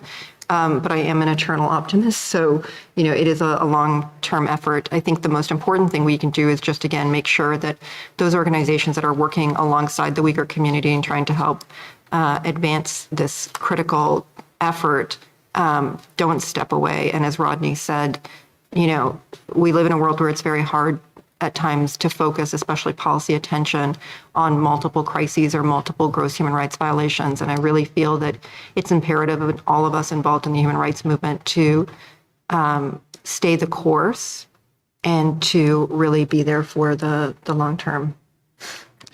I think as a general kind of hope, we all know that no dictatorship lasts forever. And if we could be sitting here during the USSR and talking about, is this ever going to end for the people persecuted throughout the USSR? And there would have been lots of people sitting around with hopeless looks on their face saying, well, nothing, how can we change this? We're up against something which is so strong and so powerful. But how long will that regime last in China? Who knows? But our strength really is going after the profits and how financially strong China is, because that's when they really start to care about what's happening. And that's already started, especially here in the United States, in relation to the Forced Labor Act, which is very powerful. So I'd say keep pushing and targeting the financial system in China and see where that gets us if they realize by continuing these kind of crimes, not just against the Uyghur people, against the Tibetans and against other minorities in China, if it really starts to cost them, then they might rethink what they're doing. And it must be remembered, of course, that there are lots of people within China, Han Chinese people who are against what's happening. I know recently there was a senior officer, and there's information which was put out that he'd spoken out against the treatment of the Uyghur people, which I thought was quite something quite powerful as well. So I think we continue to focus on going after China and Chinese business, going after the Western companies which still profit from the atrocities against the Uyghur people, looking at different options to go after them. We mentioned earlier about France, and in France recently there's been lots of litigation against companies involved with regimes in the Middle East and Syria in particular. So hit those companies as well. Keep and do the small things as well. I know in London we've had a group protesting at Oxford Circus outside one of the multinational clothing companies there, and they were there for months and months, going there. I believe it was every Friday, going there outside, and that company's come out and said they won't buy cotton from the region any longer from that protest. So it was a group of maybe 5 or 6 people who were showing up outside that company. So I think we should try to stay away from a feeling of powerlessness, because the individuals in the community have a lot of power there. In regards to universal jurisdiction, this is something which is widening. If we spoke about universal jurisdiction and we were sitting here 10 years ago, I wouldn't have any examples to put before you of universal jurisdiction operation. I might have the Eichmann case only to talk about, but now we've got cases all across Europe opening up. So this is really an area to look at as an opportunity for the future. And we should start asking our governments if we've got universal jurisdiction which is too restrictive. And I don't know much about universal jurisdiction in the criminal law here, but if it's too restrictive, we should ask, why is it being restricted? Why can't we put people on trial if they come through our jurisdiction? Why can't we investigate them even before they get here? So I think that's something for us to ask our governments. In the United Kingdom, of course, it requires the Attorney General's permission to prosecute these universal jurisdiction crimes. But if they want to take that responsibility, that's fine. They also need to take the responsibility for collecting the evidence, so they've got the evidence to prosecute for these crimes. So I'd say we should be asking those questions of our governments, including here. Why have we restricted the use of universal jurisdiction when in some countries it's being used so successfully? So thank you all for giving us this very inspiring marching orders for moving forward. I think one of the things this panel has really solidified is how creative and broad accountability can be framed to try to make incremental progress in the face of mass violence against the Uyghur and other ethno-religious communities. So I want to thank the panelists. Yeah, of course, please. Sorry, I just want to say one thing, just to build on what Rodney and Michael said. You know, in the context of the Holocaust, we're talking over 80 years after the crimes are committed, and there are still cases. They're few and far between because you're talking about perpetrators who are in their 90s. But, you know, again, without giving false hope, I do think that there are so many examples, not just of different pathways that can open up with time, but also just the communities themselves will not give up. And so long as that's the case, and so long as there are allies and supporters, and ideally the political will, which I do believe, as Michael said, will shift with time, there are, I think, opportunities that will emerge, and we have to take hope and solace in that. Thank you. And I don't think I can sum it up any better than our panelists have. So thank you all for participating in the panel, for your excellent questions. Thank you all for the work that you do and for sharing the insights your insights here today. And again, I want to recognize that at the center of this is a very motivated, dedicated, and active community of activists, advocacy groups, and people who've been harmed in this conflict, who are brave and courageous enough to share their stories. So thanks to you, too, who may not be on the stage at the moment, but we're certainly are in our sights as we think about these issues. Thanks again to the Victims of Communism Foundation for organizing this, and we'll wrap here. Thank you all.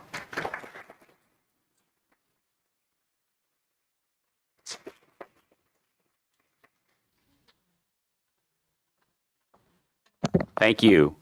Thank you to our final panelists and all of our panelists today. Thank you for everyone who came and participated and those who viewed online. I couldn't have asked for a better way to end our panel. When I started off this morning, I made a comment that looking back at our diplomatic history with China over the last 30 years, that hope was not a strategy.